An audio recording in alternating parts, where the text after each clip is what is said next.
Sarah Jane Narqui. Prologue. Alone in the darkness, he waited. He had long since become accustomed to the gloom, even though he cursed it with every breath he took through his ravaged throat. The power that had once raised him high, which had made him among the strongest of sorcerers, the masters of the world, was all that kept him alive. It was a bitter irony that all of his power, all of the secrets he had won through dangerous research into the limits of magic, could no longer be used for anything else. The final curse from his enemy, or an unexpected gift from his own patrons, there was no way to know. All that mattered was that he could not die.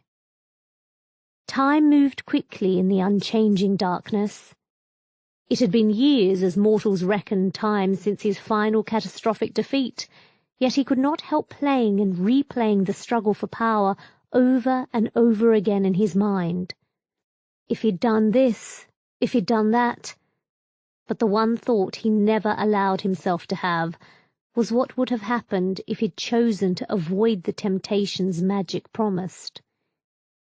To be someone happy, but small, never to have involved himself with the destiny of the entire world. It was a fate worse than death, worse than facing the 10 million devils baying for his soul. He could not have avoided his reach for power, even knowing his possible fate. Power was all that had driven him for a very long time. It had driven him to ruin. He had long since overcome the pangs of hunger or thirst. His magic kept him alive, against all reason. His soul remained chained in a body permanently on the verge of death. Madness had threatened more than once, assailing his mind and offering permanent release from torment, yet he refused to take the final step and plunge into the abyss. He didn't want to die, or to lose himself. It was all that kept him together. And then there was the plan. It had started life as a fantasy, one of many of the dreams of revenge that tormented him as he lay still and unmoving in the dark hall. He had returned to it again and again, until it had finally penetrated his mind that the plan was no fantasy. His power to influence the outside world was limited, subtle rather than the vast magical acts he had performed before his fall from grace, but it existed. Slowly, wary of signs that his enemies were waiting for him to reveal himself before destroying him, he reached out with his mind. Putting the pieces into play had required great care, and the plan had come close to disaster more than once, but he was patient. His immortality, once a curse, allowed him to work slowly where mortal minds would have demanded speed. A seed, planted in fertile soil. Promises made to those unable to see the long game. The slow corruption of those who believed themselves immune to vice. A hint of power here, an offer of wealth there. Piece by piece, the tools came together. His influence reached back towards the home of his enemies and slowly intruded into their sphere. No one saw his hand behind a series of coincidences. They would never have believed in his existence without conclusive proof, and no one had laid eyes on him for hundreds of years. And slowly, but surely, the endgame came into view. It was time to knock over the first domino, and then a mighty empire would come tumbling down. Chapter 1. The sun rose above the watchtower, scattering rays of light down towards the golden city below. As the light glittered off the shining temples, the voices of the priests rose in greeting to the morning light. The bells, each one a representation of a different god, rang out, sending a glistening crescendo across the city. It seemed to hang in the air, echoing off the 5 mountains that surrounded the metropolis, before slowly fading away into a deafening silence. In its wake, the sound of the city coming to life seemed dull and faded. Nothing could compete with the morning chorus. Elaine, no kin, cursed the morning as she tried to close her eyes and go back to sleep. The tiny apartment seemed too warm, even in the mornings, but it was all that they were able to afford. She tossed and turned as she pulled the blanket back over her head, knowing that it was futile. It was already too late to go back to sleep. The sound of Daria getting up and coming into Elaine's room only reminded her that she had to get up herself. "Get up, you lazy thing," Daria called as she tugged at Elaine's blanket. "I don't think you dare be late again, do you?" "No," Elaine said. She'd been reprimanded twice for being late, even though it hadn't really been her fault. But no one was interested in excuses, not in the Golden City. There was no shortage of trained but untalented magicians to do the work their betters chose to ignore. "I don't want to be late at all." Daria snorted as Elaine released the blankets. She was already standing in front of the mirror, studying her reflection as she donned her enchanted earrings and necklace. Elaine felt a hot flash of envy. Her friend's red-headed looks brought no shortage of admirers, before swinging her legs off the bed and standing up. There was no time to waste admiring Daria or cursing her own mundane appearance. She walked out of the bedroom and into the bathroom, splashing cold water on her face to wash away the last traces of drowsiness. There were spells to wake oneself up without ill effects, but she'd never been able to master them. And besides, the voice of one of her tutors whispered in her ear, "Magic has a price." Elaine shrugged off the memory as she walked back and stood in front of the mirror, glaring at herself. She saw a mousy girl with light brown hair, dark eyes, and a slightly oversized nose, one large enough to suggest that one of her parents, whoever they'd been, had been an aristocrat. It had certainly been suggested by the other children at the orphanage, and later by her classmates at the peerless school. They'd taunted her for being motherless since the day they'd realized that no one was interested in adopting her. In truth, Elaine wasn't entirely sure why she'd been accepted into the peerless school. Her magical talent was very limited, barely more than any hedge witch. A hedge witch would probably be more useful than her to anyone who needed genuine magic. She pulled off her nightdress and reached for her tunic and shirt. As a graduate of the peerless school, she was entitled to wear black, but she'd never felt the urge to show off her very limited talent. Instead, she wore subdued brown that matched her hair. It was strictly functional. She didn't have the money to waste on adorning herself. "I may be home late tonight," Daria said. Jade was talking about going to the arena, and then to one of his favourite eateries, and after that, who knows? Elaine felt herself flush. An upbringing in the orphanage hadn't prepared her for the life of a free woman in the Golden City, although she didn't really want to go out dancing and enjoying herself with young men, or so she told herself. In truth, part of her would have loved to go out and just lose all of her inhibitions. She looked over at Daria, who was donning a red dress that showed off enough of her legs and chest to make Elaine blush. Her friends seemed to have a knack for meeting people and making friends that Elaine lacked. "Have fun," she said automatically. Daria didn't notice, but then she never did. She was a good friend, perhaps the best friend Elaine had, yet she never seemed to notice when anything was wrong. "Try not to catch anything you don't want to catch." Daria chuckled as she headed into the small kitchen. "I'll keep myself safe," she promised. "And you'd better be off. Miss Prim will have you transfigured into something more useful if you're late again." Elaine nodded, picking up her wand and placing it into the small holster hidden within her sleeve. Most magicians hid their wands in dimensional pockets where they could be retrieved at a moment's notice, but Elaine had never had the skill or patience for such complex spells. Besides, it sometimes came in handy not to have to cast a spell to recover her wand. Without it, she was barely capable of any magic at all. "Have fun," she said again. Daria was her friend after all. "I'll try not to wait up for you."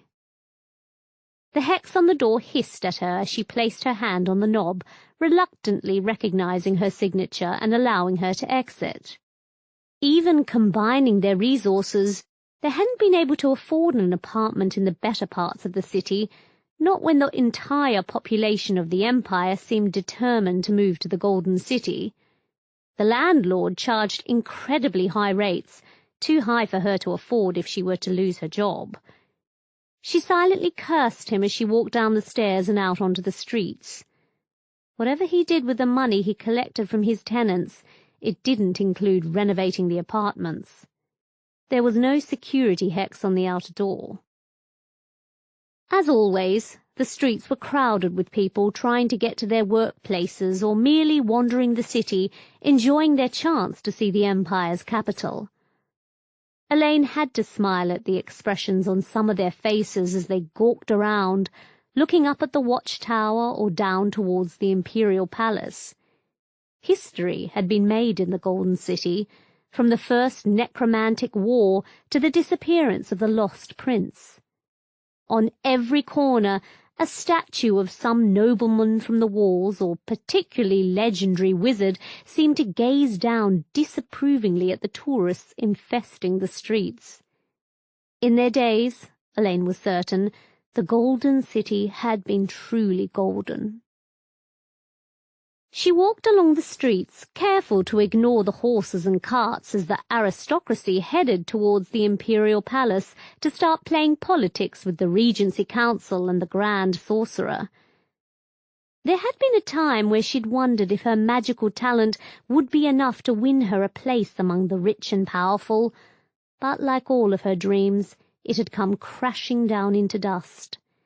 She simply didn't have the talent to serve as a court wizard, helping to maintain the fragile peace in the Empire, or as an alchemist working to push back the boundaries of magical knowledge. All she was a librarian. It wasn't a bad job, really. Books had always fascinated her, even as a child.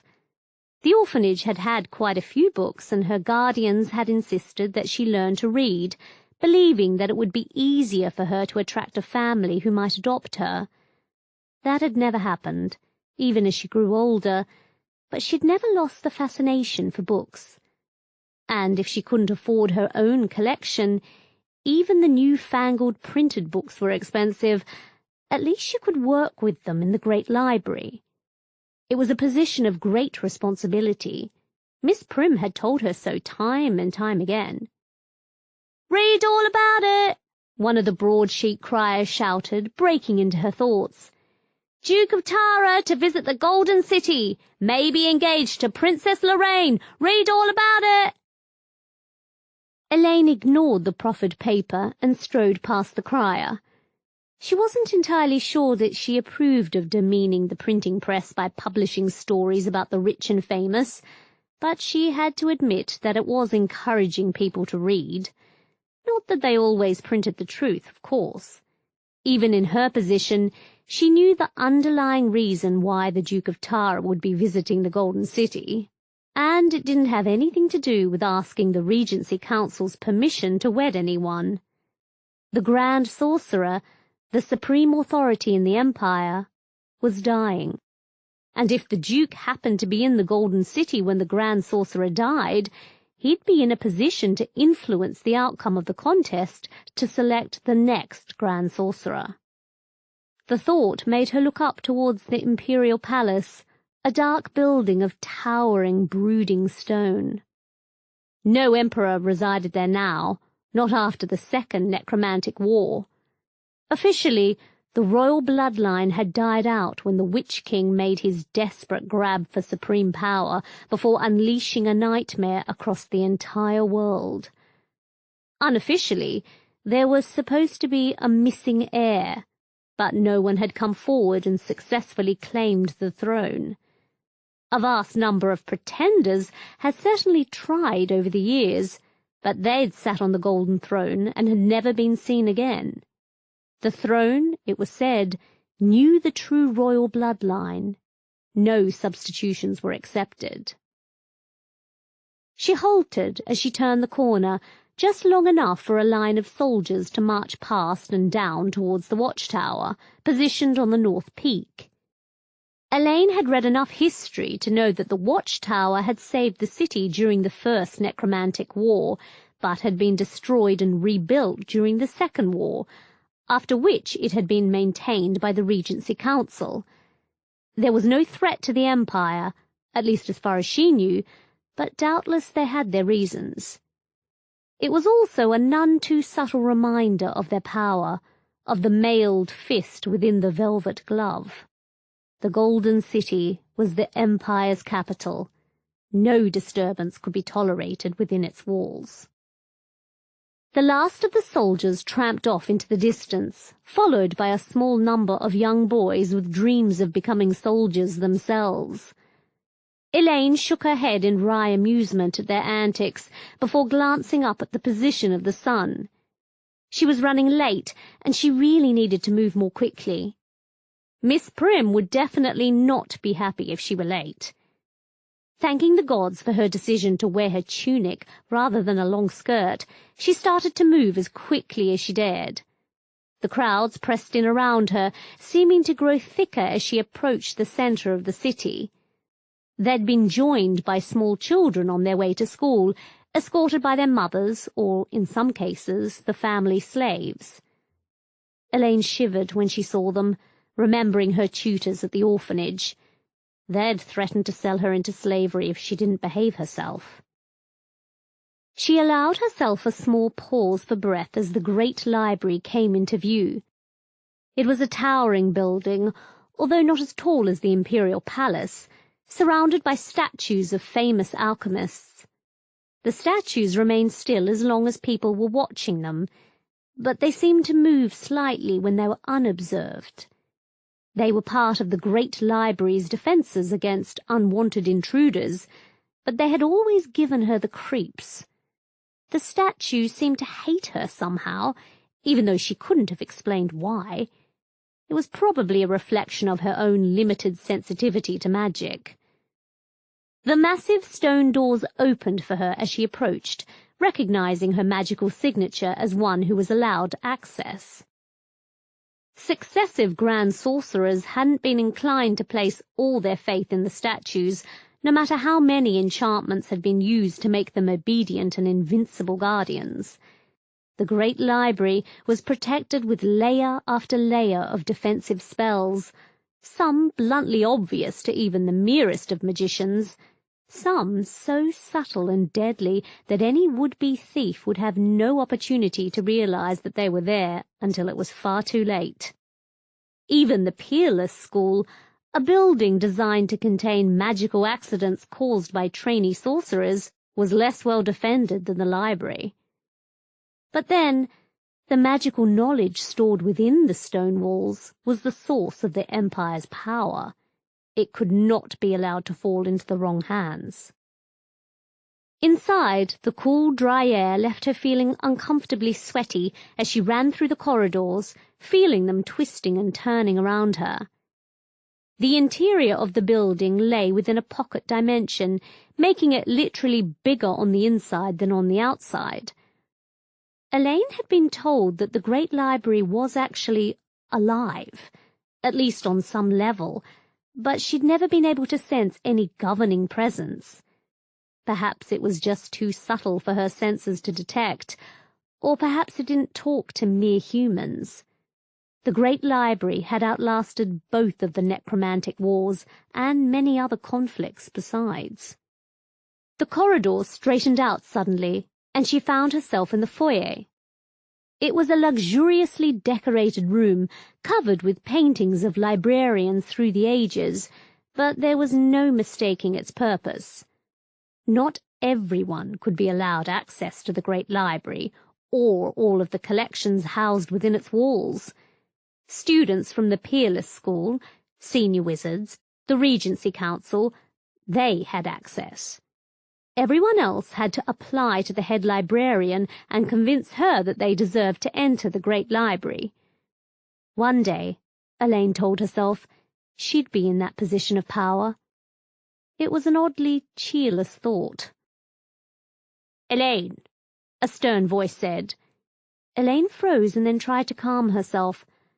"What have I told you about being late?" Elaine held back several different answers and did her best to look contrite. "I'm sorry, Miss Prim," she said. "The roads were crowded today." Miss Prim glowered at her. She was a tall woman, old enough to be Elaine's grandmother, and a slave, bound to the great library. From the rumours Elaine had heard, Miss Prim, not her real name, but one foisted on her by the Grand Sorcerer, had been one of the more successful would-be thieves who tried to steal books from the library. After she'd been caught red-handed, she'd been enslaved, and as punishment, assigned to the library she'd tried to rob. The spell binding her wouldn't allow her to leave, or to do a bad job.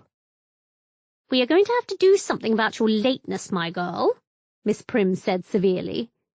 Her voice had a knack for cutting through to the heart of any issue. "It really is quite unacceptable. The demand on our services has been rising over the last few months." As the Grand Sorcerer prepares to meet the gods, Elaine thought, sourly. Every senior wizard in the world would be considering their own bid to become Grand Sorcerer. They'd be studying, brushing up on their spells, and making contacts with other wizards and even the mundane community. Power was a drug to many wizards, and the position of Grand Sorcerer was the most powerful position in the world. "And so, I expect better from you," Miss Prim concluded. "Consider yourself lucky that we are no longer in the habit of beating our inferiors. I suggest that you go get yourself suitably presentable for doing your job. You're going to be assisting some of the very best wizards in the city." Elaine nodded as she walked through the foyer and into the small office behind the desk. The great library had a dozen reading rooms and 100 different open collections, but few of the visitors would be interested in books they could buy for themselves. No, they'd be interested in the restricted volumes, the ones kept firmly under lock and key. Some of them would even try to convince her to retrieve books from the Black Vault, despite the Grand Sorcerer's edict forbidding access without permission from the Regency Council. Elaine found herself silently praying that none of them would be foolish enough to turn nasty if she had to refuse their demands. The great library itself took care of any troublemakers, but the effects had an unpleasant tendency to spill over onto unsuspecting bystanders. She donned the grey smock worn by library staff and took a moment to check her hair. There were a dozen other assistants in the library at any one time, scattered through the reading rooms and at help desks. Despite herself, Elaine knew that the job was important, and it required a special class of person, someone who could be trusted not to abuse the access granted to them by the library. In her case, it hardly mattered how many forbidden tomes she read, whatever the rules said. She simply didn't have the power to utilize many of the spells other wizards used daily, let alone dark spells that hadn't been used since the necromantic wars. "Room 13, Miss Prim said, when Elaine emerged from the office. "Daphne's on the desk, but she needs help finding material. Too many wizards up there, and they're getting impatient." "Yes, Miss Prim," Elaine said. She turned and walked down the corridor.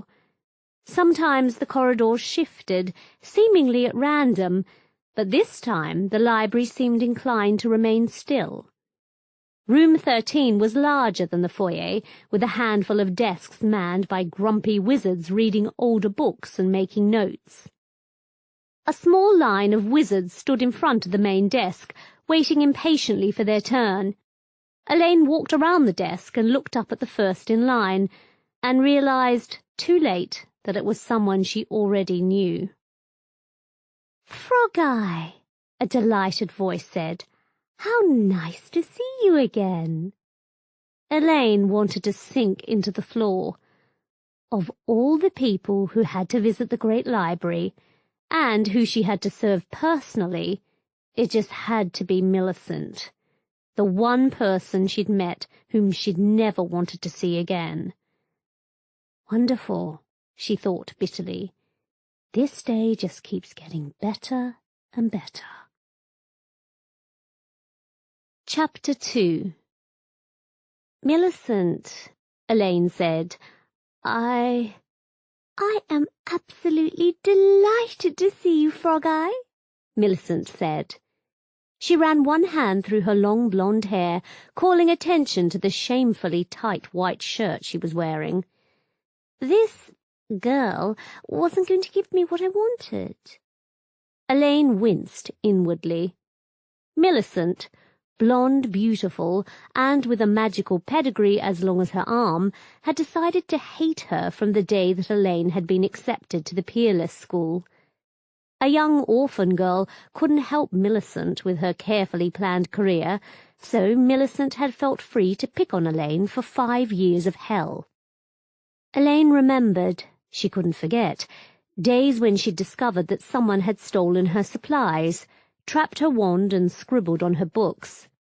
And the week she'd spent as a frog after Millicent had decided to practice her transfiguration on an unsuspecting victim. No wonder Daphne had been uncooperative. Millicent had a remarkable talent for irritating people. "Here," Millicent said, thrusting a sheet of paper at Elaine. "I want these books. Now." Elaine scanned the list, wishing that she was strong enough to stand up to Millicent. But Millicent only respected magical power and good breeding, and Elaine had neither. No one knew who her parents had been or why they'd chosen to abandon their daughter, but Millicent hadn't hesitated to draw a possible conclusion. Illegitimate children were still regarded as shameful, even ones who showed signs of magical power, and Elaine's power had never been significant enough to convince her unknown parents to change their minds. "You want all of these books?" Elaine asked in surprise. None of them were on the prohibited list for a fully qualified sorceress, but they were all alarmingly close to the line. Some of them had only been 1 vote from being added to the Black Vault.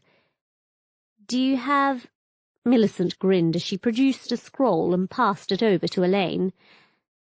"My aunt, Lady Lightspinner, the next Grand Sorcerer, was kind enough to grant me permission to study how I liked," she said. "Now hop to it, Frog-Eye, or you'll be hopping around for the rest of the day." Elaine rebelled the only way she could, by studying the parchment carefully. Lady Lightspinner was known to her, although she hadn't realized that Millicent was actually her niece. But then, the family ties between the senior wizards were often confusing, and she did have the authority to permit Millicent to study any tome outside the Black Vault itself. Elaine checked the magical seal, doing her best to ignore Millicent's twitching wand arm, and then passed it back to her tormentor. Maybe she could take longer than she would normally have done to locate all the books. "It seems to be in order," she said blandly. "Why don't you take a seat and wait while I go find the books?" "I'm in room 14, Millicent said flatly. "Bring them to me there. I shall have others ready for you to find by then." She swept out of the reading room, leaving Elaine staring after her in helpless rage. Millicent had always been a bitch, but then she'd had the breeding and magical power to back it up. She hadn't even been significantly punished after the frog incident, even though the administrator himself had lectured her in front of the entire school. A less well-connected girl might well have been expelled or forced to serve as the test subject for junior potions. Shaking her head, she picked up the list and skimmed through it again. Some of the items on the list were definitely not books she wanted Millicent to read. But there was no choice.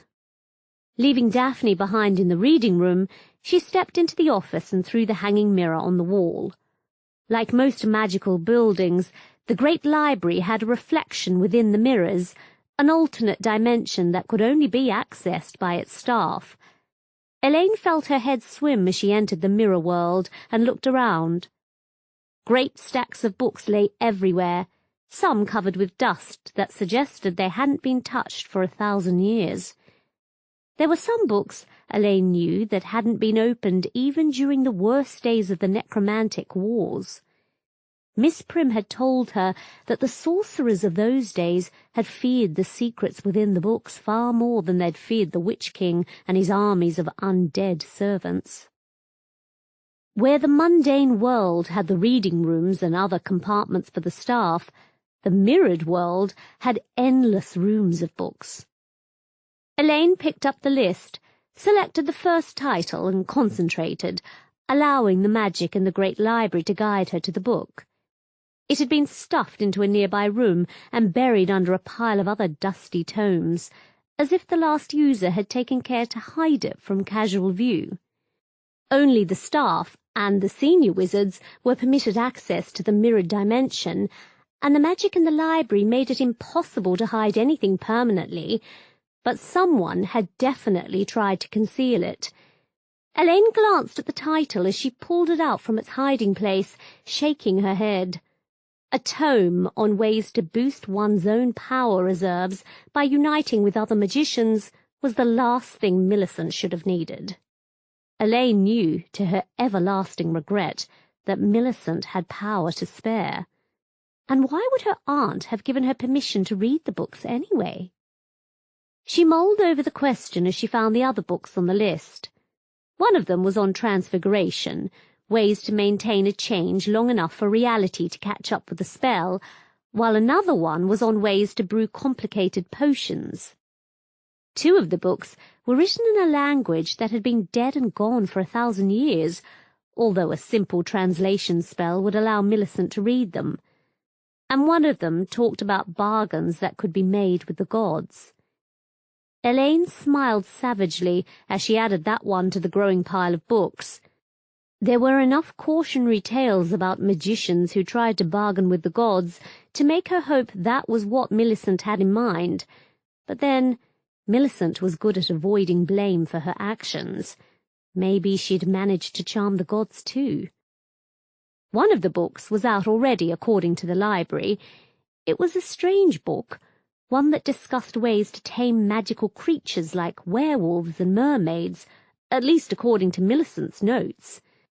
Elaine suspected that it was actually something far darker. They'd learned about potions that could be made by someone with access to werewolf fur or mermaid scales, potions that were quite definitely on the forbidden list. But Millicent would have to wait for it, she told herself as she walked back towards the mirror. There were strict rules against disturbing one patron because another wanted a book. The mirror flickered around her as she stepped back into the normal world, carrying the books with her. Millicent had said that she would be in room 14, naturally. Room 14 was normally reserved for senior wizards, and while Millicent didn't count as a senior wizard, no one was likely to argue with Lady Lightspinner's favourite niece. The door opened as Elaine approached, spying Millicent seated on one of the comfortable chairs and reading through one of the older catalogues. They dated back to the time before one of the first librarians had designed the spells that automatically updated the catalogues when a book was added to the library's stock. No book was ever allowed to leave the great library, even one that had been thoroughly disproved by later research. The very thought was blasphemous. "There's an article in our Chemical Monthly about a new version of luminous potion," Millicent said, in an almost friendly tone, and then she reverted to form. "But you wouldn't care about that, would you? Your potion skills were non-existent. Elaine ignored her as best she could. Millicent was right, of course. Elaine hadn't had great success with potions, although surprisingly few students became potion masters. It required skill, patience, and innate talent, all traits that Elaine lacked. But she'd managed to master enough potions to pass her exams, even if she hadn't made any of them since she'd left the Peerless School. Even the potions designed to help with female issues were easier and safer to buy from a local apothecary. But she was a good librarian. "Your books," she said shortly. "I'm afraid that one of them is currently out on loan to one of the other readers, but I'll pick it up for you when it is returned." Surprisingly, Millicent didn't choose to make an issue of it. "Leave them here, Frog Eye," she said, taking the first book from the stack and blowing off the dust. "And here's the next list." Elaine sighed. "I'll go find them for you," she said wearily. "Hop to it," Millicent said. She chuckled, as if she hadn't been making the same joke for 3 years. "I'll let you know when I need you." She kept Elaine busy for nearly an hour before Miss Prim finally arrived and ordered Elaine to deal with someone else.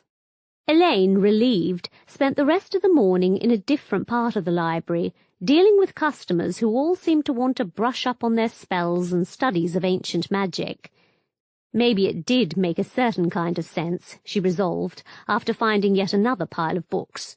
The Grand Sorcerer was dying, after all. Millicent had mentioned that her aunt would be the next Grand Sorceress, suggesting that Lady Lightspinner definitely intended to try to compete herself. Elaine couldn't think of that as anything other than bad news. If Millicent was unbearable now, what would she be like if her aunt became the Grand Sorceress? The question nagged at her mind as she took a break and then walked down to the workroom below the main library. Miss Prim kept her staff moving from position to position, ensuring that they had the experience to take on any role at a moment's notice. Elaine had been told to start examining a new consignment of books that had been left to the library, but she hadn't had time to start on it for several days. It was a relief to finally have a chance to get to work on the boxes. This was real librarianship. Every magician in the world, and everyone who fancied themselves a magician, collected books on magic. There were thousands of copies of some common spell books, along with books on theory and books on creatures that had been touched by magic. None of them were on the prohibited index, although it wasn't unknown for a long-lost copy of a prohibited book to emerge when a dead would-be magician's collection was examined. Some of the books had been very dangerous, only prevented from causing harm by the fact that their owner barely had enough magic to light a candle. According to Miss Prim, several copies of Shade's Darkest Shadow had only been found when the boxes of books had been opened in the great library. Elaine knew better than to doubt her. She'd run through the standard curse and hex detection spells when the boxes had arrived in the great library, but she ran through them again before she picked up the first box and deposited it on her work table. Nothing showed up as dangerous, which didn't mean anything. It was easy enough to conceal a hex from most of the detection spells. Elaine braced herself and muttered an incantation under her breath. The spells that bound the box together came apart, allowing her to remove the wood and stack it up neatly in one corner. Inside, a small pile of books awaited her attention. She paused long enough to enjoy the thrill of not knowing what she'd find inside the box, and then picked up the first book. It was disappointing. Common Magic was a standard reference work for students, but even Elaine had long since surpassed it. Shaking her head, she reached for the notes that recorded where the books had come from and skimmed through them. Duke Garma, the younger brother of King Hildebrand, had fancied himself a magician, like many of the younger nobility. No real power, according to the notes, but that hadn't stopped him buying up every magical book he could lay his hands on. Some of the less scrupulous traders had probably enriched themselves at his expense, Elaine realized as she pulled up a pair of books that were known hoaxes. Duke Garma hadn't had the experience or magic to tell when someone was trying to con him into buying worthless parchment. Elaine put the 2 books to one side, marked for disposal. The Great Library's laws against not throwing out books didn't apply to books of false spells and non-existent powers. No wonder Duke Garma hadn't achieved anything when he tried to work magic. The next book was much more interesting, and, like Millicent's reading list, one step short of prohibited. Naming of Demons should have been on the prohibited list, but there were so many copies out in the world that even the Inquisition regarded attempting to track them all down as futile. There were no instructions on how one could summon demons, yet merely knowing their names and natures could give a lucky amateur a chance at calling them up from the darkness. Elaine glanced at 2 of the pages, shook her head at some of the illustrations, and then placed it on the trolley. Miss Prim would have to inspect the copy, determine if it was identical to the others stored within the Great Library, and then decide what to do with it. She'd undoubtedly end up adding it to the library's collection. Duke Garma's ghost would probably be pleased at the thought. The next 5 books were cheap trash from a basement printer, a series of hopelessly unrealistic novels about a wizard who seemed to have so much power that it was hard to see how he ever had any problems at all. Elaine remembered reading a couple of them while she'd been in school, only to marvel at how many inaccuracies the unknown writer had managed to stuff into a handful of slim volumes.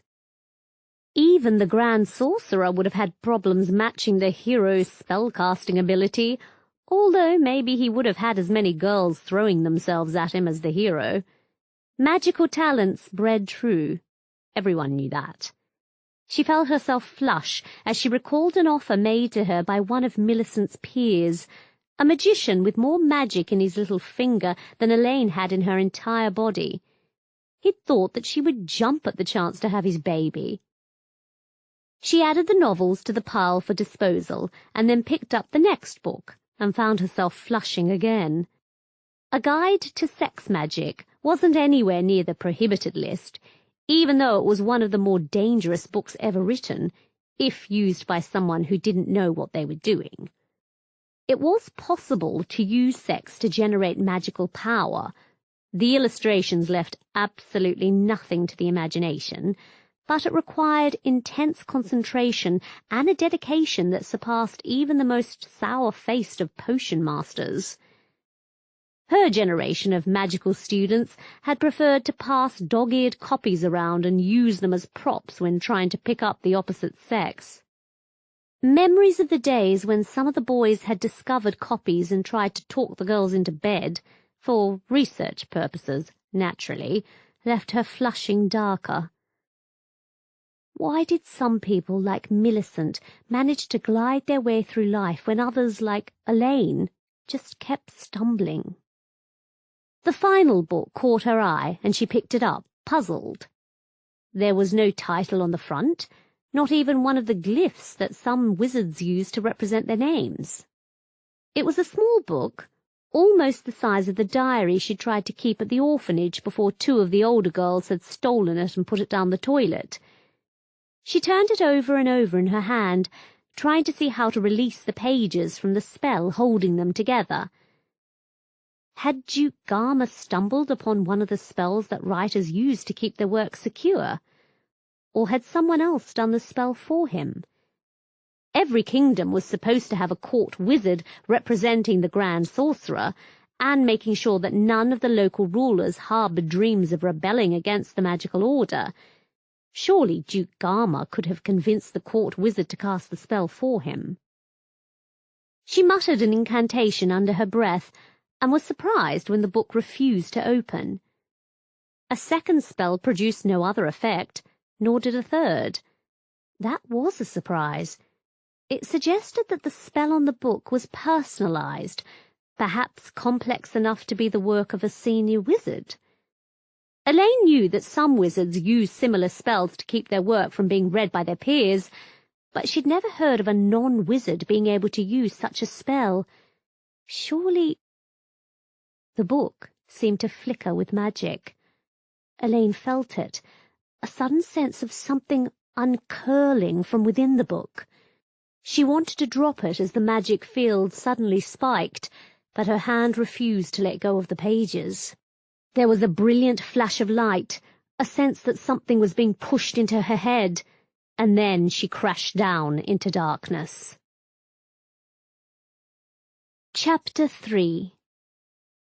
There was fire and ice, and someone was calling her name, and she wanted to call back, but her voice was tiny against the roaring that filled the air, and strange memories that weren't hers were raging through her mind, and...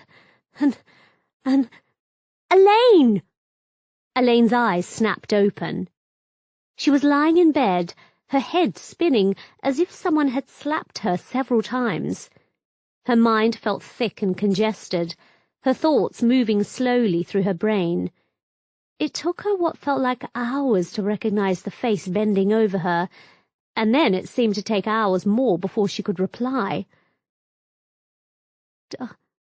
Daria? You're awake, Daria said. Her friend leaned down and gave her a hug. What happened to you? Elaine found herself struggling to recall. She'd been at the library, she'd served Millicent and a dozen others, and then she'd opened Duke Garmer's box, and then nothing. But her mind felt as if she'd spent years cramming for a single exam, yet could no longer remember even what she'd been cramming for. She felt faint, even as she struggled to sit upright. Where was she? And what had happened to her? I don't know, she said, struggling to look around. She wasn't at home, wherever she was. The bed was in a small room, illuminated only by a single glowing bulb of light. A hospital, perhaps, except she could hardly afford to pay for treatment. What had happened to her in the library? What happened to me? Daria looked down at her, her large eyes worried. They found you in your workroom, slumped over the table, she said. Something sounded the alarm and called them to help you, but you were completely stunned, so they brought you to the Merciful Rest. I hear that Miss Prim is going to be picking up the bill for your stay. Elaine stared at her. How long have I been out? 4 days, another voice said from behind her. Elaine looked up to see a tall, thin man wearing a long white robe. A druid, she realized, a sorcerer who specialized in medical treatment. Whatever hit you very hard. It must have been a very powerful curse bound into that volume. A memory flashed into Elaine's mind. There had been a sealed book, held closed by a charm, and she tried to open it. And then... nothing. I thought we were going to lose you that first day, the druid added. None of our treatments seemed to work, but thankfully you started to come out of it on your own. Is there a god of librarians who might have protected you? I don't know, Elaine admitted. There was a god for just about everything, but she couldn't recall one specifically for librarians. Her head was refusing to clear. She hated having headaches the best of times, yet this was far worse than anything she had ever experienced. But if there is, I will light a candle in thanks. That would be a good idea, the druid agreed, dryly. He produced a wand from his sleeve and started to run it up and down her body. Most of the curse seems to have dissipated on its own, but I'd recommend a few more days of rest. Stay away from magic, too. This curse seemed to have tried to hijack your own magic and galvanize it into attacking you. You were very lucky. Something of that power should have killed. I don't understand, Elaine said slowly. I checked for deadly spells. Some of the black magicians who create new curses are very good at hiding them from our detection spells, the Druid said. There was an odd note in his voice, one that promised blood and pain for any dark magician he caught. I'd give a great deal to meet the bastard who invented this one. My best guess is that it was really nothing more than a standard compulsion spell, but with enough power to slip right into your mind and try to force you to commit suicide. Now, I'm going to put you back to sleep, and... Elaine opened her mouth, but it was too late. His wand touched her forehead, and she was out like a light. The next time she opened her eyes, it was daylight. Bright sunlight was streaming in through a window she hadn't noticed the last time she'd been awake. Her head felt better, although it still seemed as though there was something jammed inside her mind. Elaine sat up in bed and looked around, half hoping that Daria was sitting next to her bedside, but there was no sign of her friend. Instead, there was a jug of orange-flavoured juice and a small gourd of potion for her to drink. She looked over at the door as another Druid stepped inside. He was older than the first Druid, with a long white beard that hung down to his legs, but his eyes were kind, and Elaine liked him on sight. One hand held another gourd of potion, which he passed over to her and motioned for her to drink it. It tasted foul, but somehow she found herself thirsty enough to swallow it all down. He picked up a glass of juice and passed it to her. Elaine swallowed gratefully. It tasted far better than the potion. "I should hope so," he said, when she pointed that out. "I don't want people drinking more of my potion than they need. It can be addictive to those with weak minds." He sat down beside the bed and looked at her. "How are you feeling now?" "Strange," Elaine admitted. What happened to me?" "Someone cursed you, as far as we can tell," the Druid said. He seemed unaware that the other Druid had told her the same thing.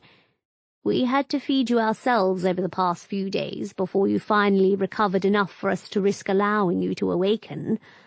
I'm afraid that you're going to have a few more rough days ahead of you." He shrugged. "And there's an Inquisitor who wants to have a few words with you," he added. "Do you feel well enough to talk to him?" Elaine stared at the Druid. "An Inquisitor?" "I don't think that you're in any trouble," the Druid said hastily. Very few people ever wanted to meet an Inquisitor, let alone find themselves on the receiving end of an inquisition. The Inquisitors answered to the Grand Sorcerer alone and had wide powers to investigate suspected breaches of the Mage's code. The curse was powerful enough to warrant immediate investigation. Whoever set that trap might be setting other traps for unwary mages. Elaine remembered the boxes from Duke Garma she hadn't opened and shivered. "I understand," she said.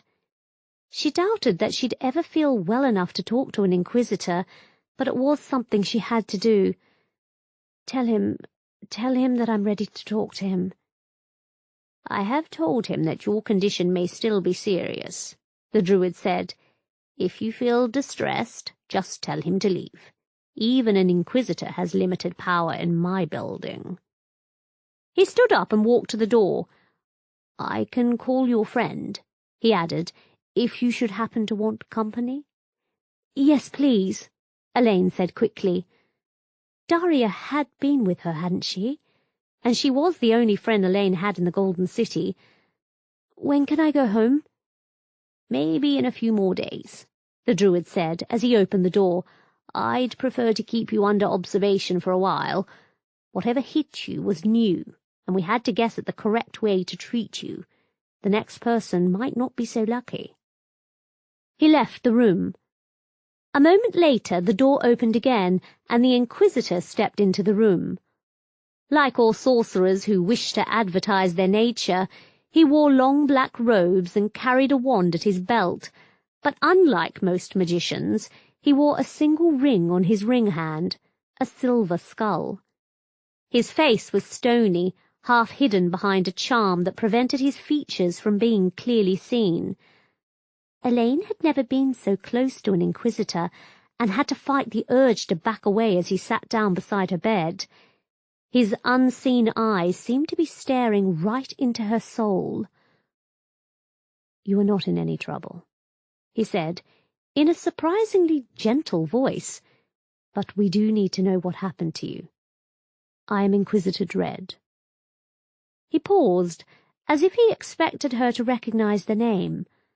All inquisitors abandoned their birth names when they graduated and put on the silver skull that marked their rank, although very little was known about how they were trained by their superiors.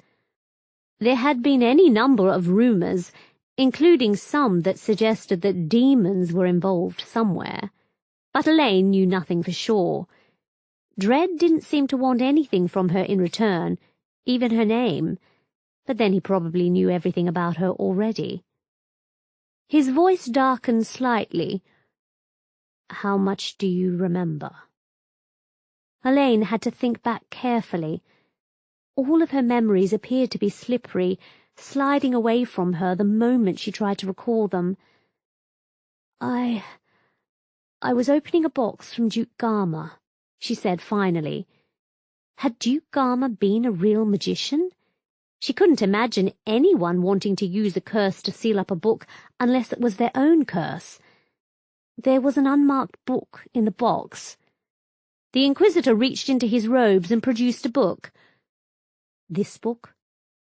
"Yes," Elaine said, staring. How had he managed to take it out of the library? Miss Prim would have had quite a few things to say about it, but he was an Inquisitor, and he worked for the Grand Sorcerer himself. I tried to open it, and then—" Her mind refused to recall anything past that point. There had been something, but what? "There was a curse of some kind woven into the book's pages," Dread said. He seemed more interested in the curse than the effect it had had on her, but Elaine supposed she couldn't blame him for that. "Most of it had dispelled itself by the time I examined it carefully. I think it must have been intended to murder whoever opened it without permission." Elaine shivered. Just how close had she come to death? But Duke Garma wasn't a real magician," she said finally. "How did he make the curse?" "A very good question," Dread agreed, gravely. He peered down at the book, flipping through an endless series of blank pages. It is possible that the Duke received tutoring from a rogue magician instead of the peerless school. Given his rank, it is unlikely that he would have been accepted at the school even if he had applied. But it is equally possible that a black magician cast the spell for him, and he trusted in his own precautions to prevent the book falling into the wrong hands. His decision to send the books to the Great Library after his death might have been intended to prevent his brother or nephew from trying to open the book. Elaine nodded slowly.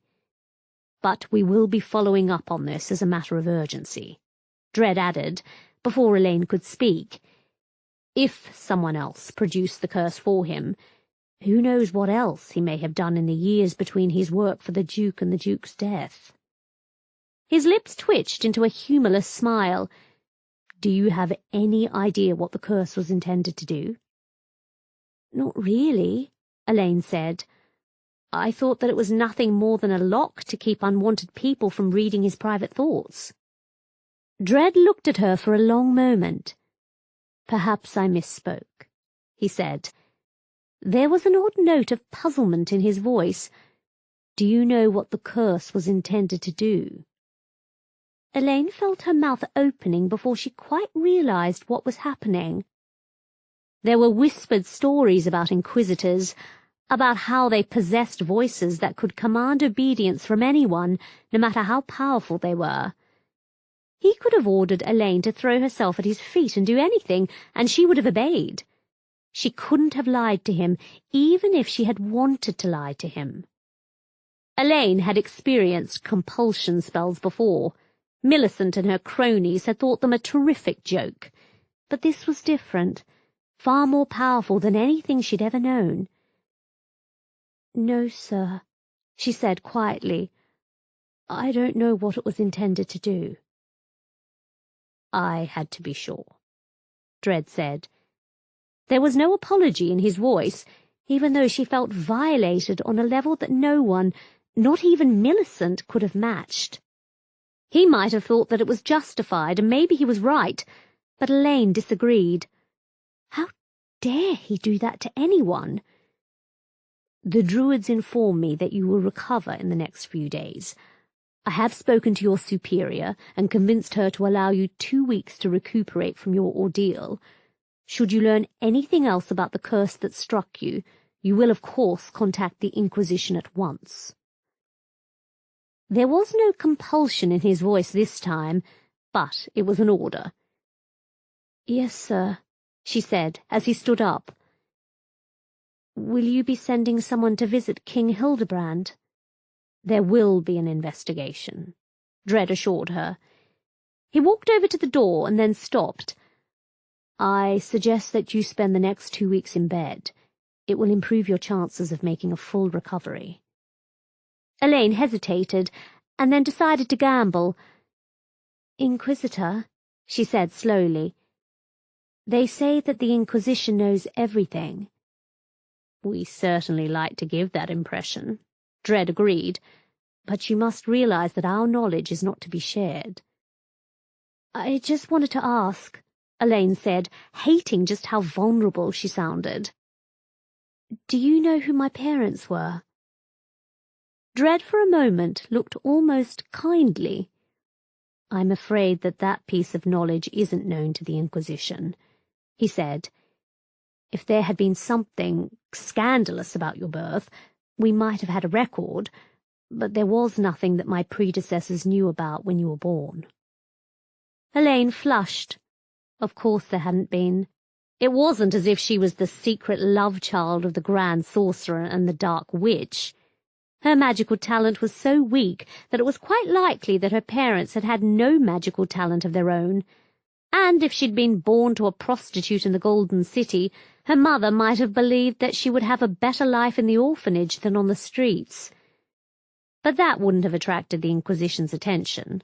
Why should it have? "Thank you," she said, and sank back into the covers. The next thing she realized was that Daria was standing beside her bed. "You look much better," her friend said. "The Druid said that you could go home in a day or two. I've missed you dreadfully." "You missed having me to help clean up after your latest boyfriend," Elaine said, and tried to tell herself that she wasn't bitter. She could have had a boy of her own, if it wasn't so completely inconceivable that a boy would be interested in her. "You should get him to help with the cleaning." "You can't ever trust a guy to do the cleaning," Daria said dryly. "Besides, he only wanted one thing, and didn't even bother to attend to my needs, so I dumped him. I should have taken him shopping first before inviting him to bed." "I didn't think that you had the money to go shopping," Elaine said, trying to sit up. Her head was threatening to split open again. "Or did you happen to find something so interesting that they gave you a bonus?" "I can still go look," Daria said. "You should try looking at clothes instead of those books you love to read. Clothes make the woman, don't you know?" She shrugged. "Anyway, what happened to you?" Elaine opened her mouth to say what little she knew, just before she felt something unlocking itself in her mind. She let out a yelp as new knowledge flooded her brain, leaving her feeling as if she'd finally understood something she should have realized all along. The curse that had been used to secure the book hadn't been intended to secure the book. It had been waiting for someone to pick up the book in the right place. Each of the steps involved with crafting the curse flooded into her mind. A simple spell to deflect anyone without enough magic to energize the rest of the curse, followed by a series of complicated incantations that seemed to have been designed for the Great Library. As if the first realization had been enough to unlock the second, she realized that the curse had somehow reached out, using her magic, to absorb the entire collected knowledge of the Great Library. millions of books, hundreds of thousands of spells, all crammed within her skull. She screamed out loud as the knowledge blazed through her mind, knowledge that the senior wizards had locked away long ago. Spells so dangerous that even the Witch King would have blanched at the mere thought of using them floated inside her mind. Knowledge that was forbidden on pain of death. "Elaine?" Daria said. Her voice seemed to come from a very far distance. "Elaine!" I'm all right," Elaine lied. The druids hadn't known how to deal with her, if only because they hadn't realized that the curse had been far more than just a simple murderous incantation. She knew now how it had worked, and what would transpire if Dread realized what had happened to her. "I think I'm all right." "I think you need more potion," Daria said. "I'm calling the druid." "No," Elaine said, panicking. What would happen if they realized the truth? "I'm all right, really. Just let me sleep." Chapter 4. Elaine lay in bed, thinking hard. Her old tutors used to say that the difference between a magician and a non-magician was that a magician would remember every spell perfectly as soon as they learned them. Even Elaine, with her limited magical talent, had the perfect memory of a magician, even though some of the spells she'd learned were beyond her ability to actually cast. Now every spell known to the world floated through her mind, including some forgotten and some long prohibited on pain of death. The necromancers, who had started the first necromantic war, had known how to raise the dead. Their grimoires had been recovered after the war and stored in the Black Vault, just in case they were needed by some future grand sorcerer. All of the spells they had used to create vast armies of the undead were floating through Elaine's mind, waiting to be used. It would be easy to reanimate a soulless corpse and send it out charged to kill the living, infecting their dying bodies with the curse that would see them rise again. She had wondered, when she'd started to study magic, precisely how the Witch King had solved the problem of keeping the curse going over such vast periods of time, but now she understood. His spells had fed on its victims and just kept going. And there were other secrets within the Black Vault. Truth spells that were impossible to resist, far beyond the voices used by the Inquisitors. And she knew how those worked too now.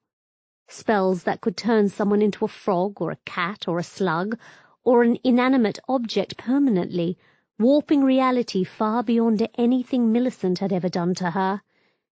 Names and rituals that could be used to summon demons from the darkness, or call down the gods to the mortal plane, or recall the souls of the dead to the world of the living. Spells that could boil a person's blood in their veins, or make them a devoted slave, or any number of atrocities that could be carried out by someone with enough magic and ruthlessness to make it work. The tales stored within the Black Vault shocked her. Who would have known that the Witch King had once been a grand sorcerer? That had never been included in her history of magic classes. Some of the other spells made little sense to her until she started combining the spells with the knowledge that had been dumped into her head. One spell stripped a person of their magic permanently, something that she had always been led to believe was impossible. Why would the Grand Sorcerer have bothered to enslave Miss Prim if there had been another way to render her harmless? But how badly would knowledge of such a spell shake up the established order? Maybe the Grand Sorcerer kept it to himself for a reason, or maybe he didn't even know it existed. He might never have bothered to search the Black Vault himself, even though he was the one person with unquestioned right of access. Her mind started to spin as darker spells assailed her. She could create a disease that would send an entire population to sleep, only for them to awaken as her creatures, body and soul. Or she could call down lightning from high above and strike down Millicent, or create a volcano right in the heart of the Golden City.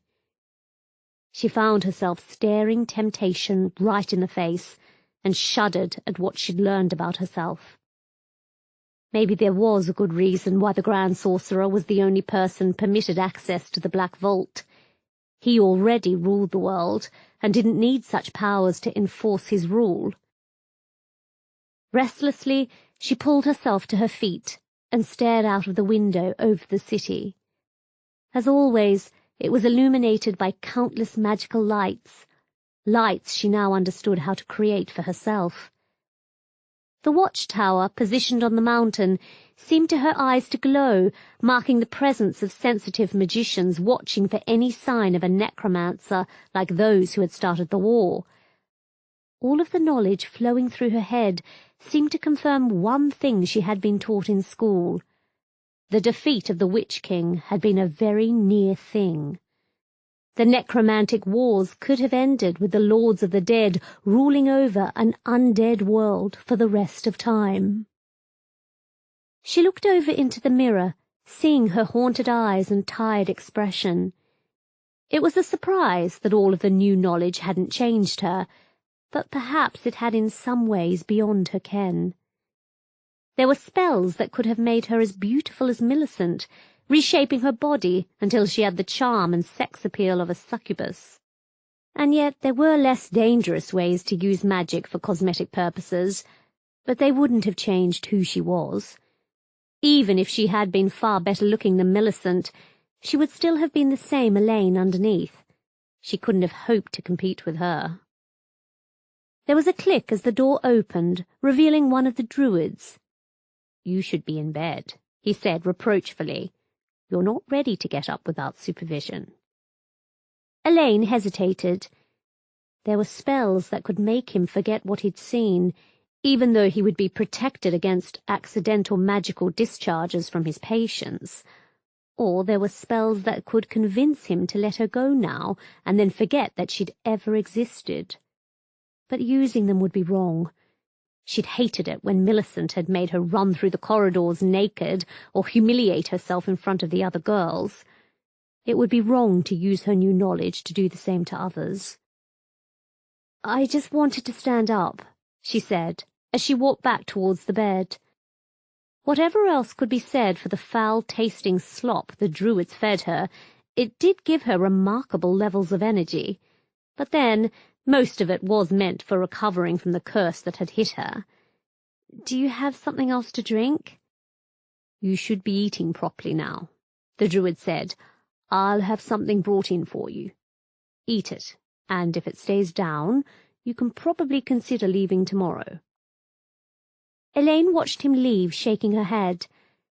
Now that she knew what the curse had done, she felt much better, at least physically. But mentally? She knew what the Inquisitors would say if they discovered what had happened to her, even if it hadn't been her fault.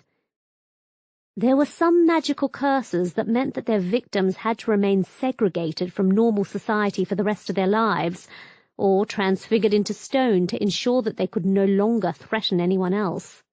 And her curse was knowledge. Knowledge she hadn't intended to acquire, but still made her an incredible danger to the status quo. The Inquisition would try to wipe her mind, and if that failed, kill her.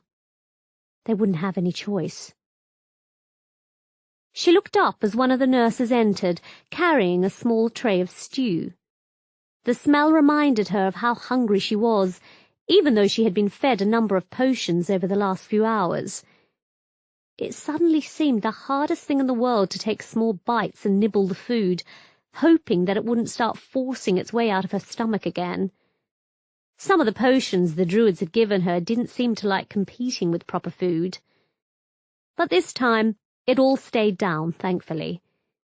She closed her eyes and went to sleep, praying to the gods that Inquisitor Dread wouldn't return to ask more questions with his voice of compulsion. She'd have to answer, and that would be the end of her. They'd kill her if they couldn't cure her, and she knew, somehow, that there would be no cure. Whoever had designed the curse hidden in Duke Garmer's book had meant it to stick. "You're much better," the druid said the following morning. "I think you can probably go home, but remember to take it easy for the next 2 weeks. Do not use magic unless you absolutely need to, and come back here for a checkup before you go back to work." Elaine nodded, not trusting herself to speak. Druidical healing didn't come cheap, but Miss Prim had clearly picked up the bill, just as the druids had promised. Maybe the Inquisitor had had a word with her, or perhaps her guardian had spoken to one of his contacts in the establishment, or maybe she was nicer than she chose to act. If it had been a normal illness, she would have preferred to stay in the hospital, particularly if someone else had been paying for her treatment. But this was different. She didn't dare attract more attention. "I'm glad you're feeling better," Daria said as they left the building. "I've missed you." "I'm glad you managed to come pick me up," Elaine said, only partly truthfully.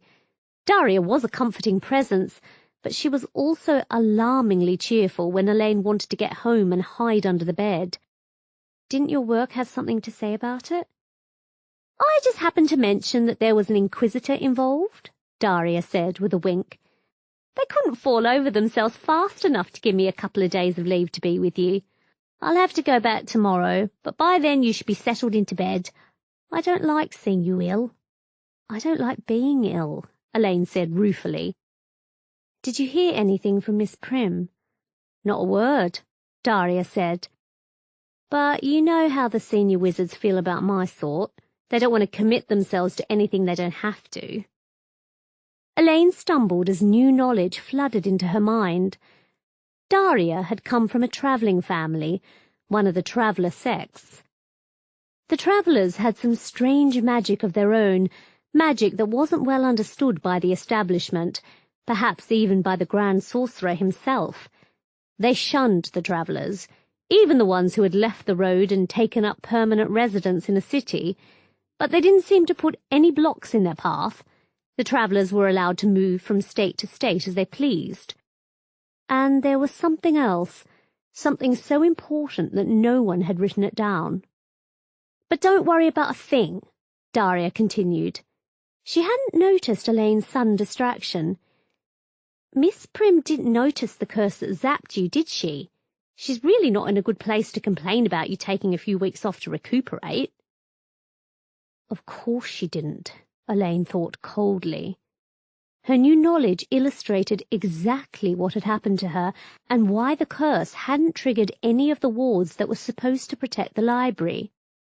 Someone with a fantastic level of skill and patience had built it up, and then compressed it down into something that had needed her magical field to fuel its transformation into a deadly spell. By the time the wards had registered that there was a problem, it had already been too late. "I suppose not," she said finally, "but you know what people can be like." She leaned on Daria's arm as they walked down the street. It seemed busier than she remembered. Had it really been 6 days ago? Thousands of newcomers thronged through the streets, from high-born aristocrats to low-born magicians, considering their chances of becoming Grand Sorcerer. Elaine could understand exactly how they felt. She'd been treated as a low-born herself, if only because no one knew who her parents had been. It bred an icy-cold determination to succeed in those who had the talents to carve out a magical career. "I hear that the Empress of the South is on her way to the Golden City," Daria said cheerfully. She'd always paid more attention to rumour and gossip than Elaine. "I don't think that she's a magician herself, but she probably wants a chance to try to seduce the next Grand Sorcerer. Rumour has it that they had to send her a female court wizard to try to stop her seducing her minder, and she still slept with her. Not that anyone dares say so outright, of course." "Of course," Elaine agreed. The Empress of the South controlled vast territories that had been barely touched by the necromantic wars. It had given her a degree of independence from the Empire that wasn't shared by most other states, and their rulers. She also had a reputation for ruthlessness that matched most of the senior wizards. Being appointed to keep her ambitions under control couldn't have been the easiest post in the world, even if the Empress's seductive talents had been nothing more than rumour. Or maybe they just wanted to try to weaken her position. I don't think it worked, Daria said after a moment. The Empress doesn't have the sort of kingdom that we can meddle with openly, not without risking too many consequences. She shrugged as they reached the apartment block, glancing at the landlord's private apartment. It was warded, unlike the rest of the stairwell, and clearly marked as such. Even without her new knowledge, Elaine had known that it was weak. But now she knew how to unlock the ward without actually breaking it, leaving the occupants unaware that anyone had entered their apartments without permission. The small letterbox at the bottom of the stairs included a small amount of junk mail, an invitation to renew her subscription to a broadsheet that covered magical books, and a demand from their landlord that they pay their rent or face eviction. Elaine felt the old flicker of helplessness, matched with a sudden awareness that she did have the power to punish him for taking liberties with a pair of magicians. Some of the spells she now knew were well within her capabilities. "Nothing important, of course," Daria said as they walked up the stairs and into the apartment. Elaine was surprised at how much she'd missed it. "I think they never actually send us anything important. We'd probably fall down dead from shock if they did." Elaine glanced at one of the pieces of junk mail, an advertisement for an eatery that offered food at all hours of the day, and then threw it towards the bin. Miss Prim had been known to rage that the printing press hadn't really been a benefit to librarianship, even though it made it easier for printers to produce thousands of books. Whatever had been published back before the printing press had needed to be published, but now anyone could publish a book, from a genuine magical textbook to a trashy romantic novel. There were other libraries in the city that catered for people who wanted to read fiction. It didn't have to be based on reality. "I was expecting something from my guardian," Elaine said. She didn't want to admit how much not receiving something hurt, even though she had little reason to expect it. He'd certainly made his feelings clear the last time they'd spoken, 4 years ago. "You'd think he would have cared enough to ensure that I was well." "What do you expect from a man so inbred that his ears stick out?" Daria demanded. "You know that he never really cared for the duties forced on him by his rank. And it isn't as if you became anything important to him. Forget him and concentrate on getting better." She grinned suddenly. "Do you want to come out tonight with me? I could take you to the dance hall and find you a nice, attractive man to dance with." "I couldn't," Elaine said softly. And she couldn't. If she were to go, she'd be nothing more than a wallflower, watching helplessly as others more confident than herself danced the night away. And the thought of a man dancing with her, she wanted it, but how could she work up the nerve? "You go and have fun. I'll be here when you get back." A thought crossed her mind. There were spells in her mind now that could change how a person thought. Perhaps, with a little rewriting, she could use one on herself. If she made herself more confident, she could go dancing and enjoy herself the way that other girls enjoyed themselves. But she knew how dangerous such spells could be. She might rewrite her personality permanently, or maybe even have the spell wearing off after she had started, but before she was finished. She looked over at her roommate and felt the old flash of envy. Daria was kind and caring, but she had the kind of life that Elaine wanted, and that hurt more than she wanted to admit. "I should stay with you," Daria said. "You shouldn't be alone for the first night, and druids don't count. Do you know that they swear vows of chastity that are bound into the magic? They can't even get hard." Elaine flushed. "Shame, really," Daria added mischievously. "I thought that younger druid was right up your street. Young, educated, bookish. He was lovely. Shame about the vows he took." But he worked with female patients, Elaine pointed out. There were female druids, but not that many of them. Without the oaths, who knows what he might do when he was alone? But men aren't animals, Daria said. She paused in mock consideration. Actually, they are animals. I misspoke. She broke off as the magic field surrounding the Golden City suddenly twisted, snapping into a new configuration. Elaine felt the sense of loss running through the city, feeling tears prickling at the corner of her eyes as she looked up at her friend. Daria, irrepressible Daria, looked as if she were about to cry. They both knew what had happened. The Grand Sorcerer was dead. Chapter 5. Only the very wealthy, or those belonging to an incredibly old bloodline, enjoyed large gardens in the Golden City. The city had always been confined by the 5 Peaks, for reasons that had probably made sense long before the rise of the Empire. Some of the knowledge in Elaine's mind whispered that the city's founders had tapped vast levels of natural magic below the mountains, using it to protect the heart of their vast empire. Maybe it was nothing more than tradition these days, but it was still forbidden to build outside the mountains, even away from the Blight. Maxim Lord Haworth had never lacked for money and breeding. From what Elaine had heard during her long stay at the orphanage, Lord Haworth was merely the latest in a long line of inbred aristocrats piling up debts on the gaming tables while protecting his aristocratic rights with a single-minded determination that would have taken him far had he applied it to anything else. Even the Golden City's notoriously unmerciful creditors preferred to wait and bide their time rather than try to collect from one of the city's foremost bloodlines, knowing that attempting to bully him into paying up might earn them the wrath of the entire aristocracy. Elaine found it hard to understand why anyone would choose to squander so much wealth and status on gambling and whoring, not when his name could get him into any establishment in the land. He was little more than a waste of life. She halted outside the gates and hesitated.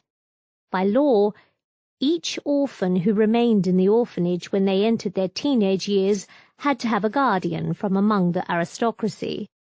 It was one reason why the orphanage worked hard to have each child placed in a good home, or at least somewhere away from the orphanage before they grew up, if only because the aristocrat might have resented the demands on his time. There were stories of some orphans who had been adopted into wealthy families and given a chance to succeed, but as far as Elaine knew, they were only stories. Adopted children couldn't compete with bloodline in the aristocratic world. It was more likely that an illegitimate son would be retrospectively legitimized than an orphan would be brought into the family. Lord Haworth had been appointed Elaine's guardian when she'd turned 13 and grown into a woman. She wasn't sure why Lord Haworth had accepted the position in the first place.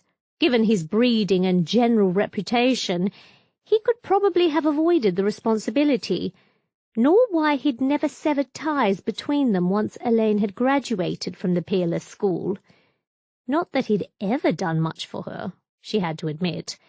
He gave her 1 interview per year, asked her a handful of questions that sounded as if he didn't care, and nothing else. He hadn't even bothered to mark her graduation with a party, let alone see her after she'd graduated. Elaine had honestly never expected to see him again. Bracing herself, she walked up to the gate and pressed her hand against the seal. A man like Lord Haworth had little trouble in purchasing the most secure wards in the Empire, even though he was no magician himself. Rumour had it that he kept a small army on the grounds to protect his privacy, including a pair of combat magicians. Elaine should have found out, but didn't. She cursed her own oversight as the gate slowly hissed open, revealing a long pathway leading up towards the mansion. The grassy fields surrounding the building would have been fun to run on as a child, if she'd ever been allowed. Lord Haworth had no children of his own. His line might end with him. Knowledge whispered in the back of her mind as she walked up the pathway towards the house. Someone in the Haworth line had played a vitally important role in founding the Empire, and in fighting and winning the first necromantic war. Elaine pressed one hand to her head as the knowledge refused to congeal into specifics. Whoever had written the sealed histories had refused to be too clear on what had actually happened. It was strange. Surely they should have expected the records to be sealed until long after their death, but there was nothing she could do about it. Perhaps the writer had had reason to believe that the wards surrounding the great library weren't as impenetrable as everyone had thought. The steps leading up to the house were surrounded by statues, strange demonic creatures cast in stone and empowered by magic. Elaine had known, even before running afoul of the curse in Duke Garmer's book, that they were the house's first line of defense, but now she knew how to create them for herself if she wanted unstoppable defenders. They weren't the most dangerous known to magicians, yet they were almost impossible to defeat by anything less than a sorcerer with a great deal of power to spare. A footpad with a sword wouldn't be able to hold one off for a second. Very few would dare to slip into Lord Haworth's territory uninvited, and only a handful would have survived the experience. She put one foot on the steps and felt magic crackling around her before it slowly faded away into nothingness. The wooden door at the top of the steps, strengthened by magic, opened, revealing a hulking monstrosity of a man. Judd, Lord Haworth's butler, had given her nightmares from the first day she'd visited his mansion to have her guardianship formally confirmed, even though he'd never been anything other than polite to her.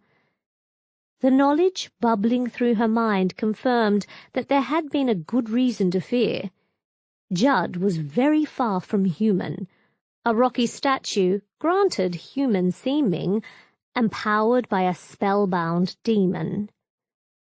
Elaine had heard that Judd had been around for centuries, something that should have been impossible, even with the strongest magic, and now she knew why. Her guardian's long-distant ancestor had created a servant for his family who would be loyal, obedient, and utterly unstoppable. Destroying the fleshy form wouldn't release the demon from the spells binding it to the mortal plane, merely allow it to bring more of its power to bear against the imprudent trespasser. Elaine shrank back, feeling her mind desperately scrabbling for the handful of rites they'd been taught to banish demons, and the far deadlier rituals stuffed into her mind by the mysterious curse. Judd waited, as always, giving the impression of endless patience, combined with a certain disdain for her presence. Daria had once commented that servants were, if anything, even more snobbish than their masters.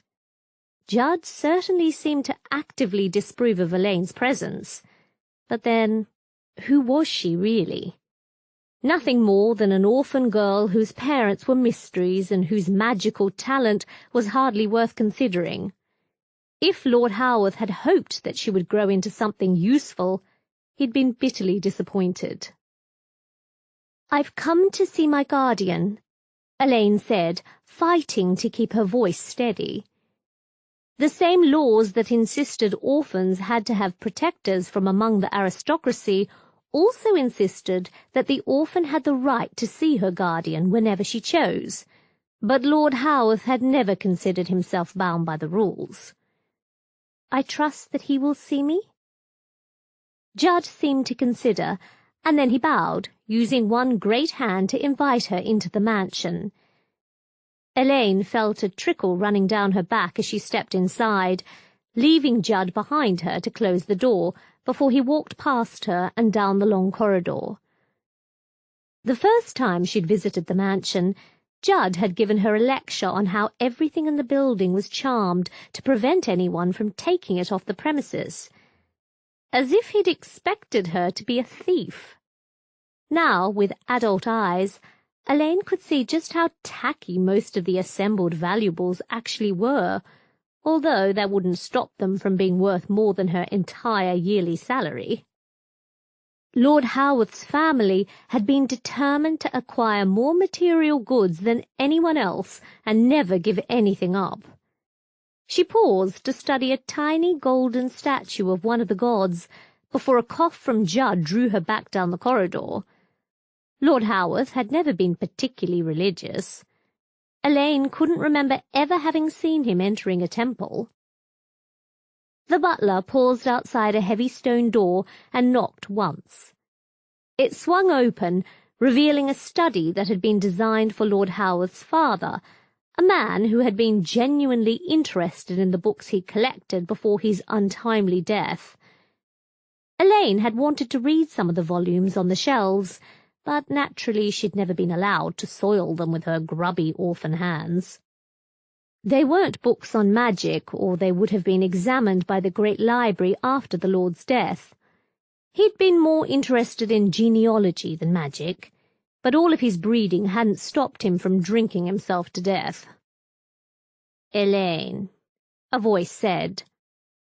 Lord Maxim Howarth was sprawled over one of his father's couches, studying a leaflet from the racing tracks.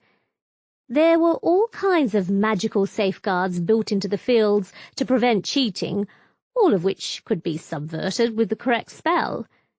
Elaine wondered just what her guardian would say if he knew that she could ensure that his chosen horses always won, before pushing the thought aside. She'd never been that desperate for his approval.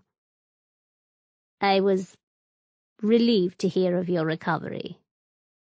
Tradition dictated that Elaine should go down on her knees before him, but a strength she didn't know she had kept her upright. Lord Maxim Howarth wasn't more than 10 years older than her, yet he looked almost old enough to be her father. He'd been slim when she'd first seen him, but now even the most expert tailoring in the world couldn't disguise his growing paunch or the lines on his face. His dark hair was thinning out, and his eyes were too bright, a mark of some of the more complex and illegal potions he took to entertain himself. Some of them were banned, even to people of his rank, which was probably why he wanted them. He'd always considered himself above the law. "I am glad to hear it," Elaine said, with equal insincerity.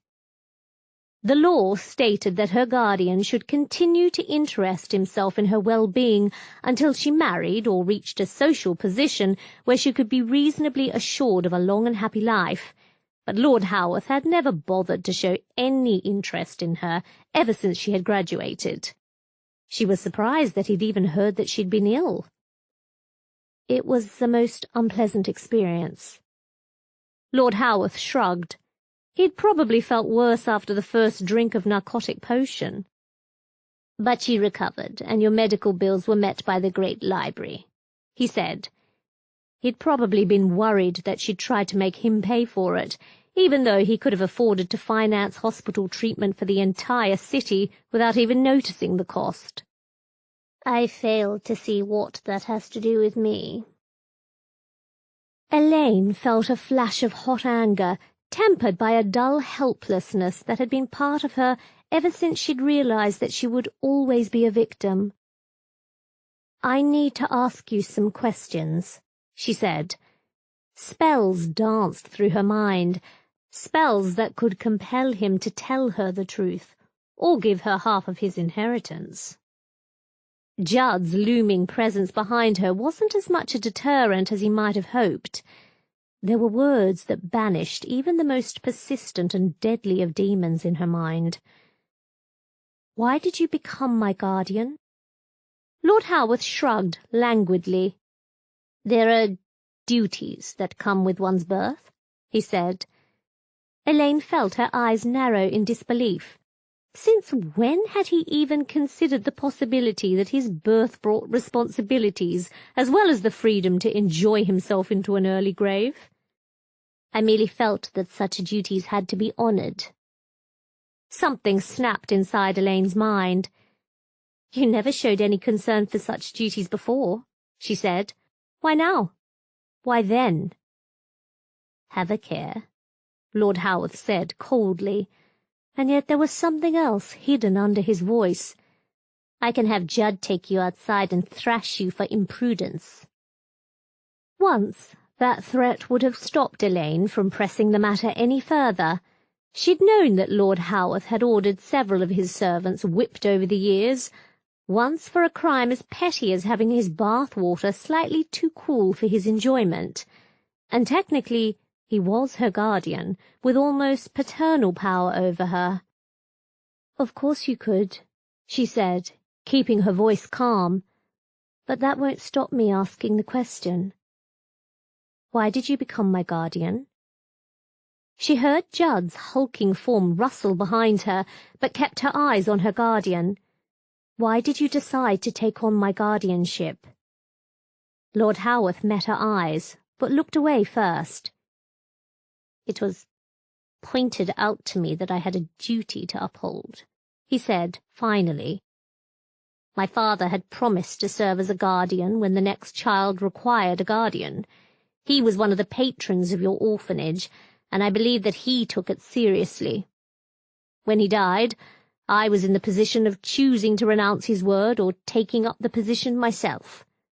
You were the child in need of a guardian." Elaine wasn't sure that she believed him. It was true that an aristocratic family passed clients, favours and debts down the line from father to son, but becoming a guardian was something different from calling in favours incurred by the previous generation. Perhaps it was why he'd never shown any real interest in her, even after she'd been accepted into the peerless school, and yet something about it didn't quite ring true. "Right," she said. Judd's presence seemed to loom closer, but she refused to look away from his face. "Who pointed it out to you?" "Councillor Travis," Lord Howarth said finally. "He said that I should honour my father's wishes, or no one would ever take me seriously again." Elaine felt her knees buckle as she fought to prevent herself from laughing out loud. The thought was absurd. Councillor Travis had made his money in trade, not something that a respectable older family like the Howarth family would consider respectable.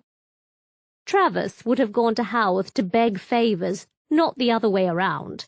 He certainly wouldn't have had the influence to make a noble lord assume a responsibility he didn't wish to assume. And yet she had the strange feeling that Lord Howarth was telling the truth. "That was good of him," she said. Part of her was astonished that she'd pushed it so far, but there was one more question to ask. "I assume you read my file at the orphanage?" "Well, of course," Lord Howarth said. He seemed to be relieved that they'd moved away from Councillor Travis. Elaine made a mental note to go back to that issue at a later date. Even if her guardian was telling the truth, there was something about it that didn't make sense. "I had to be sure that I wasn't assuming the guardianship of a thief." "Of course not," Elaine muttered. Never mind the fact that an orphan would have had better reason than most to steal. She cleared her throat. "Do you know who my parents were?" "I was told that you'd been passed to the orphanage as a baby," Lord Howarth said. He shrugged. "The orphanage never bothered to investigate your parentage.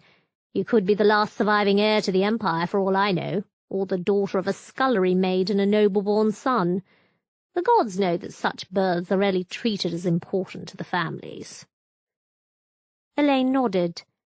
Bastard children were a problem for any noble family, particularly when their sons were raised in a world where lower-class female servants literally couldn't say no. Very few families would consider such a child an equal, no matter the circumstances of his or her birth. Farming the child out to an orphanage was one of the kinder ways to deal with the situation. Elaine had always considered such families to be heartless. She wondered absently if she was actually related to Lord Howarth, before dismissing the thought.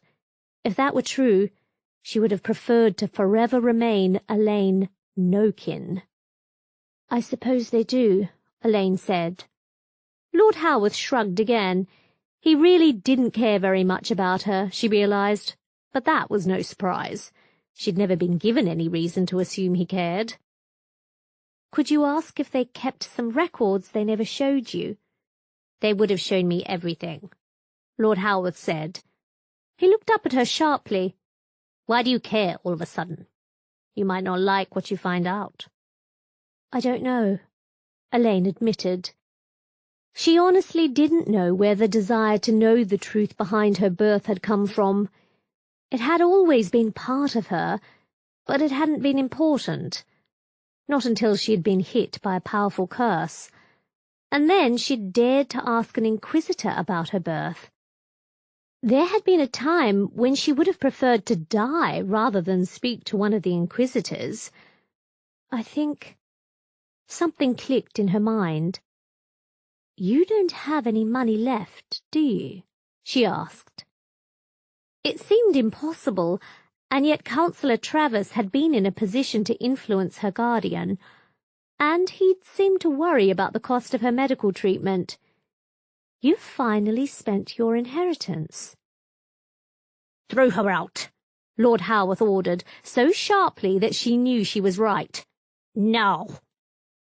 Judd grabbed Elaine's arm and dragged her out of the room, back down the corridor towards the door. A dozen spells rose up in Elaine's mind for breaking his grip and freeing herself, or banishing the demon back to hell, but she pushed them down. There was no need. She was still chuckling when Judd threw her out of the gate and onto the street. Chapter 6. "He's got no money left?" Daria started to chuckle. "No money, and he owes money to every loan shark in the city." "I don't think it's quite so funny for him," Elaine said, before she started giggling herself. It was funny, damn it. He might have to start watching what he spends money on now. "Drinks and whores," Daria said tartly. She shook her head in disbelief. "I wonder how long it will be before he has to sell his grand house." "Maybe he can't," Elaine said. The orphanage hadn't been a proper school, but they had battered reading, writing, and basic maths into her head. She might have become an accountant or a housewife if she hadn't had a talent for magic.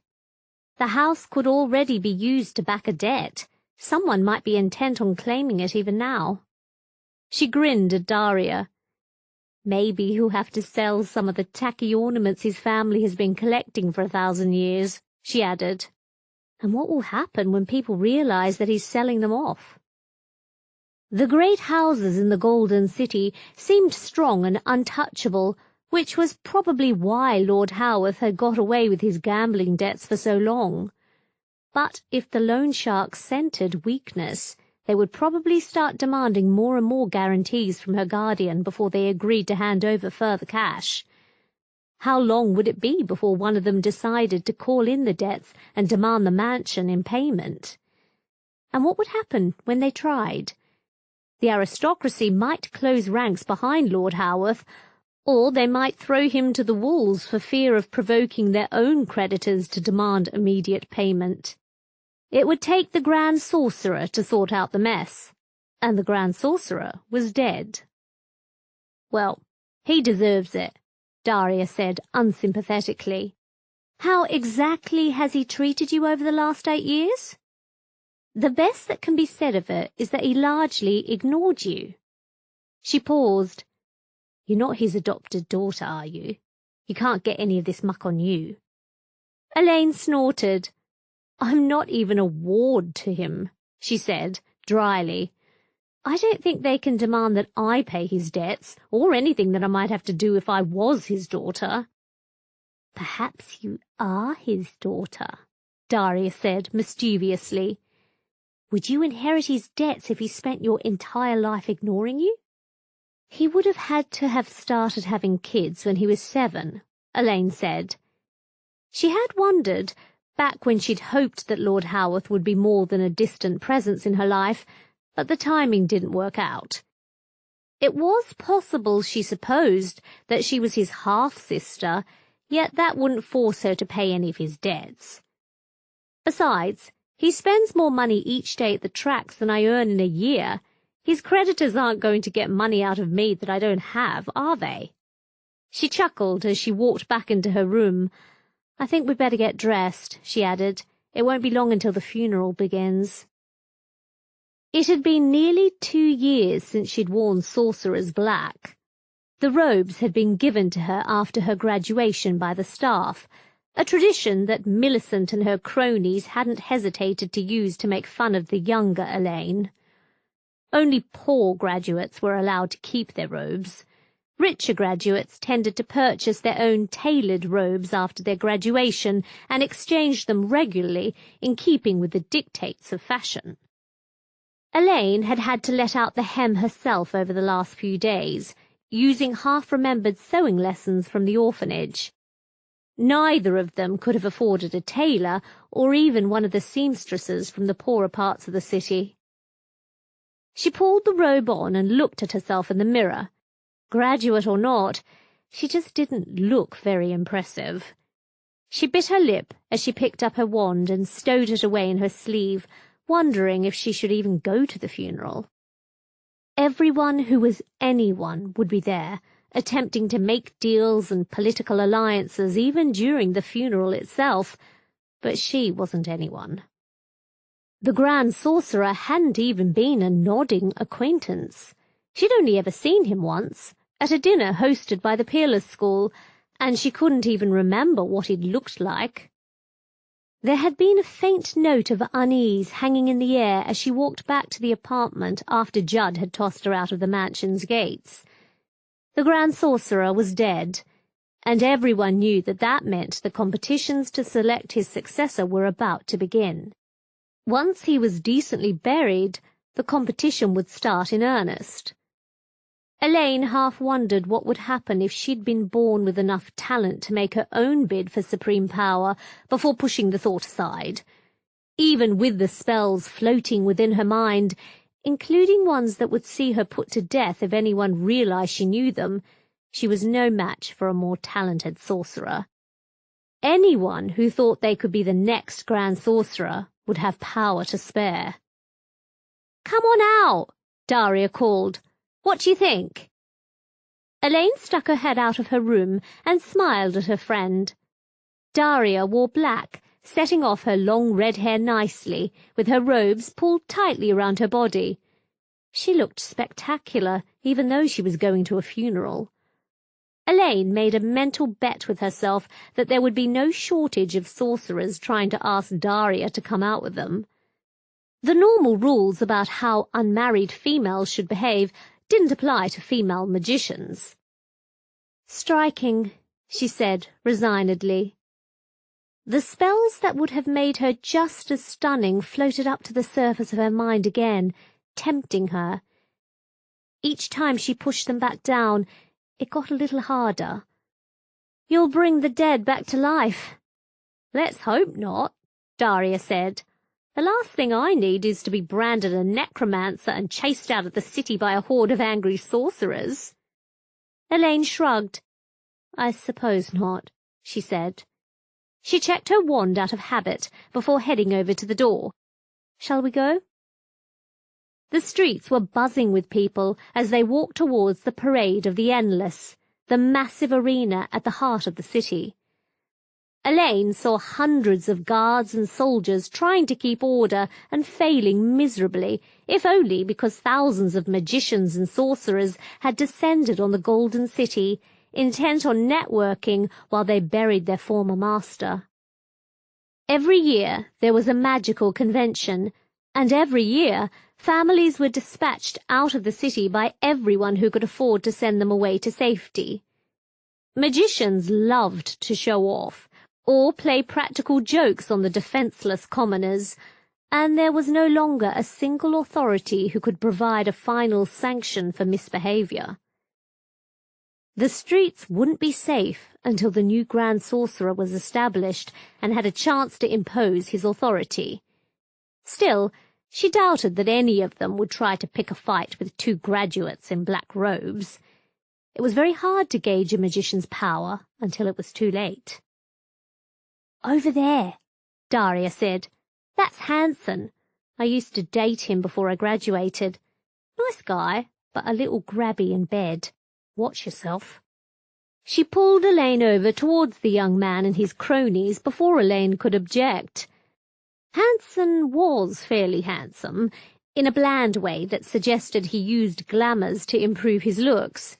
Hardly uncommon among sorcerers, male or female, but something Elaine had always considered rather dishonest. He smiled brightly when he saw Daria and gave her a hug before looking over at Elaine and dismissing her a moment later. Elaine rolled her eyes, even as she felt the old stab in her heart.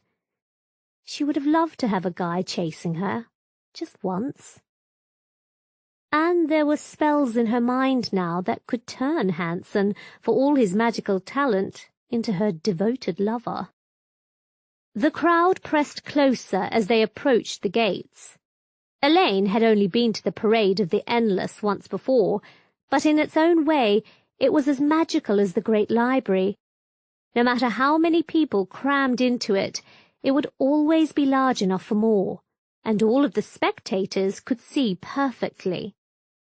The knowledge in Elaine's head provided a precise description of the spells used by the city's founders to warp space around the Parade of the Endless, hollowing out the interior to allow it to become bigger on the inside than on the outside. In some ways, it was rather like the mirrored alternate dimension that made up so much of the Great Library. Mirror magic was complicated and very unstable, at least under normal circumstances.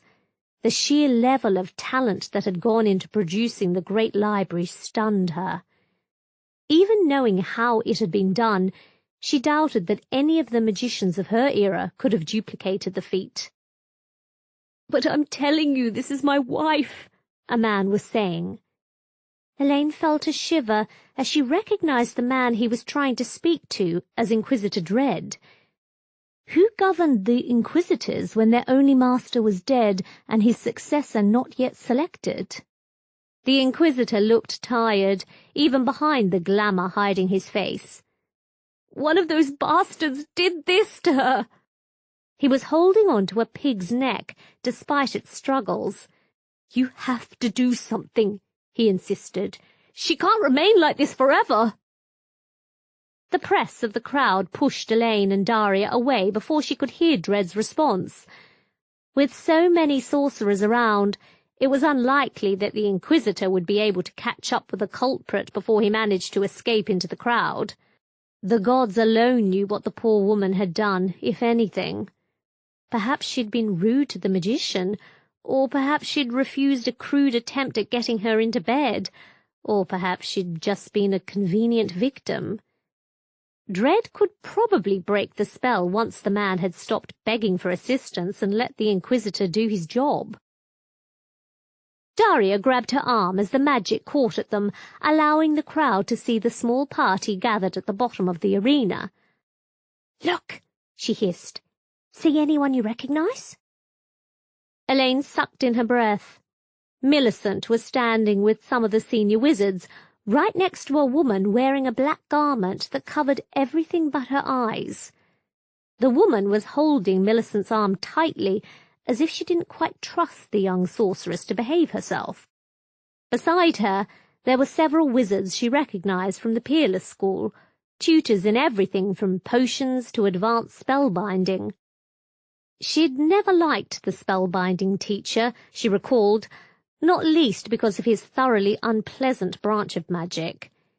He'd always given her the impression that he would have preferred to have everyone wearing one of his collars, with him in firm command of them all. The potions master beside him, by contrast, was fat and always friendly, even to a girl with strictly limited talents for producing potions to order. Elaine had some good memories of his patient tutoring and how he'd helped her get a passing grade. "That's Millicent," she said sourly. At least something had managed to distract her nemesis from her studies. "Who's the woman who's hiding her face?" "Lady Lightspinner," Hanson supplied. Elaine was surprised he'd lowered himself to answer her question. Perhaps he was just trying to impress Daria. "She's the court wizard to the Empress of the South." Elaine remembered what Millicent had said and shivered. If Millicent had been telling the truth, Lady Lightspinner intended to try to become the next Grand Sorcerer. A court wizard in such an important post would be incredibly powerful, and whatever else could be said about Millicent, she didn't lack talent or power. If her relative became Grand Sorcerer, Grand Sorceress, Millicent would be even more unbearable. "And maybe she was seduced by the Empress of the South," Daria added with a wink. "You think that she might be a man under that veil?" Elaine started to giggle, only to force it down as silence rolled out from the center of the arena. The caretaker, the current head of the Regency Council in the absence of a Grand Sorcerer, stepped forward. He was an old man, a distant relative of Lord Howarth if Elaine recalled correctly, although there were few formal ties between their families. She wondered absently if the old man knew about his relative's spending problem, and what, if anything, he intended to do about it. Letting a noble family fall into rack and ruin wouldn't make him popular, but failing to force his relative to pay his debts could unleash unpleasant consequences. It hadn't been that long ago since the wealthy merchants had successfully pressed for their own representation on the city's council. And without a Grand Sorcerer whose decision would be unchallengeable, who knew who would be still standing when the dust settled? She smiled as she caught sight of another man standing to one side with his fellow commoners. Councillor Travis was a dour-faced man with a pleasant-looking wife and a pretty daughter. Still not a social equal to Lord Howarth and the rest of the aristocracy, he was probably richer than any of them, or maybe all of them put together. His family had been among the first to take advantage of the iron dragons built by the technicians to bring the Empire closer together, and it had given them an unbeatable edge. Perhaps his daughter could marry Lord Howarth and bring her dowry to the aid of the Lord's finances. But would she ever be accepted by high society? 37 years ago, the caretaker said, his voice easily audible throughout the arena, a sorceress stood before the Regency Council and was elevated to the position of Grand Sorcerer. He ruled firmly but fairly, striking a balance between the different poles of our society. It was our dearest wish that he would continue to rule for many years to come. And that, Elaine knew, was nothing less than the truth. It was humbling to realize that the Grand Sorcerer, the late Grand Sorcerer, had ruled for longer than Elaine had been alive, but the time between Grand Sorcerers was always uneasy for everyone. The knowledge in her mind whispered a single question. What was worse than a single all-powerful sorcerer ruling the world? 2 all-powerful sorcerers fighting.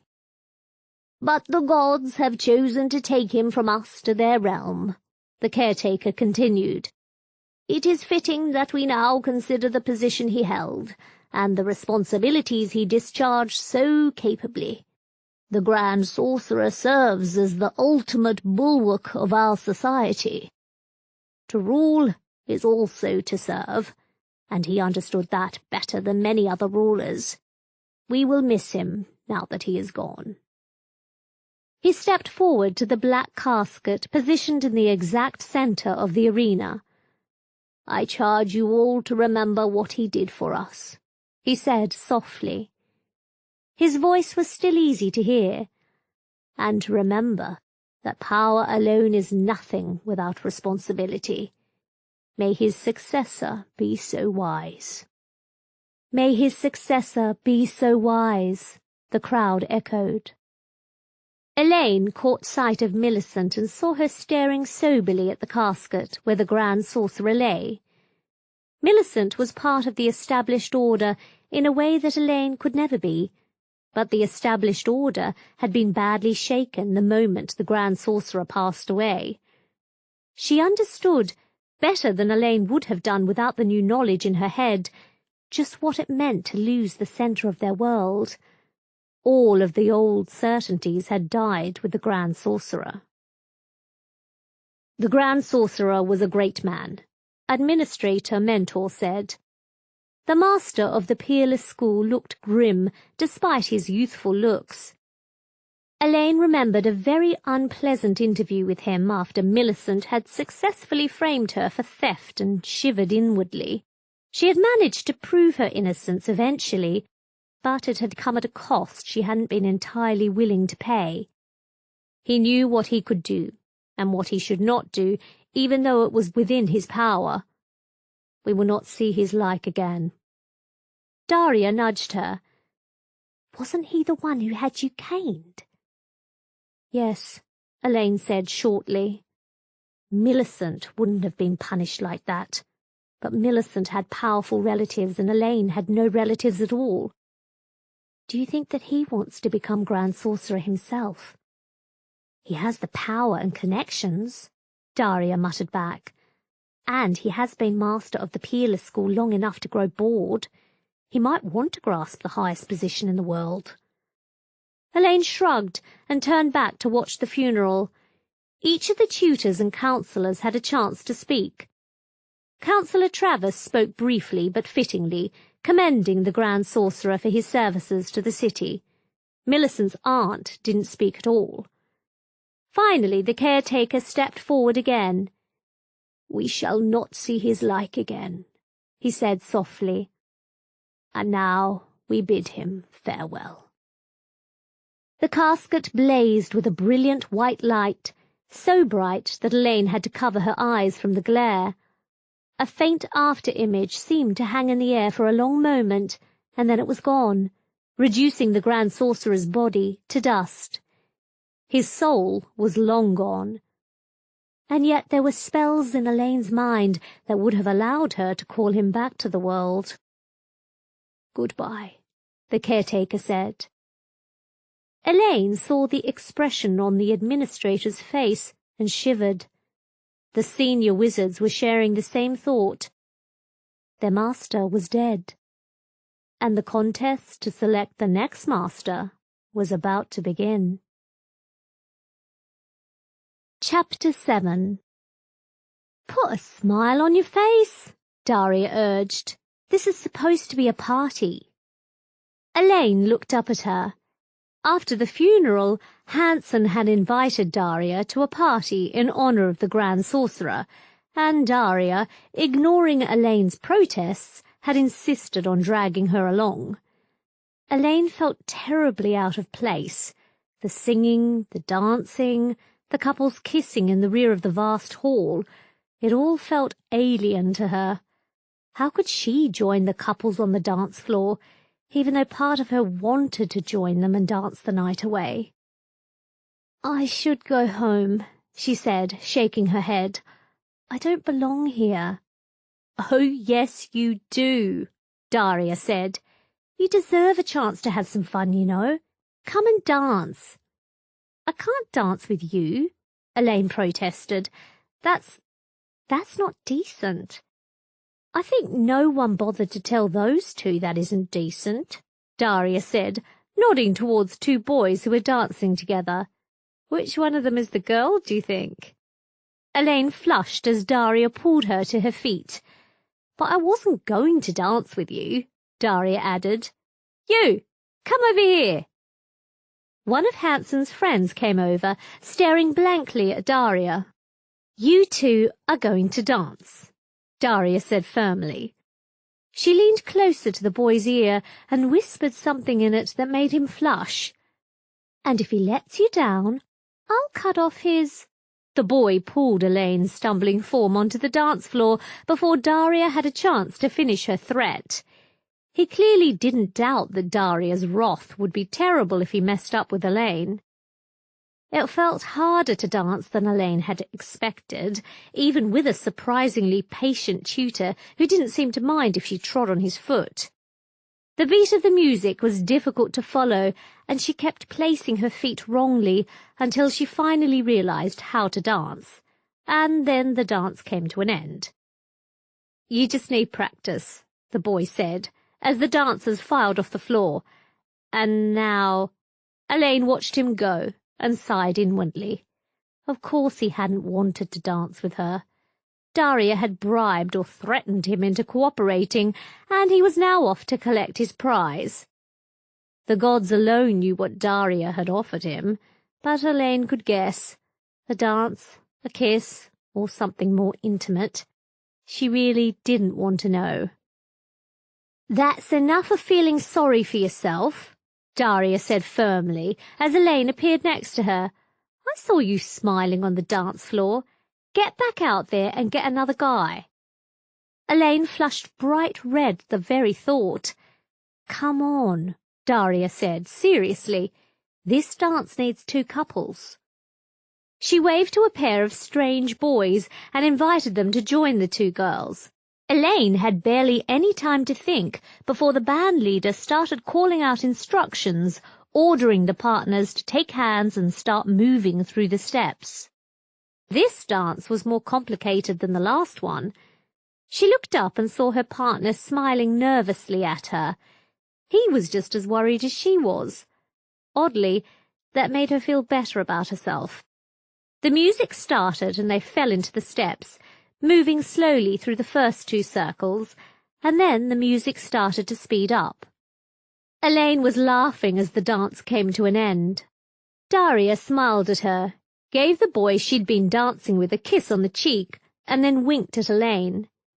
Elaine's partner didn't look as if he expected a kiss, thankfully, but just as Elaine was about to head back to the tables, he caught her arm and awkwardly pulled her back into position for the next dance.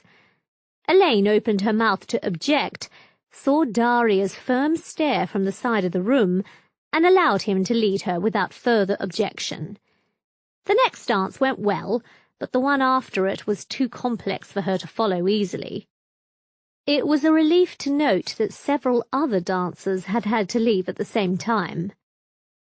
"Want to join me for a drink?" the boy asked. He hesitated and then flushed. "I'm sorry, I sound like an idiot." Elaine knew exactly how that felt. "I'd love to," she said. "Just juice, please. Nothing alcoholic."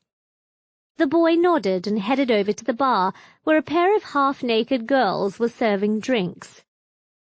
Elaine watched him taking the drinks and heading back to the table, astonished at her own daring. There was a time when she would have fled rather than face a reasonably handsome guy. Maybe Daria had slipped her something to make her less inhibited, a simple charm or limited potion. Or maybe whatever had happened to her in the great library had given her more confidence than she had possessed beforehand. I don't even know your name," the boy confessed. "I'm Bee. Blame my mother. She always loved bees as a child." Elaine smiled. "Elaine," she said. She wasn't going to mention that she was an orphan, at least not yet. The last thing she wanted was sympathy. "You're not trying to hide your face?" "I could never get the glamour to work right," he admitted. His face was pleasant enough, although his blonde hair was cut too close to the scalp for Elaine's liking. No doubt he thought she should be wearing a dress like Daria's, one that left absolutely nothing to the imagination. And besides, I always felt a little dishonest pretending to be something I'm not. "I know the feeling," Elaine said. Besides, she hadn't really been able to use a glamour herself, at least before her accident. Now, 1,000 different spells for creating a glamour floated through her mind, tempting her with the chance to present herself as whatever Bee wanted in a girl. But he seemed to want her for herself. Or maybe... No, she told herself firmly. She would at least try to enjoy herself. What brings you to the Golden City? My patron has plans to expand her holdings in this city once a new Grand Sorcerer gets selected. Bee explained. I'm here to help with the work she can't dish out to the slaves. They complain too loudly. Elaine smiled at the weak joke. What sort of holdings does she want? Political patronage, really. Bee explained. It's really rather boring if you're not able to play the game for your own sake. And what are you doing in this city? I was raised here, Elaine said. She had been about to say that she was born in the Golden City, but the truth was that she could have been born anywhere. Magic could easily be used to move from state to state. Her parents could have lived on the southern continent and used a teleporting mage to transport their daughter to the orphanage. I've never really been outside the city. They told me that the streets here were paved with gold, Bee said. I was most disappointed. They shared a laugh. I was told that there's a land where dragons still fly through the skies, Elaine said ruefully. It wasn't until I was an adult that I realized that no one has seen a dragon for hundreds of years. Mages hunting them down for their skins, Bee said. I heard that a coat made out of dragon skin can repel any charm or curse. It can, Elaine said. And they were incredibly rare now that there were no longer any dragons to hunt down and skin.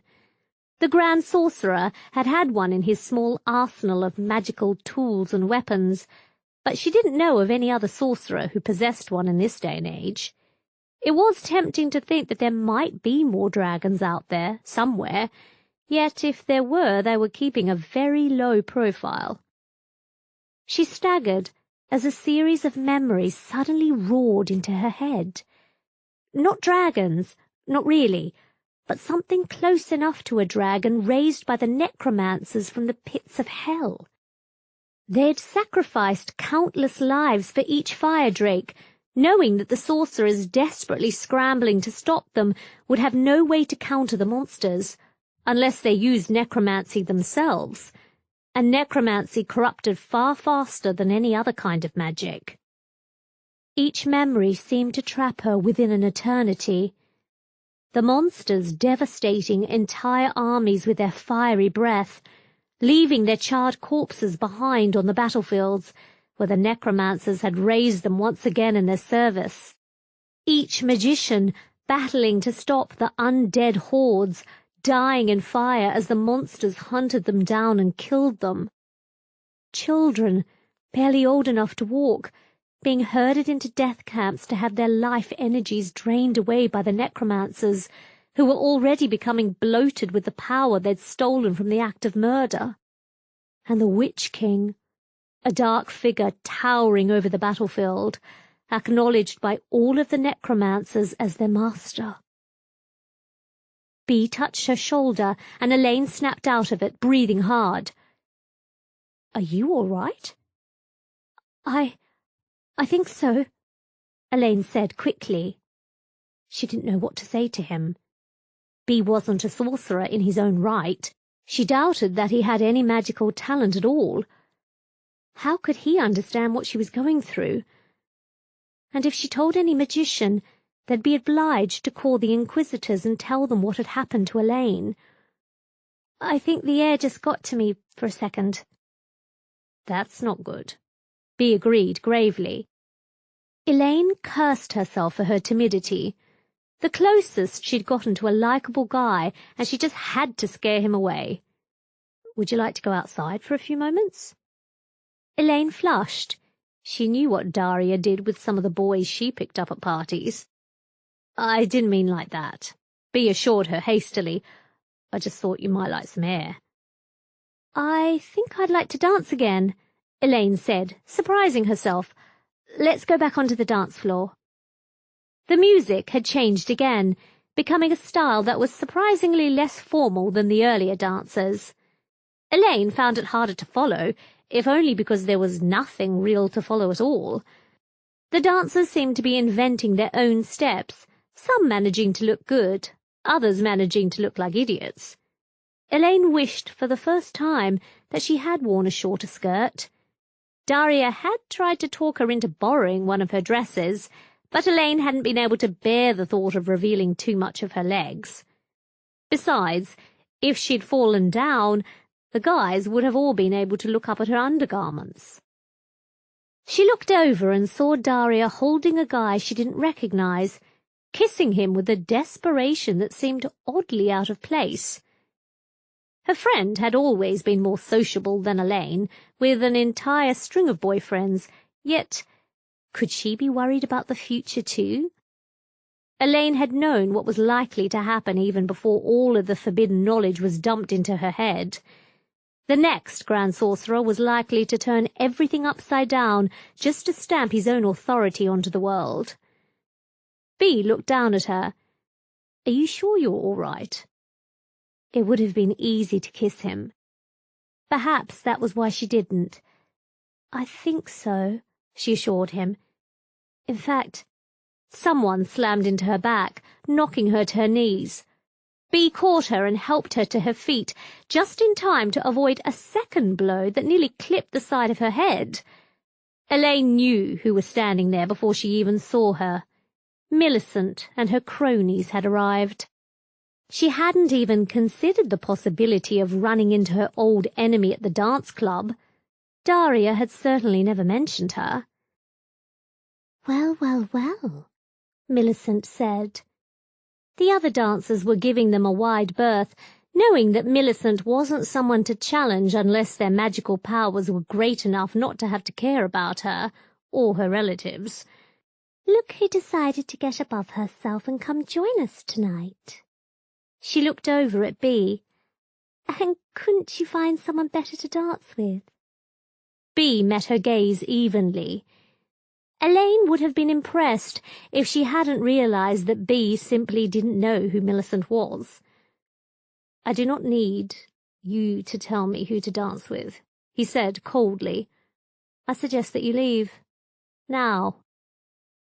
Millicent stared at him as if she hadn't been able to imagine that anyone, apart perhaps from an inquisitor, would stand up to her. And then she smiled in cold delight. "This girl shamed herself before the whole school," she said with an unpleasant smile. "And I think that you won't be defending her any longer." She clicked her fingers, casting a spell with casual ease. Blue light washed over B, and he froze in place. The charm was a simple one for a magician to deflect, so simple that a standard magical protection amulet infused with magical power could protect a mundane non-magician, but B had no protections at all. He would be rooted to the spot until someone cast the counter-charm or it wore off on its own. Given Millicent's power, she'd probably intended the spell to last for days. Elaine stared at her, unable to move. She had been afraid of Millicent since the day they'd first met, since Millicent had decided to hate her. The mere thought of meeting Millicent was enough to keep her rooted to the spot without any freezing charm. Millicent knew it too. There was no need to use magic to bind her feet to the floor when fear did it far more effectively. "And I think it's time to show you why you will never amount to anything," Millicent said, lifting one hand languidly. "You will not show your face here again." There was a scuffle as 3 of Millicent's friends caught Daria, fighting her with magic and their bare hands. Daria was stronger than Elaine, perhaps the strongest girl Elaine had met, but Millicent's friends seemed to share some of her power. Elaine saw one of them stumble backwards as Daria's fist met her face, but the other 2 caught her and held her firmly. They'd pushed something against Daria's throat. "You don't even know her secret, do you?" Millicent observed. "Maybe you should find out, but not now." Her hand shaped into a casting posture, and she tossed a spell at Elaine. A transfiguration spell, just like the one she'd used years ago, keyed to her own magic. Even a trained wizard would have difficulty undoing it without Millicent's help. Elaine felt the spell touch her, its perverse nature grappling with her body and altering it against her will. And then time seemed to slow down. The spell broke apart into its component pieces, each one instantly recognizable to her. Elaine felt one of the spells that had been forced into her mind rising up inside her, shaping a thought that required little power to turn into a spell. Her magic flared around her, and Millicent's spell shattered as casually as if it had been nothing more than a gossamer thought. Other spells, some far darker than anything Millicent had ever unleashed on her as a joke, rose up to match it. Elaine realized that her entire skin was buzzing with magic, not the magic forced upon her by Millicent, but something that rose from deep inside her. She might have had limited power, far less than Millicent had on her worst day, yet she did understand spellcasting on a level she couldn't have put into words, and Millicent couldn't have hoped to match. The spell, driven by hatred and rage and a burning lust for revenge, flared into existence within her mind. In some ways, it was even related to the spell she'd triggered when she'd opened Duke Garmer's book. It would feed on Millicent's power rather than being dependent upon Elaine's own limited talent. Her hand snapped out before she had quite realized what she was doing.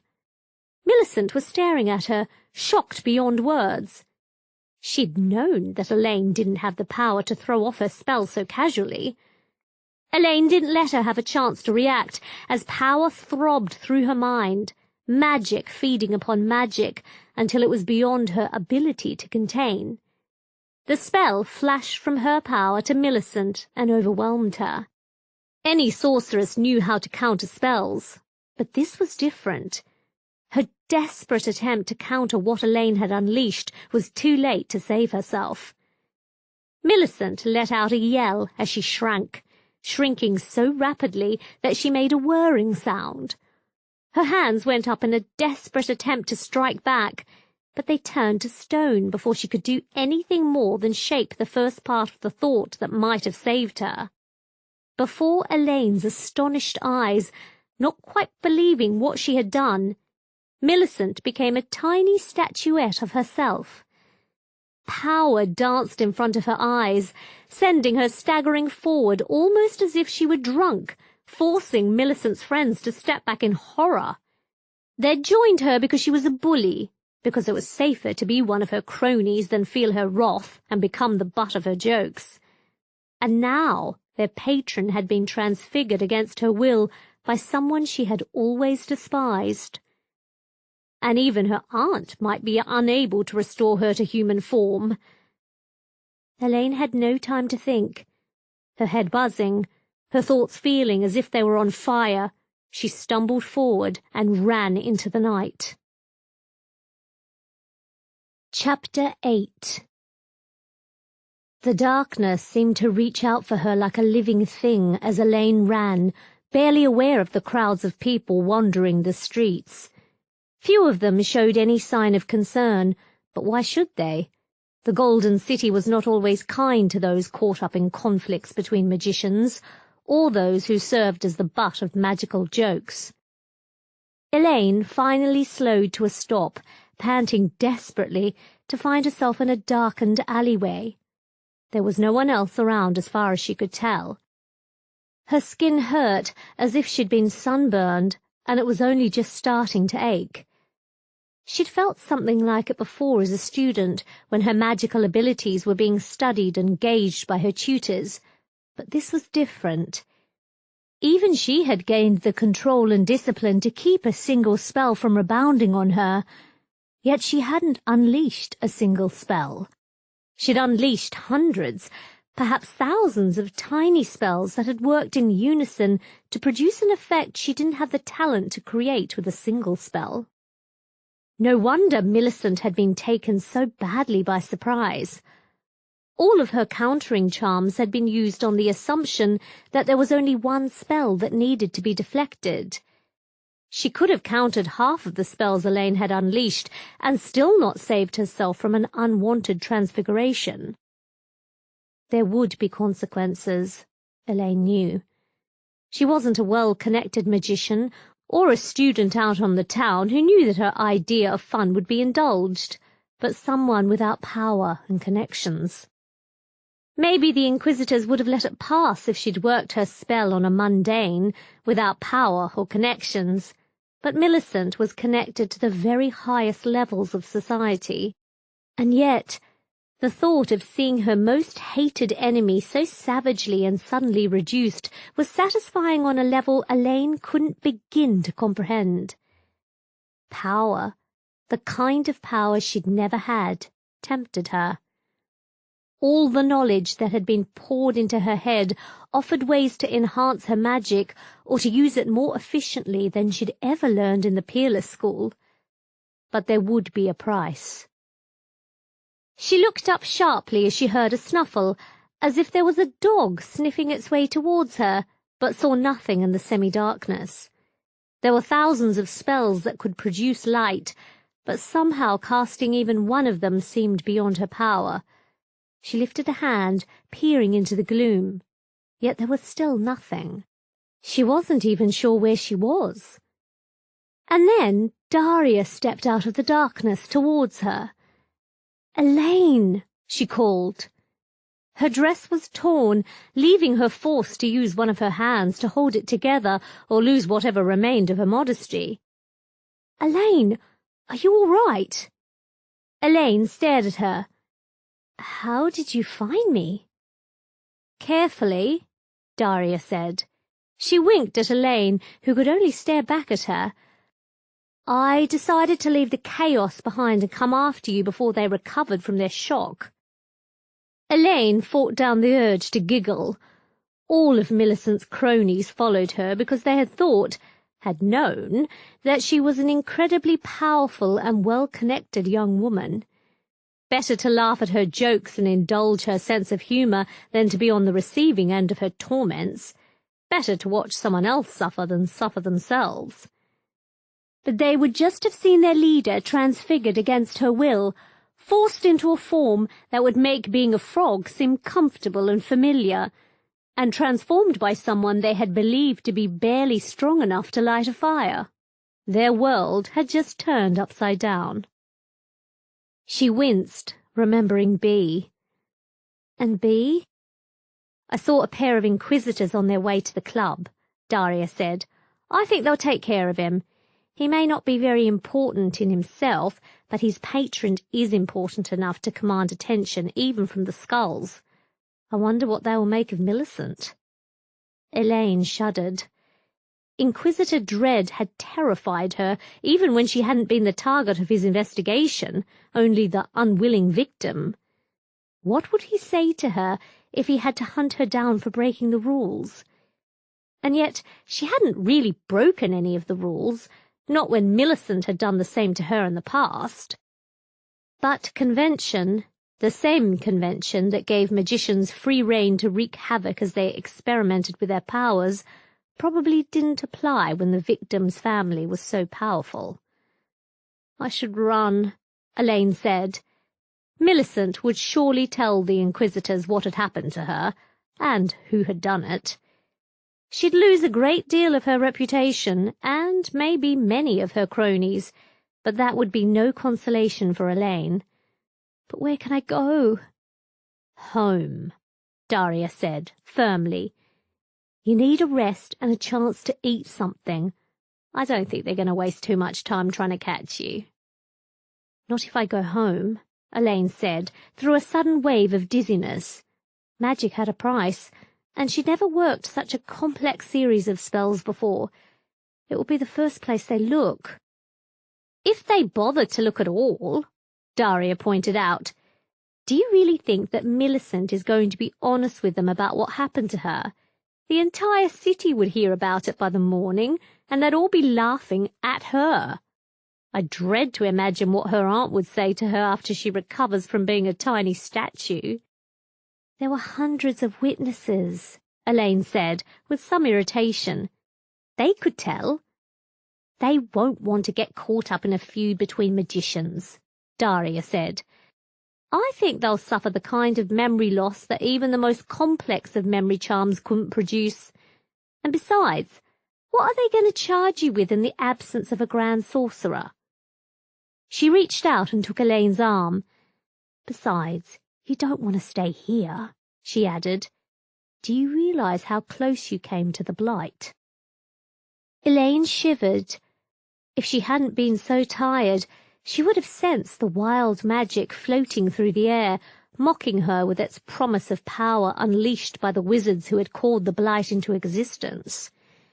And yet, she knew better than to go anywhere near the blight. Wild magic could inflict changes in a victim that no amount of controlled magic could repair. There were no warning signs warning people to stay out of the blight.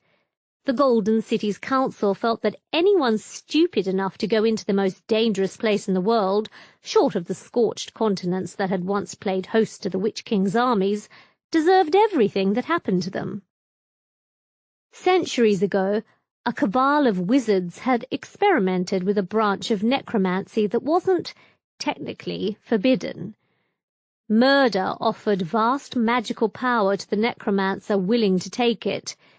They'd reasoned that trapping a victim in an endless death would offer a bottomless supply of power, even though it wouldn't have the same charge as a true murder. The Inquisitors had moved to stop the cabal, and they'd fought back, unleashing all of their magic in one final cataclysmic burst. They'd contaminated the entire area with wild magic.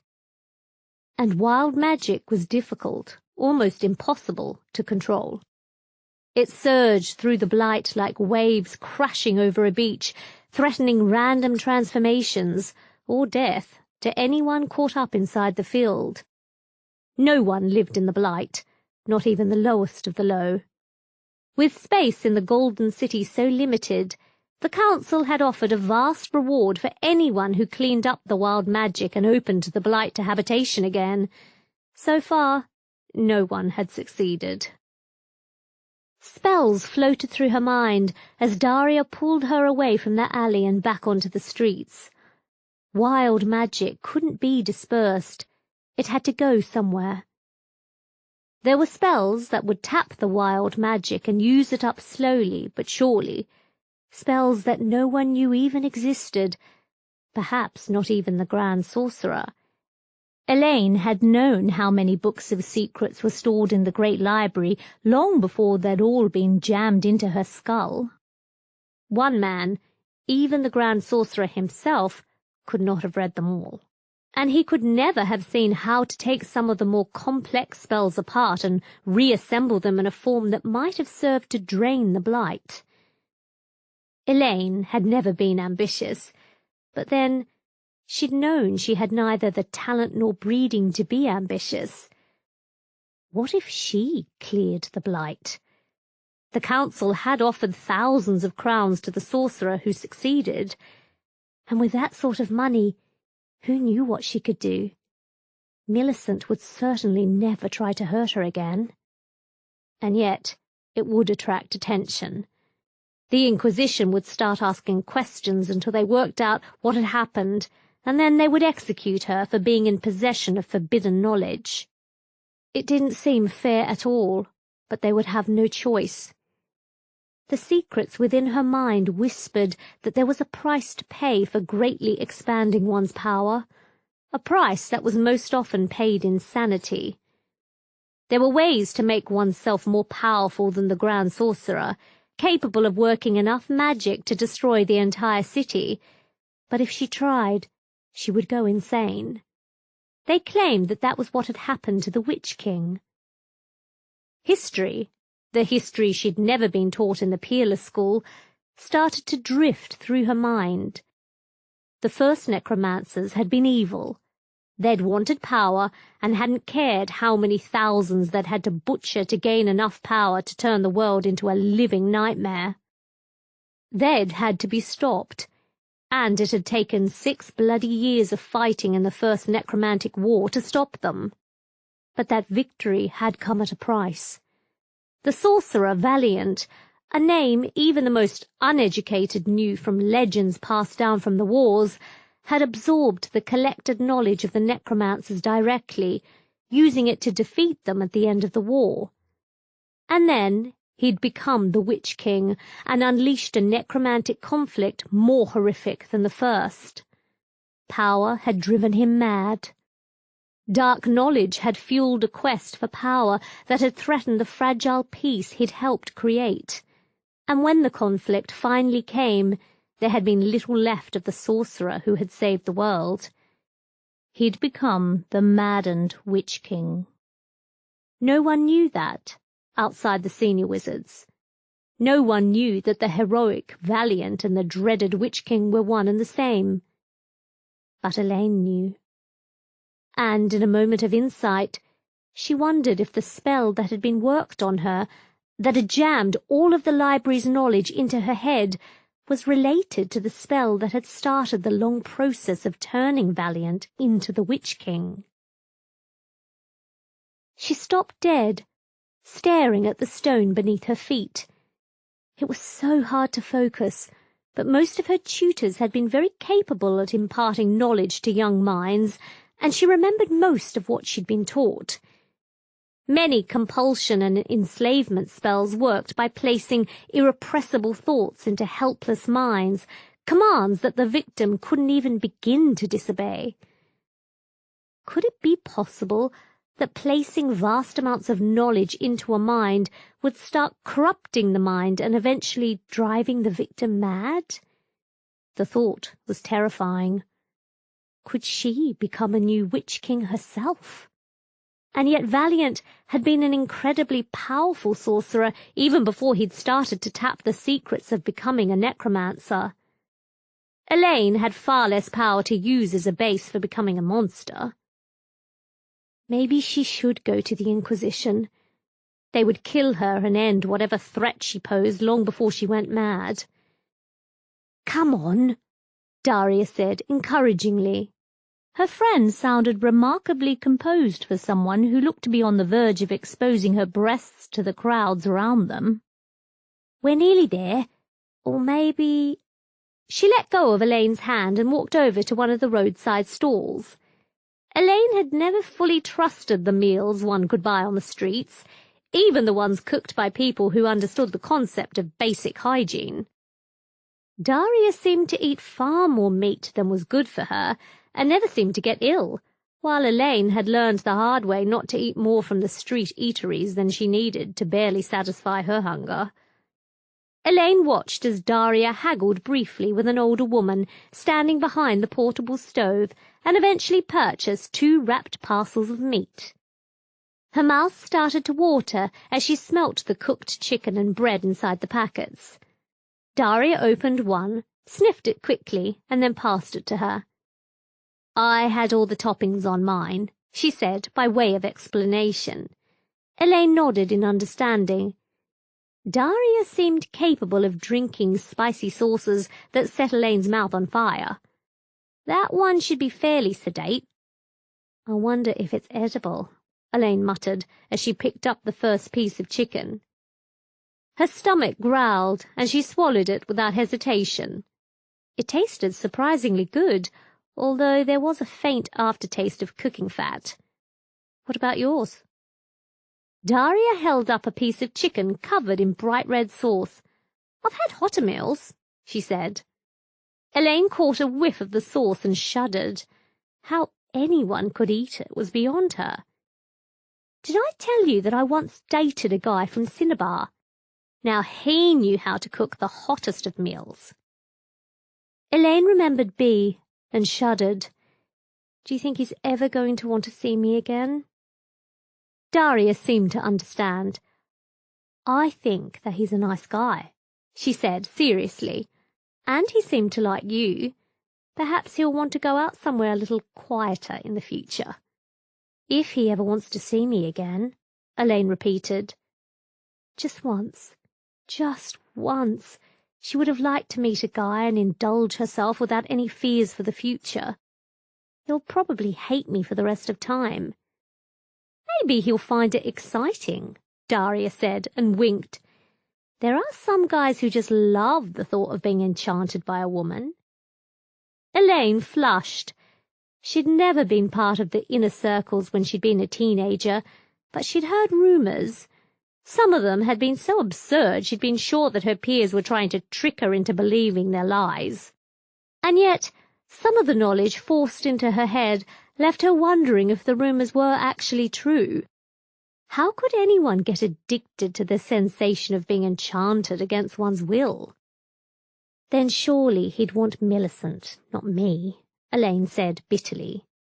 Millicent enjoyed men, particularly the men who wanted to form an alliance with Millicent's family. The gods alone knew if she'd ever seal with a particular man, although some of the higher families pushed their daughters into marriages for dynastic purposes. Whoever ended up unwillingly sealed to Millicent would be entering hell itself. She wouldn't hesitate to turn him into a frog for looking at her sideways. I don't know, Daria said. She patted Elaine on the shoulder as they reached their apartment. Listen to the voice of experience for a moment. You've enjoyed your first taste of male company, and there's no need to ruin it by pressing ahead too fast. She leered cheerfully at her. Take it from me, men like doing the chasing, not being chased. The secret is to run away slowly enough to be caught. That makes no sense, Elaine protested. Just you wait until you have more experience, Daria said, as her leer became a grin. Like I said, don't try to move ahead too fast. Men always value what they have to fight for more highly than what they get for free. Maybe on your next date you can kiss him a little, leave the passionate embrace for the third date, and... Elaine felt herself flush again. You're disgraceful, she protested. I can't do that.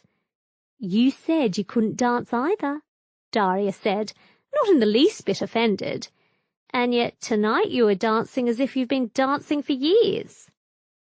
They reached their apartment, dumped the remains of the paper wrapping in the bin, and headed to their rooms. Get some sleep, Daria advised. Tomorrow you can start thinking about what you're going to wear on your next date. Elaine hesitated. Daria, she said slowly, why did Millicent say that you had a secret? Everyone has secrets, Daria said. I have secrets that belong to my folk. I bet you that Millicent has secrets of her own. She probably thinks that the travellers had other ideas than just making sure that one of their people got a proper education when they left me here. Elaine shrugged.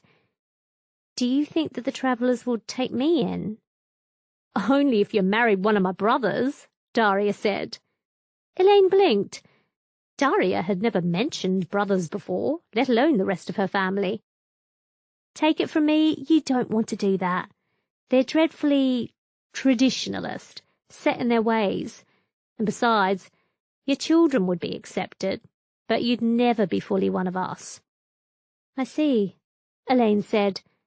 That doesn't sound very nice. They're not very nice people, Daria admitted. You know how most people treat travellers, even ones who are harmless? They're never convinced that they should be nicer to people because no one is nice to them. Elaine could understand that all right. I'll get some rest, she said, and I know what I'm doing in the morning.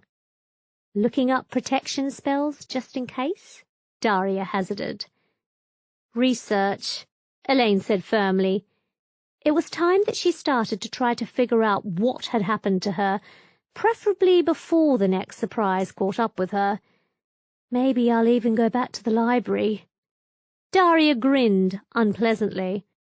Sweetheart, I have never heard it called that before. Chapter 9. Duke Garma had been the younger brother of King Hildebrand. Elaine had known that from the notes attached to the crates of books she'd opened when she'd been hit by the curse, But according to the writers of Peers of the Empire, it was the single most important fact about the dead Duke.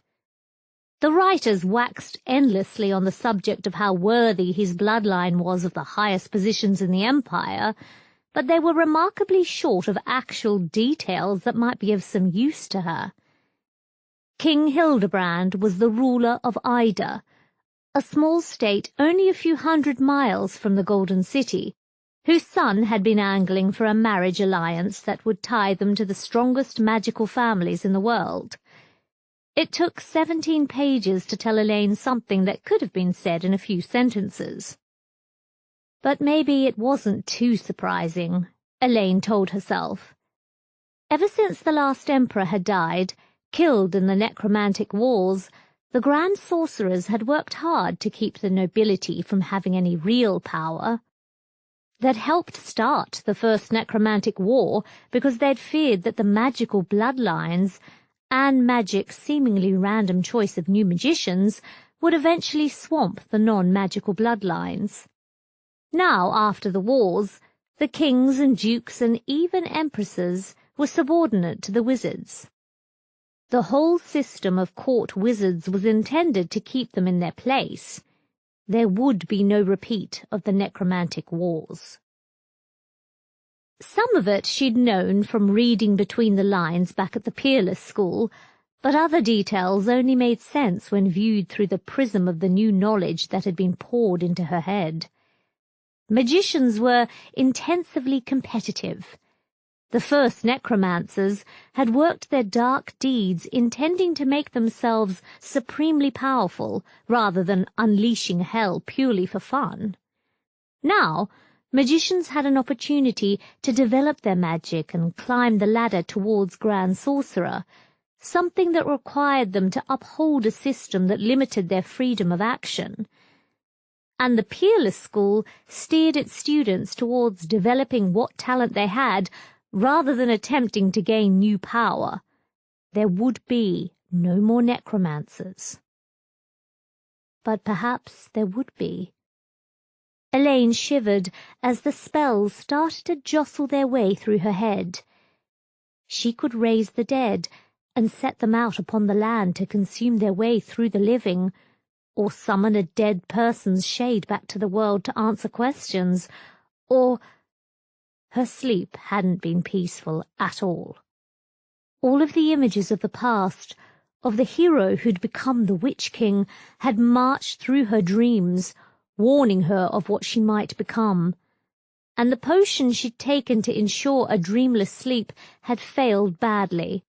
She couldn't understand why. She flicked through the book again and shook her head. Ida might have had one of the oldest noble families in the Empire, but it was a tiny state, barely 50 miles across from one end to the other. Only bad terrain and a certain ruthlessness had stopped her neighbours from conquering her centuries before the necromantic wars. They'd even held out against swarms of flesh-eating undead unleashed by the necromancers, although the undead had had problems operating in the extreme cold. Elaine had heard reports that melting glaciers had released hundreds of undead from their frozen sleep, whereupon they'd set out to continue their quest for human flesh. At least they were less dangerous without the necromancers guiding their actions. A small troop of soldiers and a wizard or two could have dealt with them before they became a major threat. Duke Garma had had magic listed as one of his interests, but he'd never studied in the Peerless School or even been tutored by hedge witches from the surrounding countryside. There was more magic in the world than that controlled by the Peerless School, and it was possible that Duke Garma had somehow avoided being noticed by the Grand Sorcerer, but if he'd had real power, surely he would have used it to enhance his chances on the marriage market. Instead, he'd collected books and a handful of artifacts that had been forwarded to the Great Library upon his death. Unless he wasn't dead at all. There were spells that were meant to confirm that an aristocrat had passed into the realm of the gods, but they could be tricked by a clever magician or subverted by someone with enough power to simply override them. What if Duke Garma had intended his books, including the cursed volume, to go to the Great Library? It would have only been a matter of time before Elaine, or one of her fellows, opened the book and was struck by the curse. Maybe he'd found a way to do the impossible and burgled the Great Library. Who needed the books when all of their knowledge was inside a hapless human head? And yet, it seemed a risky plan, one rife with uncertainties. What if the Inquisitors had realized what had happened before Elaine left the hospital? Or what if she'd gone to them and confessed to what had happened? Or what if the curse had killed her outright? The Druids had said that Elaine had come very close to death. Someone with more power might have been killed as their magic was tapped to fuel the curse. She closed the book with some irritation and looked over at the next one. Somehow, Ida had escaped having the normal thousands of volumes of books written on her history. But then, Ida had simply never been very important. Apart from the court wizard, a fellow named Trebuchet, according to the latest guide to magicians and their families, there seemed to be no magicians of note living within the mountainous kingdom. Ida seemed to like to keep herself to herself, although perhaps that wasn't so surprising. The advantages that had kept the kingdom as free as any other state in the empire wouldn't allow it to build an empire of its own. On the great plains below the mountains, Ida's soldiers would be cut to ribbons by the armoured troops of the nearby states. They could raid, but little else. And none of that now that the magicians ruled the world.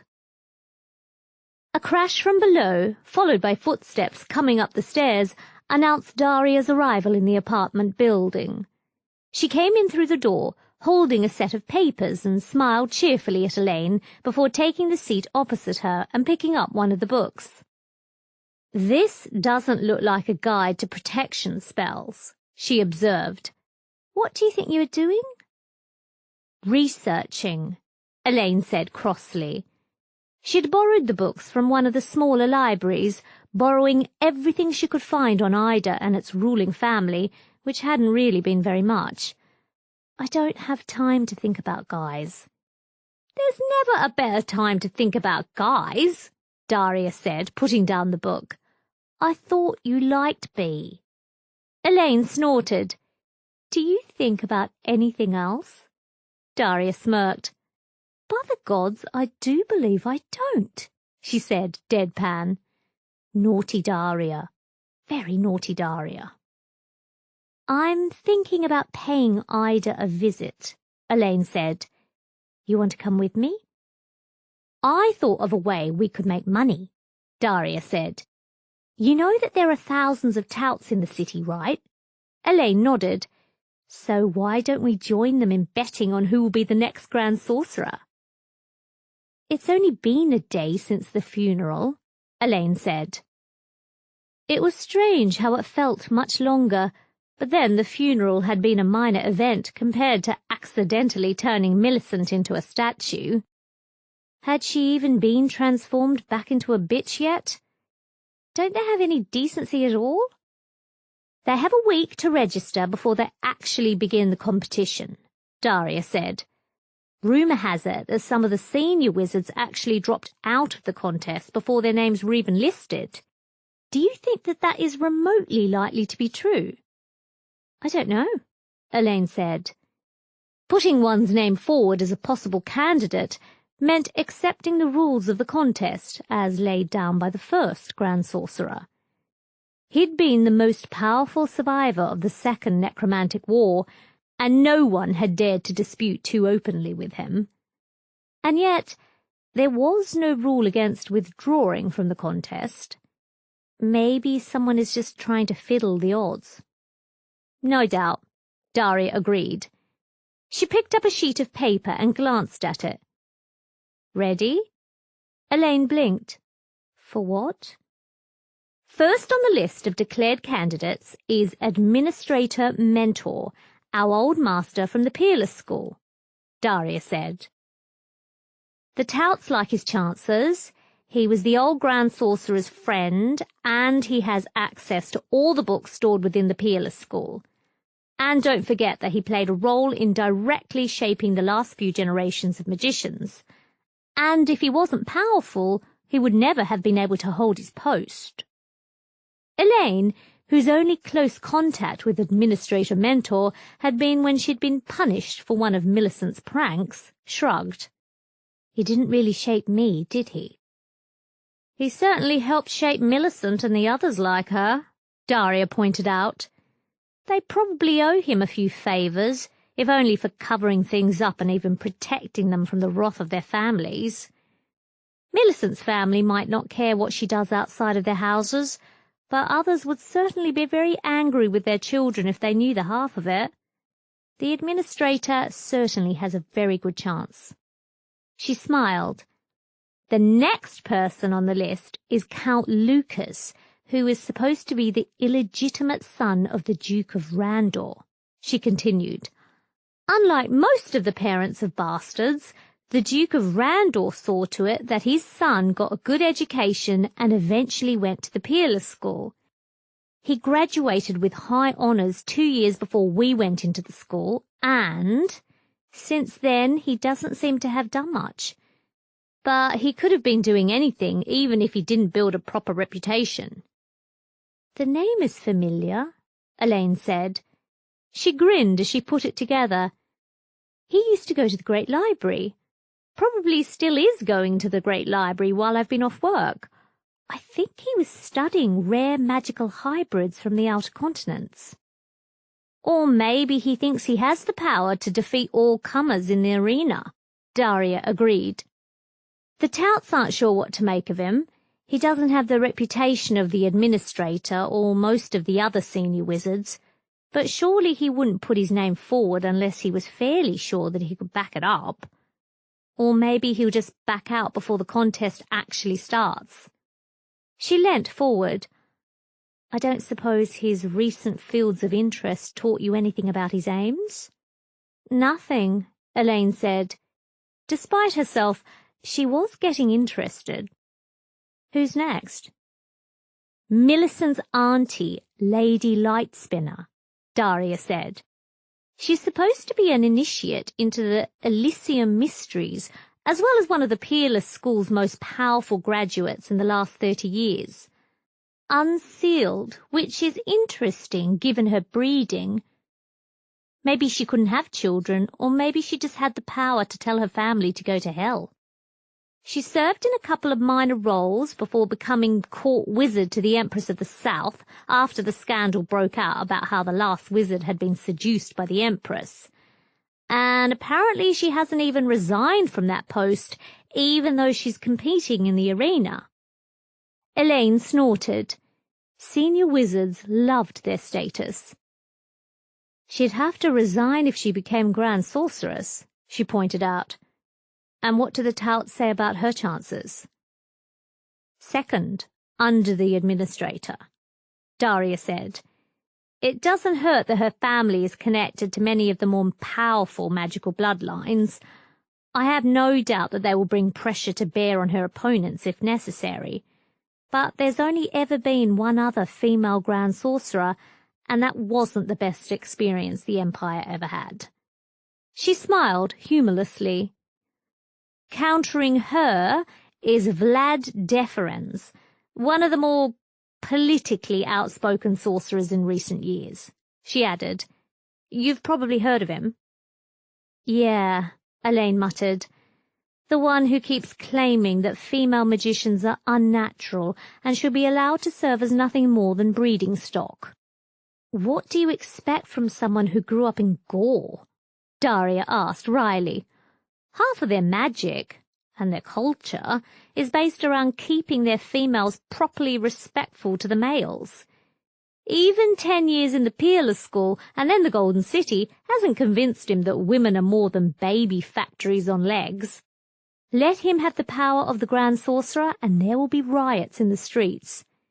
Every female magician in the world will stand against him.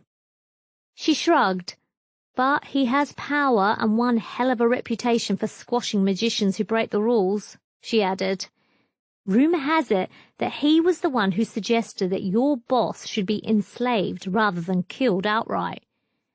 The touts think that he has a good chance, unless some kindly magician kills him before the contest begins, or maybe he will be killed in the contest. Deferens isn't the kind of person to back down if challenged. The gods help us if he does get into power, Elaine said. Who else is there? Wizard Kane has decided to join the contest, but he's not a particularly well-known candidate, Daria said, checking her list. No great achievements, no great political relationships. He may decide to back out quietly rather than go into the arena as a contestant. And then there's the final contestant, the really strange one, Prince Hilarion of Ida. Elaine stared at her. Of Ida? Of Ida, Daria confirmed. Do you know him? Only through reputation, Elaine said, picking up one of the books. Prince Hilarion was, if she recalled correctly, the heir to the throne. What was he doing serving as a magician? Come to think of it, was he even a magician? How did he get in? Turned up at the arena, demonstrated his magic, and then put his name into the pile of candidates, Daria said. The touts don't know what to make of him either. He never even went to the Peerless School. As far as anyone can tell, he never had any formal training at all, and yet he thinks he can become Grand Sorcerer. Elaine frowned, puzzled. It wasn't impossible to get a magical education outside the Peerless School, but anyone who wanted real power should definitely have gone to the Golden City. And yet, if Prince Hilarion was the heir to Ida, maybe his father had hired a wizard to train his son rather than have him go to the Peerless School and end up sucked into the political struggles that range through the Golden City. But how could he feel that he could compete with the mighty magicians who were going to face one another for the greatest prize of all? Unless he thought that he might have an ace in the hole. The thought struck her like a blow between the eyes. Maybe he did have an ace in the hole. Elaine herself.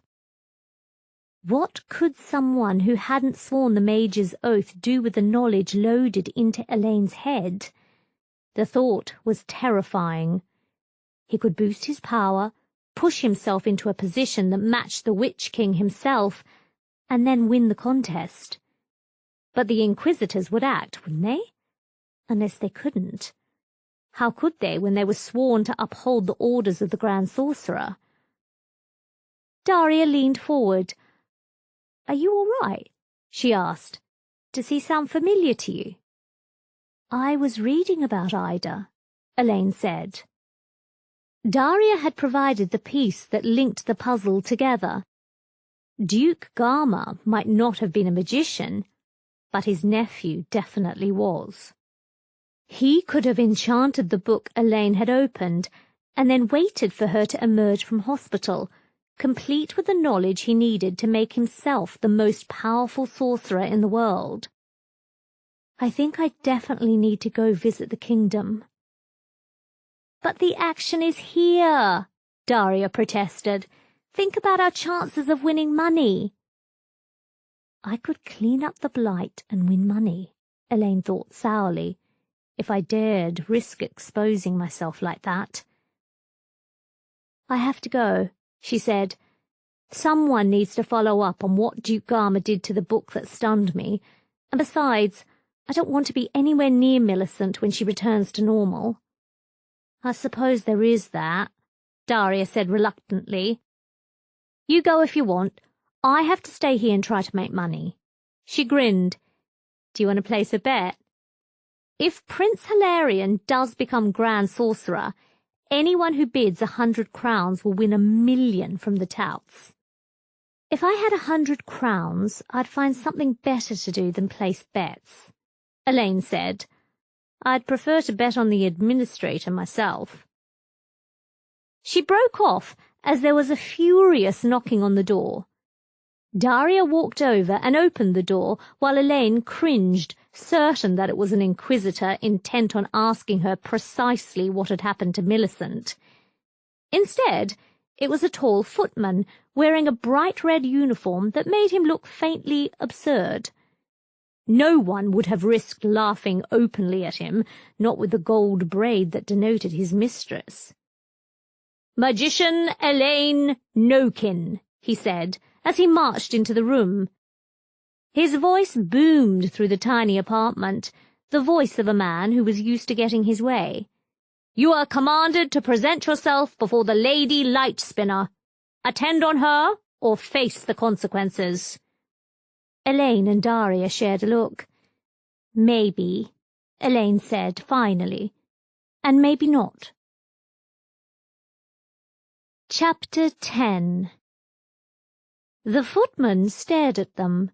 Whatever he'd expected, it hadn't included open defiance. "My mistress summons you," he said, returning to his instructions.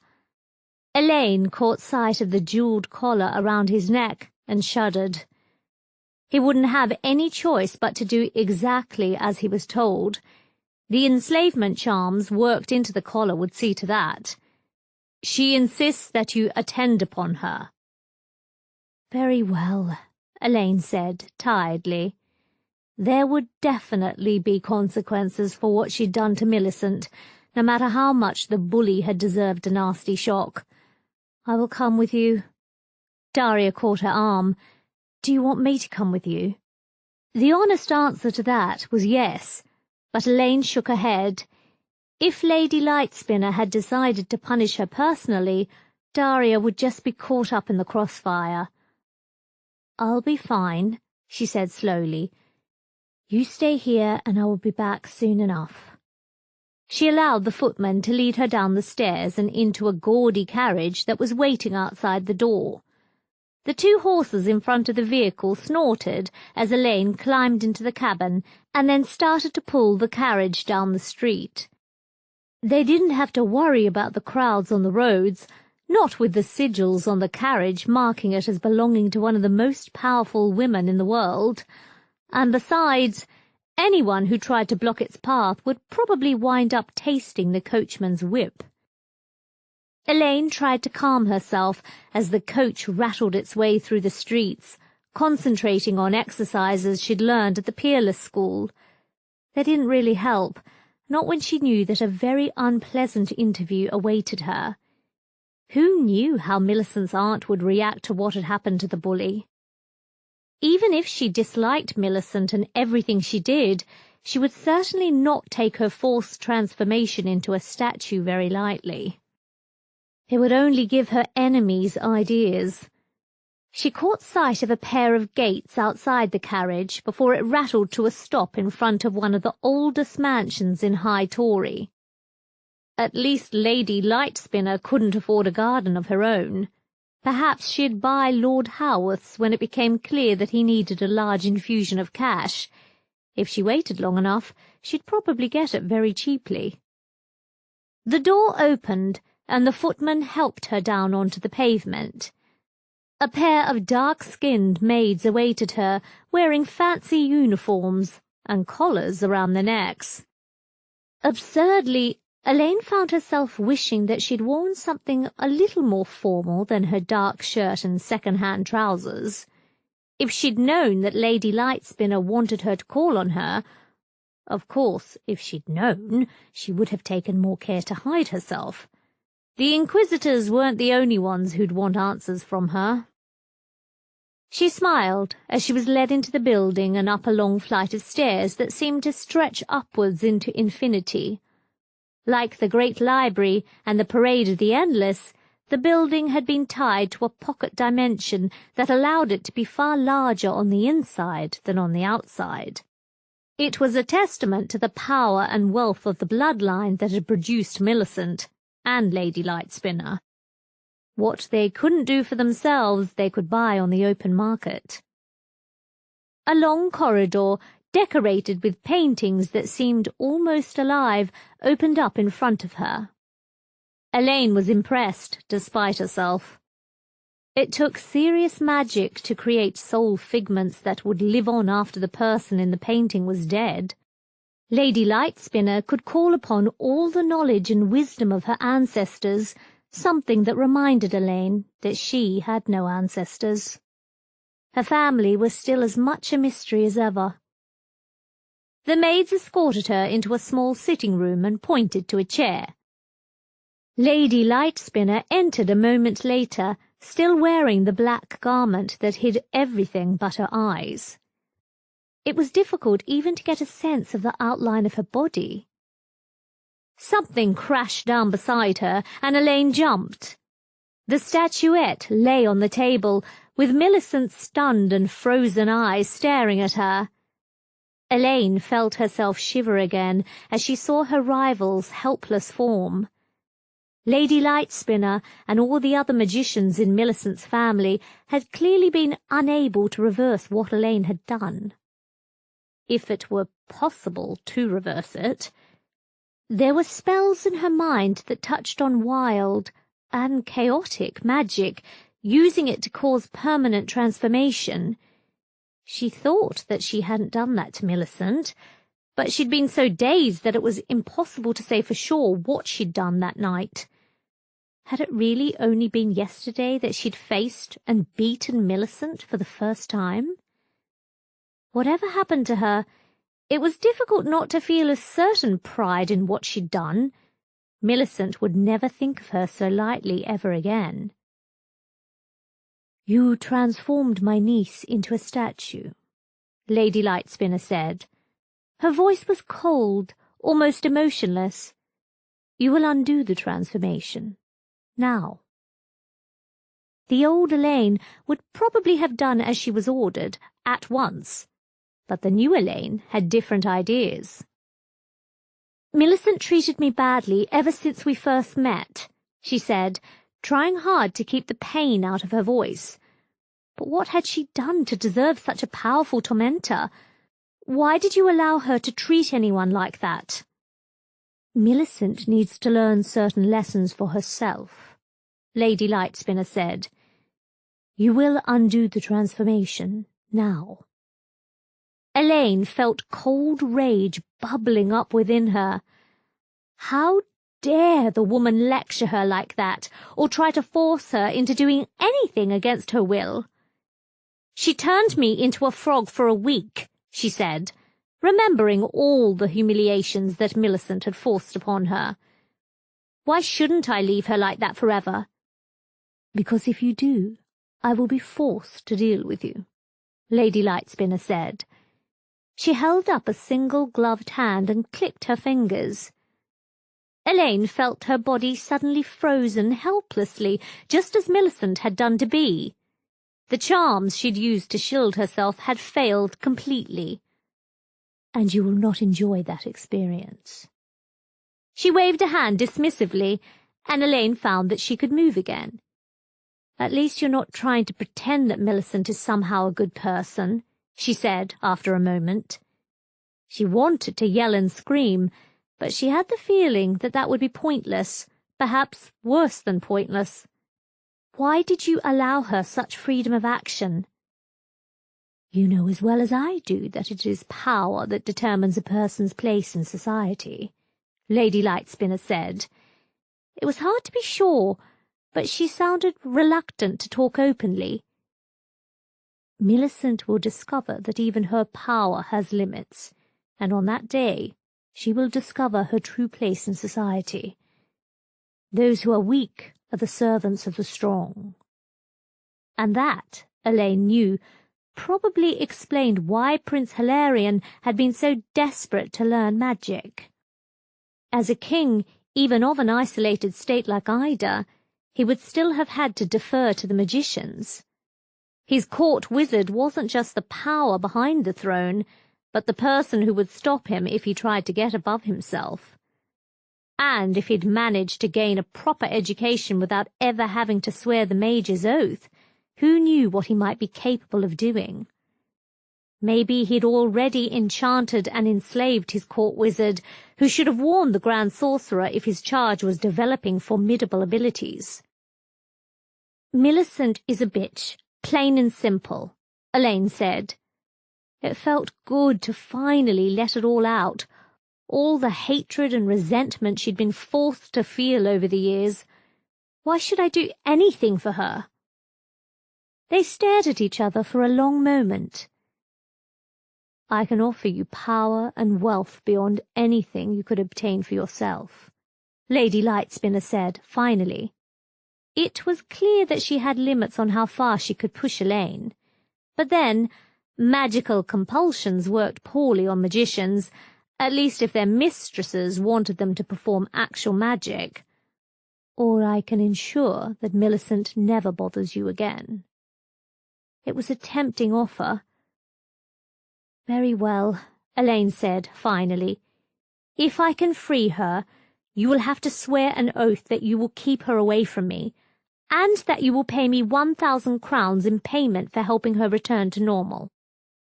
She'd expected Lady Lightspinner to haggle, and was disappointed when she merely nodded slowly. "Very well," she said. "I swear that I will keep Millicent away from you, and that I will pay you for your services, once she is free of your spell." Elaine nodded. She knew that most magicians who swore oaths had to keep them, if only for fear that their magic would rebound upon them.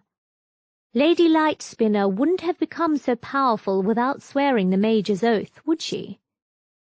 But Prince Hilarion clearly thought that he could gain power without attending to any of the obligations, such as they were. She reached over and picked up Millicent's stony form. It had been years since she'd studied transfiguration and enchantment at the Peerless School, but the knowledge forced into her head told her that this wasn't an ordinary statue. What would happen when the magic finally faded away? Millicent should have returned to normal, yet whatever Elaine had done hadn't been a remotely normal spell.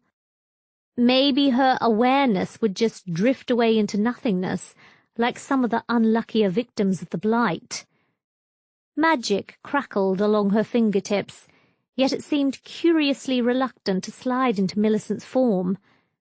Elaine closed her eyes and concentrated, dragging up spells she'd never used outside the Peerless School. But nothing happened. Had she killed Millicent outright when she'd transfigured her? It was possible. "Undo the spell," Lady Lightspinner said remorselessly. "Now." "I don't know how," Elaine burst out in frustration. "I don't—" As if her outburst had triggered a thought in her mind, she felt new spells coming to the forefront of her awareness. She hadn't really used a single spell on Millicent, but hundreds of tiny spells, all of which were now rebelling against her conventional attempt to free Millicent from her bondage. It would need something similar to undo the spell. She kept her eyes firmly closed and concentrated, muttering the words under her breath as they came into her mind, and Millicent's form started to shift. Elaine threw her away and watched as she hit the floor. The statue was vibrating, stretching in and out of conventional reality as magic contested with the counter-magic she'd shaped in her mind. And then there was a loud bang, and Millicent lay on the floor in front of them, breathing heavily. Her clothes were all torn and bedraggled by the magic that had warped her form into a tiny statue. "You're free," Elaine said. The look of absolute fear on Millicent's face felt surprisingly good after the years of torment, though part of her was appalled at what she had done, even to a girl who had treated her terribly. "Welcome back to flesh and blood." Millicent seemed to find it hard to talk. You... You will say no more," Lady Lightspinner said, cutting off her niece before Millicent could say anything that might have gotten her into real trouble again. "You will report to the Druids for a full examination, and then we will—" discuss your future. Go." Millicent threw one more half-scared look at Elaine and stumbled out of the room. Elaine felt tired and dizzy, almost as if she was on the verge of being sick. Using magic like that should have been impossible, surely, and yet she'd done it twice. Lady Lightspinner looked up at her, her blue eyes expressionless, her face invisible behind the veil. "You will receive your money," Lady Lightspinner said. "I thank you for your service." "You're welcome," Elaine said tartly. She already regretted what she'd done. "Give me the money and I will take my leave." "I have an offer to make to you," Lady Lightspinner said. "I need powerful young magicians to assist me in my work. Join me. Work with me." Elaine shook her head quickly. "I'm really not that powerful," she said truthfully. Millicent could have beaten her effortlessly if they'd matched talent against talent. "All I did was something new," Lady Lightspinner said. "I could use you. Do you really wish to see Sorcerer Detherans wearing the robes of the Grand Sorcerer?" "I don't think I could tip the balance," Elaine said. Surely the contest was between the candidates themselves, not their clients. But very little was known about the contest the first Grand Sorcerer had devised. If more had been known, the touts would probably have been happier, and it would have been easier for them to start placing their bets. "I just want to get on with my life." "Your former boss has left the Great Library," Lady Lightspinner informed her. Elaine's eyes opened wide. Miss Prim couldn't leave the Great Library. But it had been the Grand Sorcerer who had bound her to serve in the library until his death. The charm holding her there would have died along with the sorcerer who'd cast it. "My patronage could ensure that you get her post as head librarian." That was tempting, Elaine had to admit. Some of her co-workers hadn't wanted to stay in the library for their entire careers, but Elaine would have been quite happy if she'd slowly risen up in the ranks until she became the supervisor of the entire building. It had always felt warm and friendly to her. But she didn't want to owe anything to Lady Lightspinner. "No," she said finally. "I will work my way to the top on my own." "Then go," Lady Lightspinner said. "Collect your money from the men downstairs and then walk home." Forcing her to walk home had probably been intended as a slap across the face, but Elaine was silently grateful. She needed time to think. "You turned her back to normal." Elaine nodded. "I don't think I had much choice," she said. "What would have happened if she'd gotten the Inquisition involved?" "They would probably have been impressed that you managed to do it in the first place," Daria said. "But never mind. Guess who came calling while you were out?" Elaine was too tired for guessing games. "Tell me." "B," Daria said with a grin. "I took the liberty of assuring him that you'd be more than happy to go out with him tomorrow night. I think he plans to take you somewhere very fancy." Elaine flushed. "I have to go to Ida the day afterwards," she said. It would have been simple to use one of the teleport stations constructed by various magicians, but it would have drained even the money she'd been given by Lady Lightspinner. Besides, she'd never travelled outside the Golden City before, and she was curious to see the countryside. An iron dragon would take her all the way to Ida, and the station built below the mountain peaks. I suppose dinner would be nice. "Just don't let him go too far," Daria advised. "Men simply cannot be trusted to know what's best for them, or for the girl. Don't let him do anything that makes you feel uncomfortable." "I'll do my best," Elaine promised her. She glanced at the calendar on the wall while she considered. She had 10 days of leave left before she had to return to the Great Library, unless she was called in early to help prepare the groundwork for Miss Prim's successor.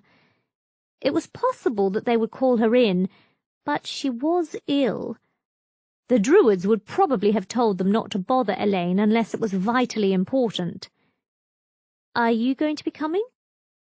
Daria gave her a look that suggested that she might have gone insane. "It's a chance for you to be with him, twit," she said. "Now why don't we go shopping? You'll want to look your best." She made a show of considering Elaine's face. "White is really too bright for your hair, but green or red wouldn't set it off well," she said. "Black might be good for you." "I'm not going to buy a new outfit just for one date," Elaine said firmly. "Of course you are," Daria said. "This isn't just the first date, my dear. It could be the start of a whole new life for you. Just think about all the men who'll be asking you out in the future." She paused in thought. "Maybe gold cloth. It should set your hair off nicely and will make you look like a lady who's worth a few thousand crowns." Elaine put her hands on her hips and prepared to be stubborn. But Daria, of course, just kept going. And she might be right. It might be fun. Chapter 11. "Well, how do you feel?" Elaine scowled at her friend. "Exposed," she said finally. "I can't wear this in public." She gazed at the mirror and saw her own reflection looking back. Daria had found her a gold-tinted dress from somewhere, which she had to admit looked nice with her hair, but it showed off more of her chest than she found comfortable. She had always been a little self-conscious about her chest. Both Daria and Millicent had far larger breasts, and showing it off to a guy she barely knew was too much, at least on the first date. "Then pull it up," Daria said. She reached for the dress, pulled it up to Elaine's neck and muttered a spell to keep it in place. "That should hold long enough to keep you covered. Just use a standard countering spell if you happen to want to get rid of it quickly." "As if," Elaine said crossly. She hadn't even been on the date yet, and she already wished that it was over. "I'm not going to take it off until I get back home." She paused suspiciously. "The spell isn't going to wear off halfway through the dinner, is it?" "I don't think so," Daria assured her. She'd heard the rumours about fashion disasters too, caused by spells wearing off at the wrong time. Some unlucky girls had been revealed to be wearing nothing more than charmed rags in the finest restaurants in the city. "It's tied in with the cloth. It won't fade unless you deliberately banish it, and it has protection wards to prevent someone else from making the spells fail." Elaine snorted. She didn't need the knowledge from the great library to know that such spells always had their limits.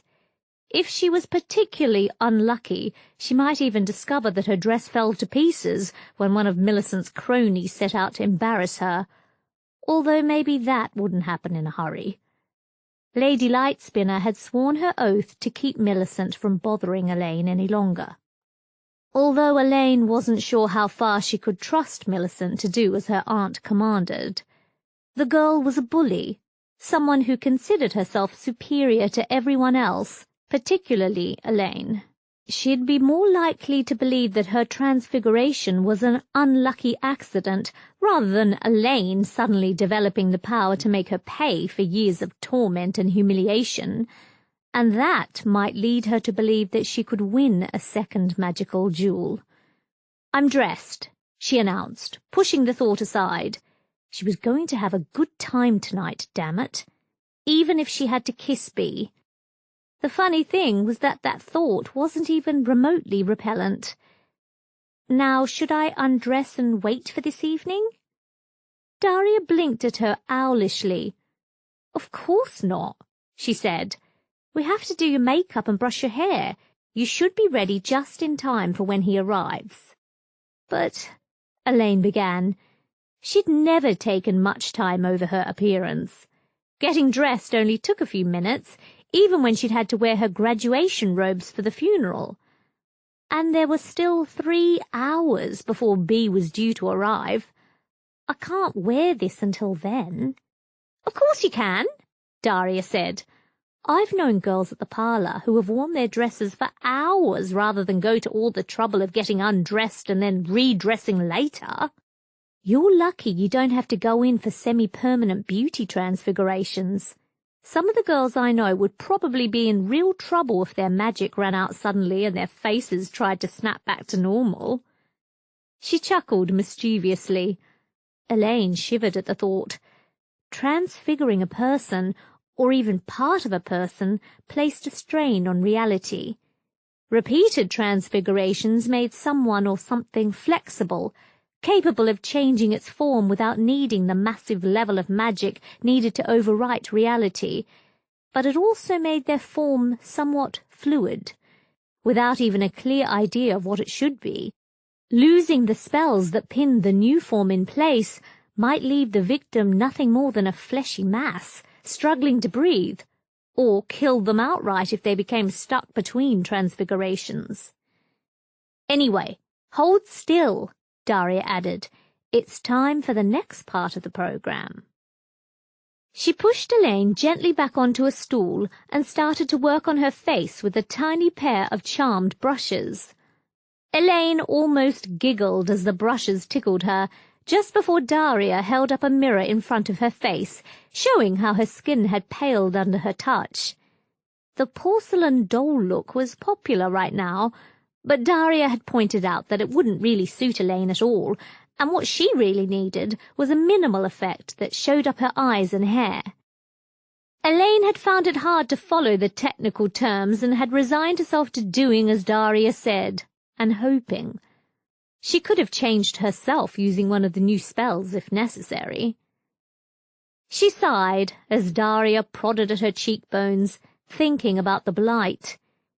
If she could do something about it, maybe she could claim to have been testing something new when Millicent had had her little accident. There was no reason why long-lost magical knowledge couldn't be rediscovered, even the darkest secrets of necromancy.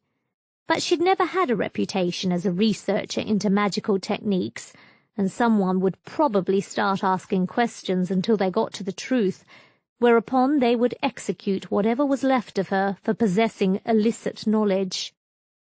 It was a shame, she told herself. The reward for cleansing the blight would have given her enough money to build a proper life for herself. "Not too bad," Daria said critically. "You know how much some of the girls at the parlour would give for looks like yours?" "Nothing," Elaine said. She had never thought of herself as precisely ugly, but it seemed obvious that men preferred large breasts and a certain lack of brains. "I don't look anything like as pretty as Millicent." "Millicent the statue or Millicent the bitch?" Daria asked. "But you're really too old to be a blunt instrument in the wars between the sexes.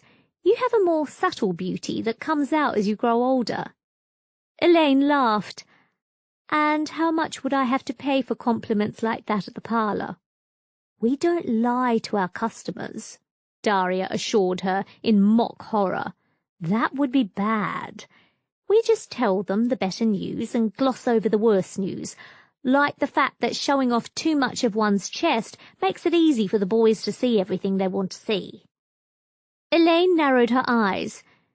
"But you wanted me to show off most of my chest," she pointed out. "Even Bea would be too busy staring at my dress to look into my eyes." "It's different for you," Daria said. "I have to make sure that you look striking, but not too striking, because too striking would be bad for you and Bea.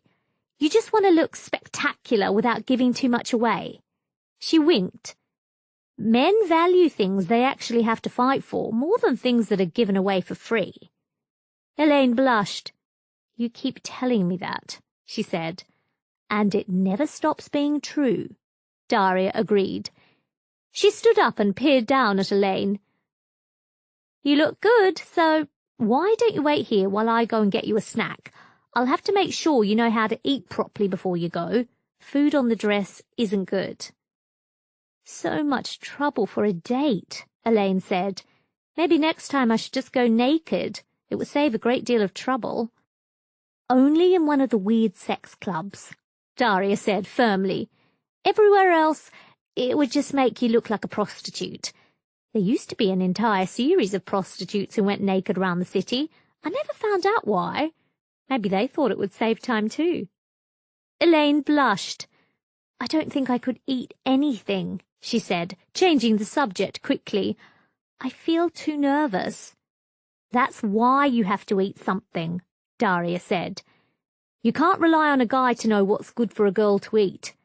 Some guys took me to places that served fatty meat and little else. Others took me to vegetarian places that bored me to tears. Eat something now, and then you will be covered, even if B only takes you for finger food." "All right," Elaine said, too tired to argue. "I'll wait here while you're getting the food."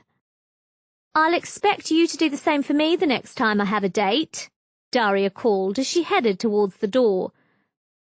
"Once you get back from Ida, you can help me get ready for my date with Tudor. He isn't much to look at, but he's great in the sack." Elaine blushed as Daria left the room and then looked around. She'd been in Daria's room before, but she'd never actually spent hours in it getting ready for a date.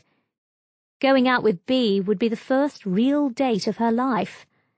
Now, she found herself looking at the racks of clothes with new interest, wondering how many of them Daria intended to try out on her at a later date. Daria would probably have earned enough money on her own to take them to a far better part of town if she hadn't kept spending her money on clothes. Daria's small desk was littered with cosmetic equipment, some bought from her workplace and others created by herself. She did have skills that Elaine lacked, particularly when it came to producing potions like the Modest Maiden and the Centaur's Friend. The former was used to prevent unwanted pregnancy, while the latter prolonged orgasm in men, making it the most popular potion in the world. And yet Elaine had never been able to brew it properly herself. Maybe she should try using her newly acquired knowledge. Potion-making was as much a magical art as transfiguration and teleport gems, but it needed patience and skill rather more than anything else. Elaine had had neither. She glanced over towards the window and blushed again when she saw Daria's collection of underwear. How anyone could wear so many different designs was beyond her, although she had to admit that it made sense when someone was intent on losing the outer layer of clothing as quickly as possible. Daria had offered her some of the finest underwear in her collection, but Elaine had drawn the line at silken wraps no one else would be able to see. Her friend had pointed out that having hidden secrets could be quite entertaining, but Elaine had thought that that was a step too far. Besides, no one would know what she was wearing under her dress. Shaking her head, she looked down and saw a sealed chest poking out from under the racks of clothing. She hadn't known that Daria had such a chest. She certainly hadn't seen it when they'd moved into the apartment together. But then, she spent so much time at the Great Library that Daria could have moved almost anything in without Elaine realizing what had happened. The chests had a reputation for being almost impregnable, unless one was powerful enough to break the seals directly, which would make it obvious that someone had managed to break into the chest. And yet the reputation was rather undeserved. A spell floating at the top of Elaine's mind promised her the ability to open and close the chest without being detected. She knelt down, touched the jewelled clasp holding the chest closed, and muttered the spell, not quite sure of what she was doing. It opened automatically, revealing a pair of books in a language Elaine didn't understand. It looked to be the language of the travellers, and a single silver amulet. Elaine stared at it in disbelief. The amulet had been created for one purpose, and one purpose only. It allowed a werewolf to control the transformation from man to beast, without being overruled by the animal instincts of the werewolf mind. Elaine reached out for it, and caught herself just before she touched the cursed object. No one knew exactly where the werewolf curse had begun, but it had been devastating before counter potions and wards designed to keep out werewolves had been developed and rushed into mass production by the Grand Sorcerer. Werewolves had little place in human society. Some served as bodyguards or criminals, but most of them preferred to remain in the forests and slip back down into animal habits. A bite from a werewolf, if not treated rapidly, would turn the victim into a werewolf himself or herself. She remembered the growl she'd heard just after she'd fled the scene of Millicent's transformation and cursed under her breath. Millicent had hinted at Daria having a secret her friend had been reluctant to talk about. But she'd tracked Elaine down even against the distorting magic of the blight, moving with a speed that should have been impossible for a human female. A werewolf, on the other hand, could have tracked someone right across the city in wolf form. And provided that no one saw her transform, no one would realize that the massive black dog running down the streets was anything other than a stray from the great houses. Elaine found herself shaking as she closed the chest and sat back down on the stool. She'd never been scared of Daria, but then she'd never realized that her best friend was a werewolf. And Daria would know that Elaine had figured out her secret the moment she smelled Elaine's scent on the chest. At least she hadn't touched the amulet directly. Working quickly, she pulled the chest out and stood on it to examine the clothes on the rack. There would be an excuse of sorts for her scent on the box. The door opened and Daria came back into the room. "Are you all right?" she asked seriously. Of course. A werewolf in human form would still have a far more developed sense of smell than any normal human, no matter how magically enhanced. Daria could pick up on her mood with a quick sniff. "You look a little flushed. And I told you to sit down." "I had my doubts about the dress," Elaine said finally. It was partly true after all. Maybe I should wear something in black after all. "This isn't a funeral, and you're not going to show off your powers," Daria said dryly. "You should wear something striking. Don't worry, I was nervous with my first guy too, and well, it didn't turn out to be as good as I might have hoped." Elaine laughed, despite herself. "What happened?" "He was too nervous himself," Daria said. "You want to hear a secret?" Elaine nodded thoughtfully. "Guys are just as nervous as girls when it comes to dating and having sex. They can make a mess of it just as easily as a girl can, and yet very few of them will ever admit it. It's all about being the seductive charmer, the rogue who makes girls blush and grow horny and come out to play with them. They always lie to each other about the girls they've had and the girls they intend to have in the future.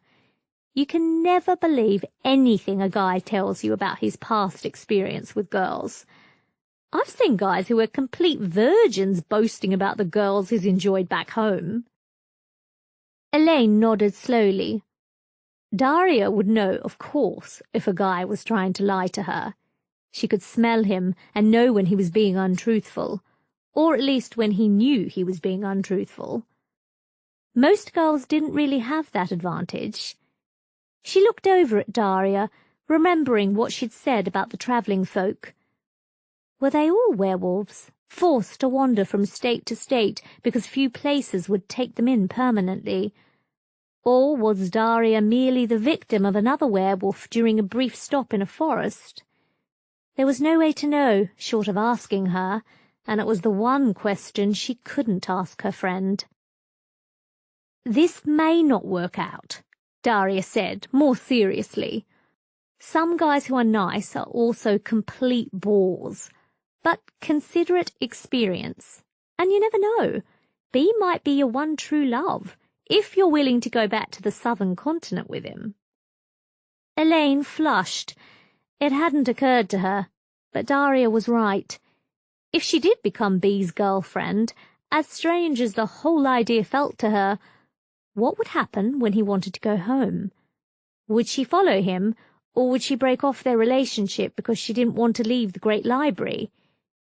Except there was something to be said for going away from the library now. The longer she remained in the Golden City, the greater the chance that someone would work out what had happened to her and drag her before the Inquisitors. On the other hand, you could use it as a chance to experiment without consequences, Daria added.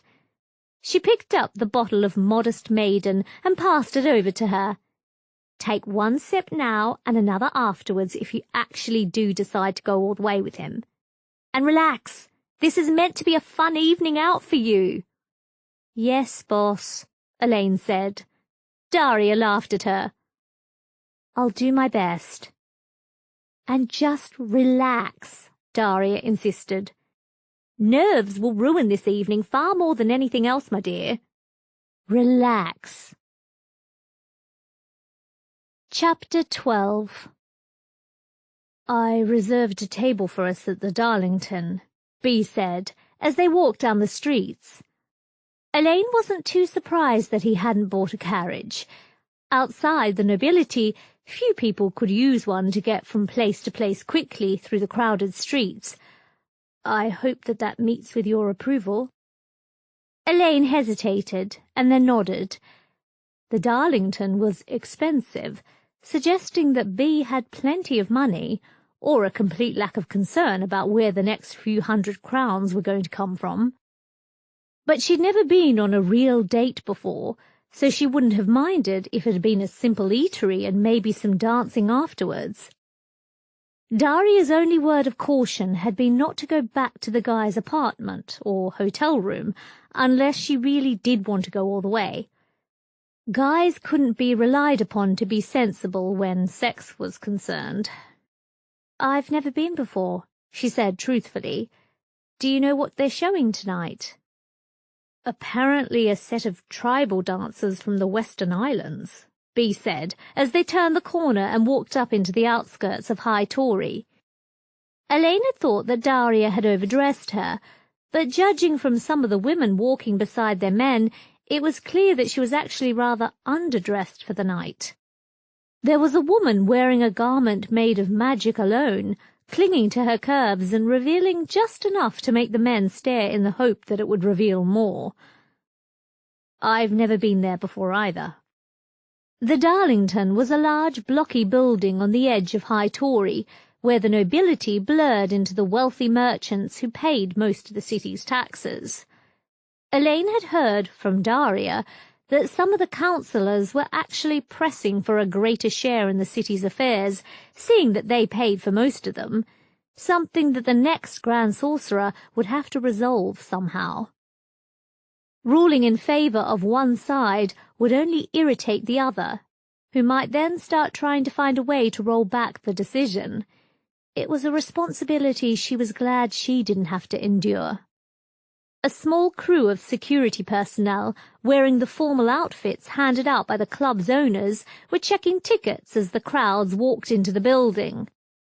Elaine's unwanted knowledge pointed out that there were a dozen ways to subvert the system and avoid the embarrassment of being asked to leave, but she did her best to ignore it, as Bea produced a pair of golden tickets from his pocket. She was tempted to ask just how much he'd spent on the tickets, but she couldn't find the words to ask.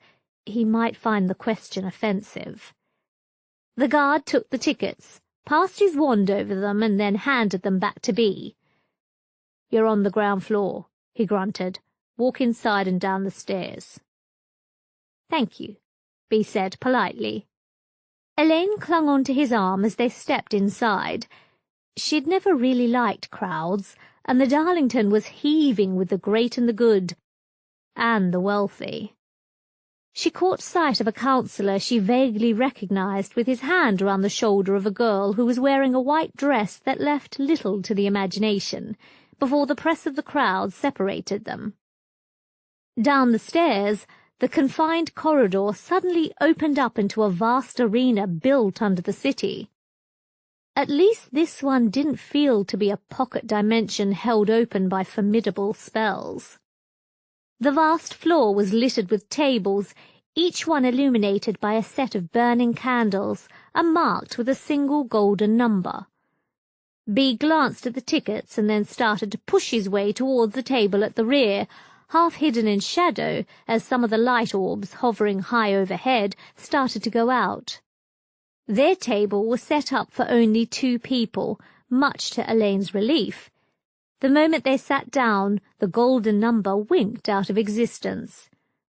She had expected to discover that the candles were magical too, but they were real. The Darlington spared no expense to create a luxurious welcome for its guests. A young woman wearing a simple black dress passed them the menus and vanished into the crowd. Elaine looked down at it, flicking through the different pages and rolling her eyes at the cost. The meals produced by the Darlington could be had cheaper almost anywhere else, even though B had probably already paid for their meals. B pulled a strip of paper out from under the candles and started to make notes on it, trying to decide what to order. Some of the food would probably be unfamiliar to him if he'd spent all of his life in the southern continent, even though the Empire had worked hard to spread its ideals across the world. B looked up at her. "Do you want me to order for you?" "I'd like the steak," Elaine said. Daria would have loved the steak. Werewolves ate more meat than any normal human. How had she missed that little clue? In hindsight, it should have been obvious. And what should we drink? Daria had advised her to stay away from alcohol. "Maybe an iced lime water," B said seriously. Perhaps he'd had the same advice from someone else. "Do you want the carrot soup first or just the steak? It's already all paid for." He was so earnest that Elaine found herself flushing. "The soup first, then," she said, as the lights started to go out completely. The stage was illuminated by a glow that seemed to come from all around it. And then the steak. The waitress came back and collected the sheet of paper as the dancers came out onto the stage. Elaine stared with genuine interest. The men wore nothing more than loincloths, while the women wore short traditional dresses covered in sequins. It would have embarrassed Elaine to show off so much of her legs in public, but the dancers didn't seem to mind. They bowed to the audience and then started to move in time to a drum beat that also seemed to come out of nowhere. It wasn't the kind of dancing Elaine had enjoyed herself before Millicent had suffered her little accident, but something more complex and elegant. The male and female dancers never seemed to touch one another as they moved around the stage in a stately dance. Elaine clapped as loudly as anyone else as the first dance came to an end, followed by a second dance performed by the men only. It was a strange dance, showing off their finely toned bodies and the primitive weapons they carried in their hands, but Elaine found it almost impossible to take her eyes off them. The knowledge in her mind whispered that the tribes on the Western Islands hadn't been discovered until the end of the Second Necromantic War, and their magic had never been as formal or precisely delineated as the magic controlled by the Grand Sorcerer. They'd considered themselves to live in harmony with the surrounding region, sharing themselves with the wild magic of nature. Whatever the truth behind it, Elaine was surprised to find herself reacting in a very primal manner to the dance. She had to swallow hard to cover her distraction, all the sensations as her nipples hardened and pressed against the dress. There was a brief pause as the waitresses came around, serving the soup to the guests who had ordered it. Some of the female guests had had to leave the room to go to the washroom. Elaine realized they'd been just as strongly affected by the dance as she had, perhaps even more so. The knowledge in her head suggested that the dance was primarily a mating ritual for warriors from one tribe as they visited another tribe to ensure that they found women who weren't related to them. There was a lesson in that somewhere. The soup tasted surprisingly good, and the splash of cream set it off nicely. Once she'd eaten enough to satisfy her, Elaine glanced around to see that some of the lights had come back on, revealing who some of the other guests were. She half wondered if she would run into her guardian at the Darlington. It was just the sort of place he would have enjoyed, before deciding that he was unlikely to attend if he didn't have any money left. The Darlington insist on cash in advance, apparently. It saved embarrassment later on. "Ladies and gentlemen," a voice boomed from out of the darkness, "would you all care to rise for the Honourable Prince Hilarion of Ida and his companions?" Elaine glanced at Bea and then rose to her feet. About half of the crowd had joined her, while others were choosing to shun the newcomers openly. Prince Hilarion himself was a handsome man, with long dark hair and a smile that was utterly devastating. His escorts were almost identical, save for the colour of their hair. One had bright orange hair, a colour that couldn't be natural, while the other was blonde enough to be mistaken for Millicent. All three of them carried swords as well as wands, something that struck Elaine as odd. A sorcerer who needed a sword for his own personal protection was no sorcerer at all. Prince Hilarion gazed around the room, his bright eyes moving from person to person as the usher escorted him to the royal box at the front of the stage. For a moment, Elaine was convinced that he was looking directly at her before he looked away, clearly counting the number who had stood up and comparing it to the number who had remained seated. Few people would dare to alienate a contestant for the post of Grand Sorcerer, but not everyone took the prince seriously. What could one expect from a man who had never studied in the Peerless School? The odds the touts were offering would be enough to make someone rich for life if they gambled, and won, on Prince Hilarion. He seemed odd to her eyes as he sat down, his companions taking the seats beside him.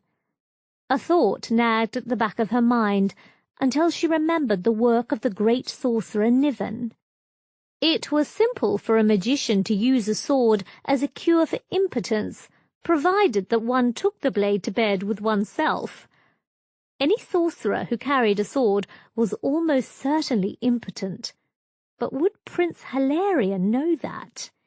He hadn't had a formal education in magic as far as anyone had been able to find out, just tutors, and those tutors had apparently refused to be interviewed.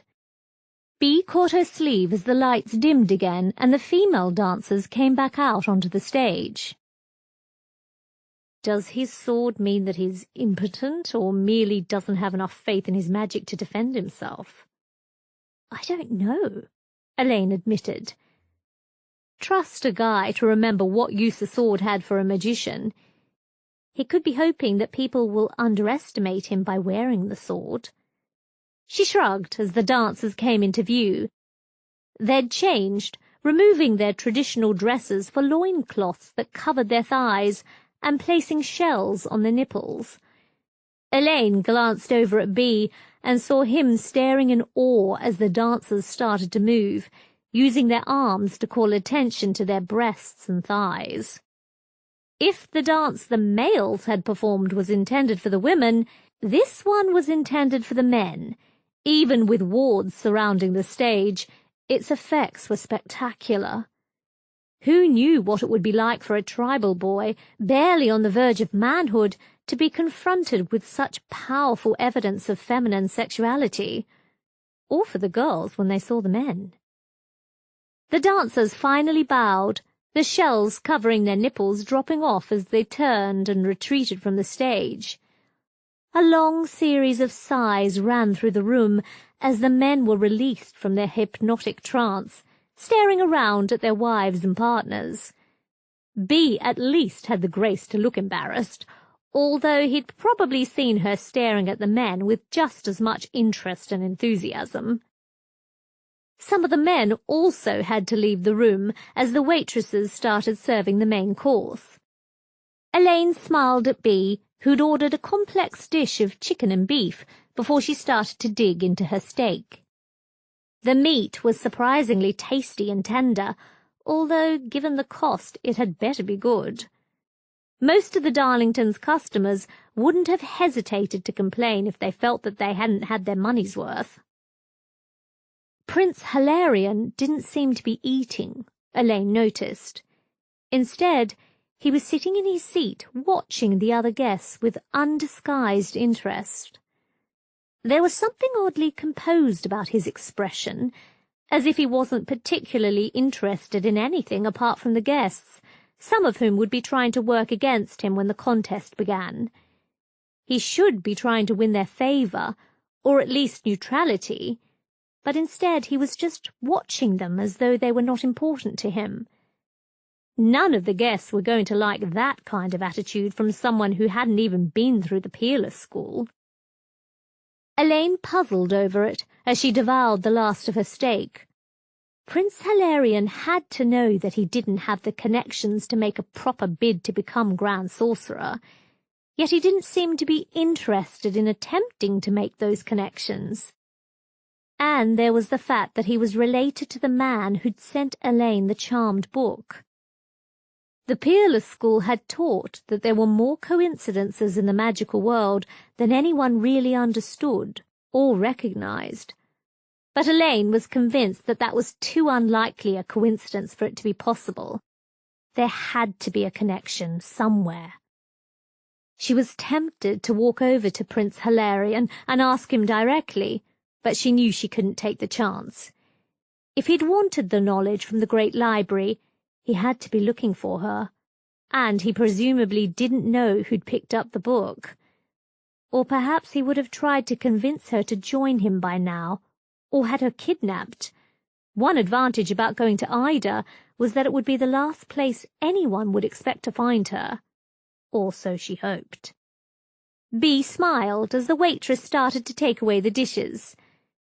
"Do you want to watch the rest of the dancing, or go walking?" Elaine hesitated. She would have liked to see the rest of the dancing, but she didn't really want to be near Prince Hilarion any longer than strictly necessary. "Walking," she said finally. "Do you want to go to the park?" Bee grinned. "Why not?" The park was the only open space in the Golden City that was accessible to anyone who wanted to stride in through the gates. According to history, the first Grand Sorcerer had planted it himself and then left it to the entire city in his will. The terms of the will had stipulated that anyone who wanted to enter had to be allowed to enter, while the council would have ultimate responsibility for maintaining it and protecting the plants from vandals. Elaine wasn't sure how much of the story she believed. The knowledge in her head hinted at a very different story, but it was a night place to go. Illuminated by moonlight and the faint glow of the watchtower on the North Peak, it was remarkably romantic. The shadows provided concealment for any number of activities. Bee took her arm as they walked past a tiny set of graves buried under statues of weeping angels. The graves themselves were unusual. Most bodies were cremated and then their ashes scattered on the soil outside the city. It was a tradition that dated back to the first clumsy experiments with necromancy, before the necromancers had started bringing entire graveyards to life. No one knew why the bodies in the park had been buried instead of cremated and scattered.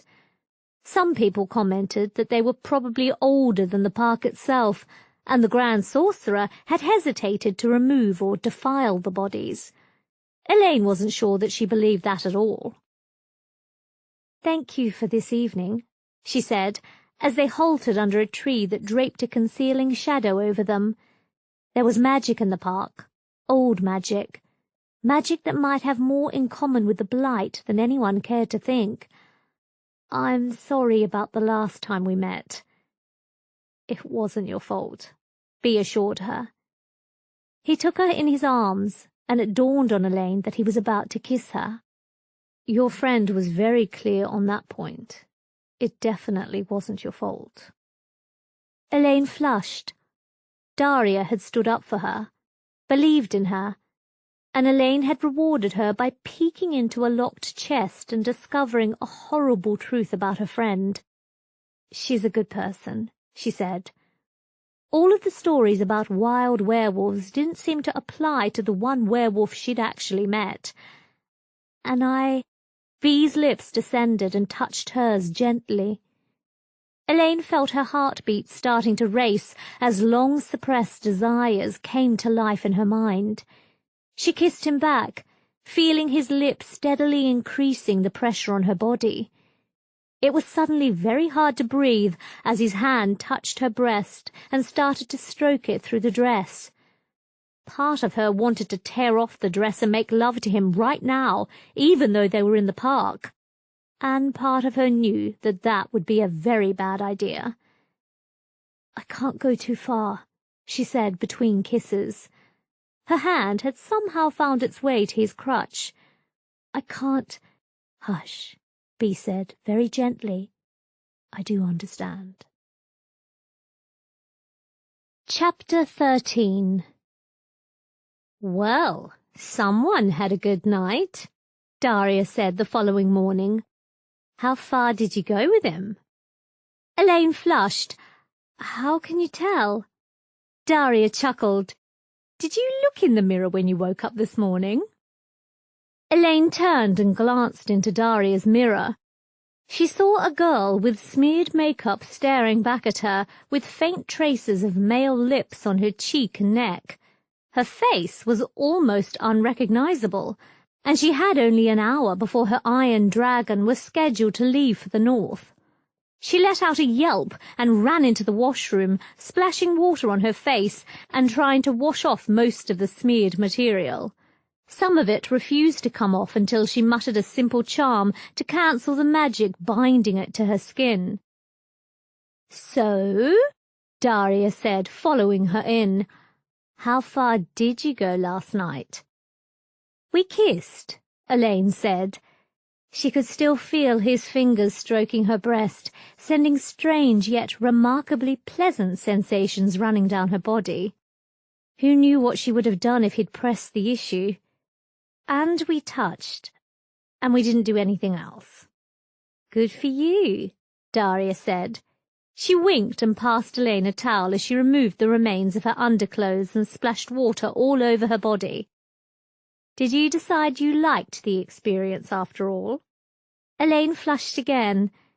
"Yes," she admitted. "I enjoyed myself." "Welcome to your first step into womanhood," Daria said. She assumed a posture Elaine remembered from some of her more boring tutors. "Now, the next step is going down on him, which means taking his cock into your mouth." "Not for a while yet," Elaine said. Part of her, remembering the feel of his hardness against her hand, seemed to think that it would be a fantastic experience. The rest of her found the whole idea disgusting. He used his penis to go to the toilet, as well as everything else. Do people really do that?" "Of course," Daria said. "And just wait until you get a guy who's willing to go down on you and use his tongue to lick you out. You'll find it absolutely wonderful." She shrugged. "Of course, guys are more reluctant to go down on girls than have the girls go down on them." "Let's talk about something else," Elaine said quickly. Her ears were glowing bright red with embarrassment, and yet she'd had strange and erotic dreams when she'd closed her eyes and gone to sleep, dreams that had pushed aside the nightmares that seemed to have come with the knowledge from the great library. "Will you be all right here for a couple of days?" "I owe Marla a shift or two at the parlour," Daria said. "I dare say I will be able to keep myself amused while you're gone. I just wish I could come with you." Elaine wanted her to come too, but some instinct seemed to be insisting that it was better to go alone. She didn't want to risk exposing her friend to danger, particularly when she hadn't been able to tell her about what had happened in the great library, or what she'd done with Daria's chest of secrets. How could she even begin to tell her the truth? "I'll be back in a couple of days," she assured her. At least she wouldn't have any trouble finding a place to sleep. Lady Lightspinner's gift of cash had solved more than a few problems for her. Who knows, by then they might even have found the final list of candidates for the Grand Sorcerer's position. "I wouldn't count on it," Daria said. "I think they'll be counting down right until they reach the last few seconds and then start jumping into the contest. Too many of them will be watching to see who else is interested before they commit themselves to the struggle." She shrugged. "But don't worry about it," she added. "Unless Deferens wins, of course. But I don't think he has much of a chance if he alienates half of the wizards in the world just by being who and what he is. Someone else will have to deal with him, of course. I wish we had the power to do that, you know." Elaine shivered. She did have the knowledge, if not the power, to do something about Deferens and his views on what women should do with their lives. But anything she did would expose what had happened to her to the Inquisition. She was still astonished that Lady Lightspinner or Millicent hadn't reported what had happened to the Inquisitors. Perhaps they'd feared how the Inquisitors would react to Millicent's idea of fun and games, although that had never been a problem before. They'd had the connections to avoid the skull-wearing magicians, unless they really stepped out of line. "Me too," she said finally. "Me too." The Iron Dragons weren't really magical, although they did have binding spells on their boilers to prevent them exploding and wrecking the entire series of carriages hooked to the steam-powered monster. Some of the boys in the orphanage had dreamed of driving an iron dragon across the land, blowing the whistles as they roared under the bridges and carried people from one end of the empire to the other. The network had been partly destroyed by the Second Necromantic War, and the Grand Sorcerers had actually attempted to restrict the redevelopment of the damaged tracks, but money talked louder than magic in some parts of the world. Elaine could see why they might have had their concerns about the Iron Dragons. Anything that lessened the world's dependence on magic would have been a danger to the status quo. Elaine took a moment to study the hulking monstrosity as she walked up towards the coaches. Memories that weren't hers rose up inside her mind, images of real dragons, or the monsters raised by the necromancers, chasing and destroying iron dragons in the opening days of the Second War. The Witch King had known just how important the iron dragons had been for transporting and concentrating troops in the right positions, and knew that every destroyed section of the network could impede reinforcements from the Emperor before the last of the Emperors had been killed in the war. It was easy to see why some people believed them to be magical, even though they were really powered by steam. Nothing that size surely could move under its own power. "All aboard who's going aboard!" the conductor shouted, ringing his bell. The puffs of steam from the Iron Dragon grew louder as the driver started to shovel coal into the engine. Elaine ran forwards, silently grateful that she'd worn something more practical than the dress she'd worn for the Darlington, and found her way into the coach. Inside, it was surprisingly cool, with long rows of seats stretching away towards the end of the carriage. Elaine hadn't been able to afford the luxurious accommodation in the first-class sections, but she had managed to reserve a table and a comfortable chair. She put her bag under the seat and settled down with a book in her hand. It was several hours to Ida, and she had to pass that time somehow. Two young girls, barely old enough to attend the Peerless School, sat opposite her, smiling. They looked excited to be on their way again. The coach lurched as the Iron Dragon started to move, heading across the city and up towards the tunnel that led through the mountains and out into the countryside. She caught sight of strange magical energies moving through the blight as they passed near it, before the coach plunged into darkness as they entered the tunnel. There was no light outside at all, something that left her feeling creepy before the coach finally burst back outside into the warm sunlight and headed northwards. On the other side of the mountains, there were a handful of small towns and little else. The battles that had decided the Second Necromantic War had burned away most of the settlements, and even now few chose to live there willingly. At least it wasn't as bad as the Blight. She smiled as the Iron Dragon picked up speed, heading onwards into the distance. The conductor came into the coach and moved from person to person, checking tickets with an expression that suggested he'd done it 1,000 times before and had long since grown bored with the whole affair. Elaine wondered absently if he'd been one of the boys from the orphanage who dreamed of driving iron dragons across the world. But he didn't look familiar, and he certainly didn't seem to recognize her. He merely took her ticket, checked it, and then passed it back. It took longer to do the girls, for some reason. Their parents had decided to travel later for whatever motive of their own. Elaine had honestly never realized that there might be problems with having children traveling without their parents. It was probably something one learned from actually having parents. The girls continued to chatter amongst themselves as Elaine yawned and tried to return to her book. She really hadn't slept much last night, and she knew that she should be trying to catch up before she reached Ida, but she didn't want to take the risk of falling asleep on the Iron Dragon. What would happen if she woke up to discover that she'd been taken all the way to the far side of the Empire? It wasn't very likely, but what if? "Hey," one of the girls said. "What's your story?" Elaine blinked. "I beg your pardon?" "Pretty girl, travelling alone. It doesn't happen very often," the girl said. Her twins smiled encouragingly. "Why are you travelling without a man?"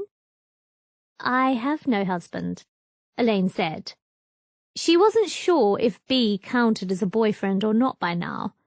Yes, they'd kissed, but Daria had gone further than that with boys she'd never wanted to see again. "Why are you travelling alone without a man?" "Too young to get married," the girl said. She held out a hand. "I'm Sandy, and that's Sandra. Don't get us mixed up, or we'll get cross." Elaine had to smile. They had the same faces, the same clothes, and even the same voices, it seemed. Telling them apart would be difficult for anyone, particularly when they started using their magic as twins. Twins had great magical power, but it came at a price. They'd started blurring together into one person, but at least they'd have each other. Elaine would have given anything for a sister when she'd been a child. "Would you like to play cards?" Sandra asked. "We really need a threesome to play properly." Elaine smiled again and put away her book. "Why not?" she asked. "What sort of cards do you play?" She listened carefully to the rules of the game, which seemed rather complex to her, but then she'd never played cards in her entire life. The girls didn't seem to want to bet money, which was something of a relief, but they did want to bet sweets. Elaine lost the first 4 games before realizing that they were cheating shamelessly, either comparing their own cards to work out what Elaine had to hold, or somehow reading the back of her cards. Once she'd realized what they were doing, it was still hard to decide how to counter it. In the end, she merely decided to abandon the game and surrender some of her sweets. There was no point in picking a fight over it. The countryside was changing as the Iron Dragon raced northwards. Flat plains where farmers pulled a living from the ground were steadily replaced by mountains which marked the rough edge of Ida's territory. The ruling king had apparently ordered a station built at the bottom of the mountains, rather than have a tunnel constructed under the mountain or have the Iron Dragon network extended up the mountains. Elaine's history books hadn't been able to provide a proper explanation, although it could just be nothing more than paranoia. Anyone whose independence depended on mountains blocking the path of conquering armies would have to be leery about accidentally weakening the natural defenses. But none of those mountains would deter the Grand Sorcerer if he wanted to make an example of Ida. There wasn't enough iron in the mountains to neutralize the sort of magic the Grand Sorcerer could unleash if he wanted to punish the tiny state. "We're going all the way to Pendle," Sandy, or maybe it was Sandra, said. "Where are you going?" "Ida," Elaine said. Had it really been over 4 hours since she'd boarded the Iron Dragon? But the vehicle was starting to slow as it approached the station and finally came to a halt, giving Elaine barely enough time to grab her bag and books before the doors opened. "I hope that you enjoy the rest of your journey." Outside, the air was cooler and sweeter than in the Golden City. King Hildebrand had established a small hamlet at the bottom of the mountains for the station, including a pair of inns and a set of horses and carts offering rides up to Ida itself. Elaine walked out of the station and found a driver, paying him a handful of silver coins for a ride up to the city. The driver took the coins, bit them, and then motioned for her to get into the carriage. No one else joined them as they started the long climb up towards Ida. The experience was alarming to someone who had never been up a mountain in her life, unless one counted the brief walk up to the watchtower when she'd been at the Peerless School, and that hadn't been anything like as terrifying as the ride up towards Ida. The wind pushed and pulled at the coach, threatening to send it tumbling over the side and down towards the ground far below.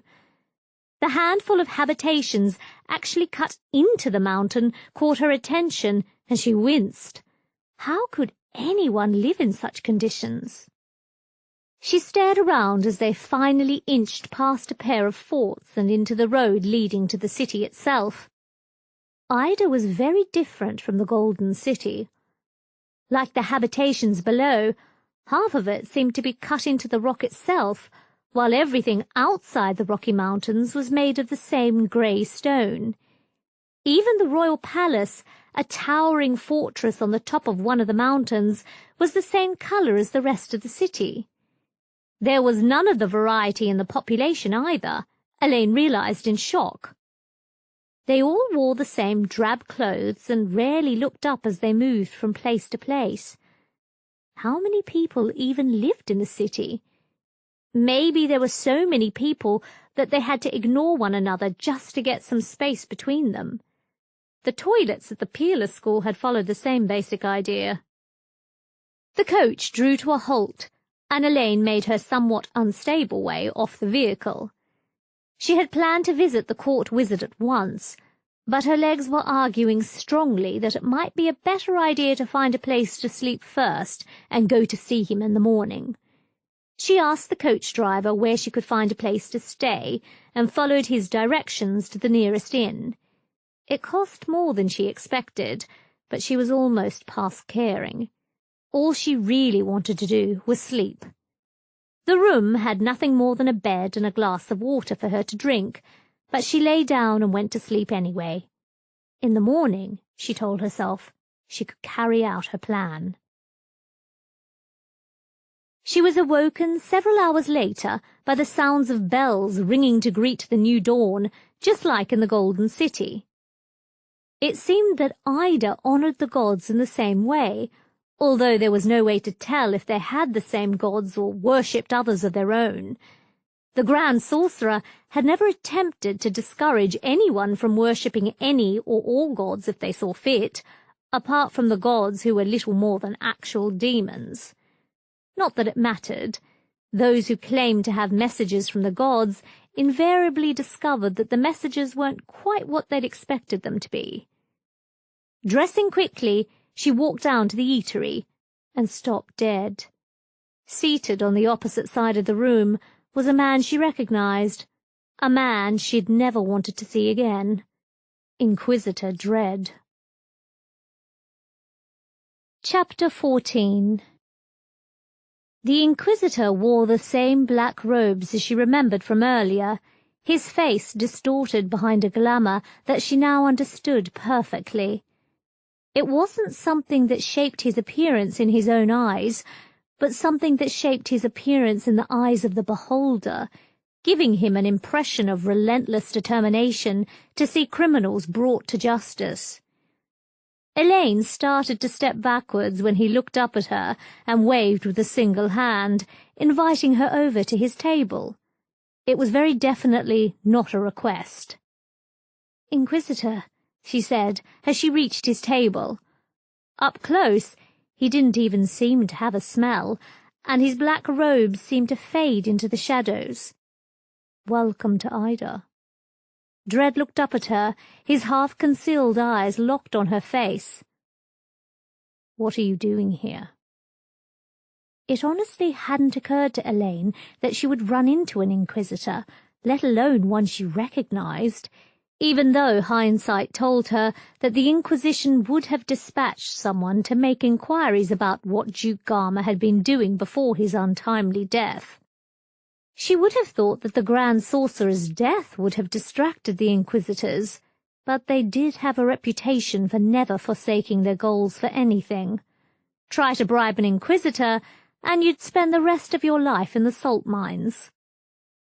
"I came to investigate Duke Garma," she said finally. It was true enough, and besides, she couldn't think of a lie that Dread might accept without question, or without trying to compel her to tell him the truth. "I wanted to know what had happened to me." "Looking into the question of just what happened to you is the task of the Inquisition," Dread said flatly. "You shouldn't have come all this way to investigate yourself." Elaine gathered herself and stared back at him, willing herself not to blink. "Would you have told me what happened when I opened his book?" "We might have done," Dread said thoughtfully. "But how many wizards has curiosity killed over the years?" "I almost got killed for nothing more than doing my job," Elaine pointed out, wondering where she'd found the nerve to verbally spar with an Inquisitor. "I want to know what happened to me before it happens to someone else." "An admirable motive," the Inquisitor agreed. She couldn't tell if he believed her or if he accepted what she was saying seemed reasonable. "It is clear that your experience changed you in some ways. Magic, particularly unrefined magic, can have some unfortunate effects."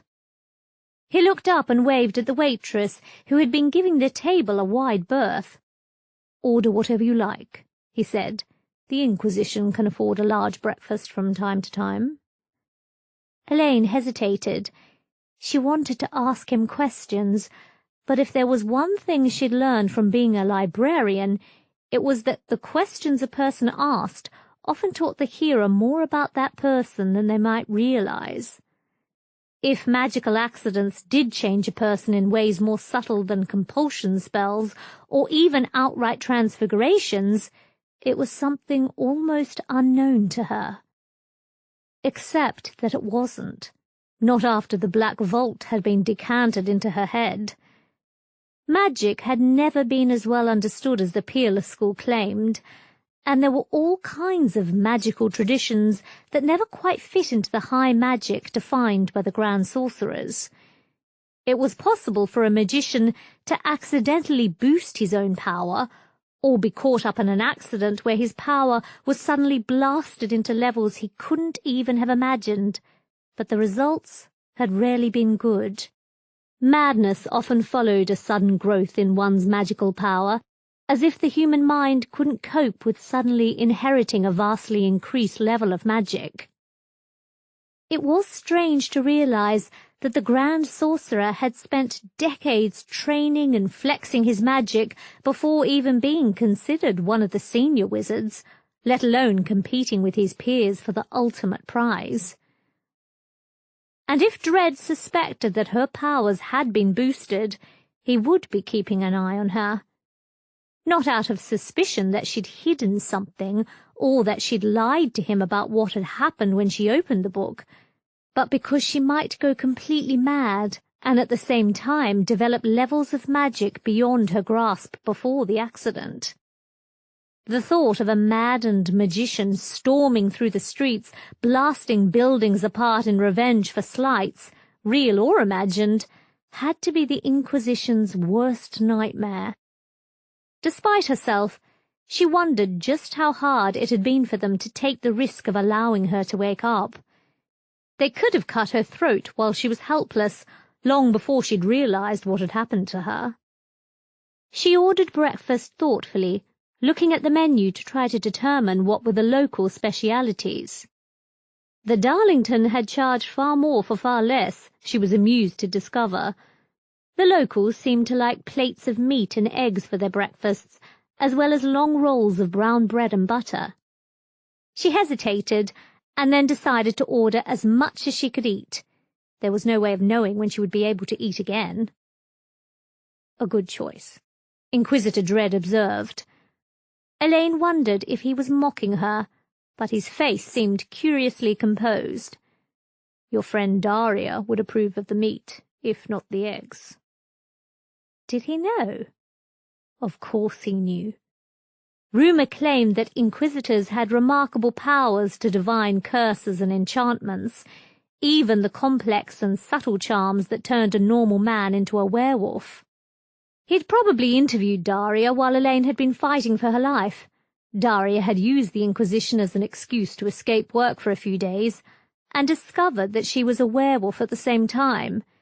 The Inquisition probably wouldn't bother with her unless she turned into a criminal, which far too many werewolves did.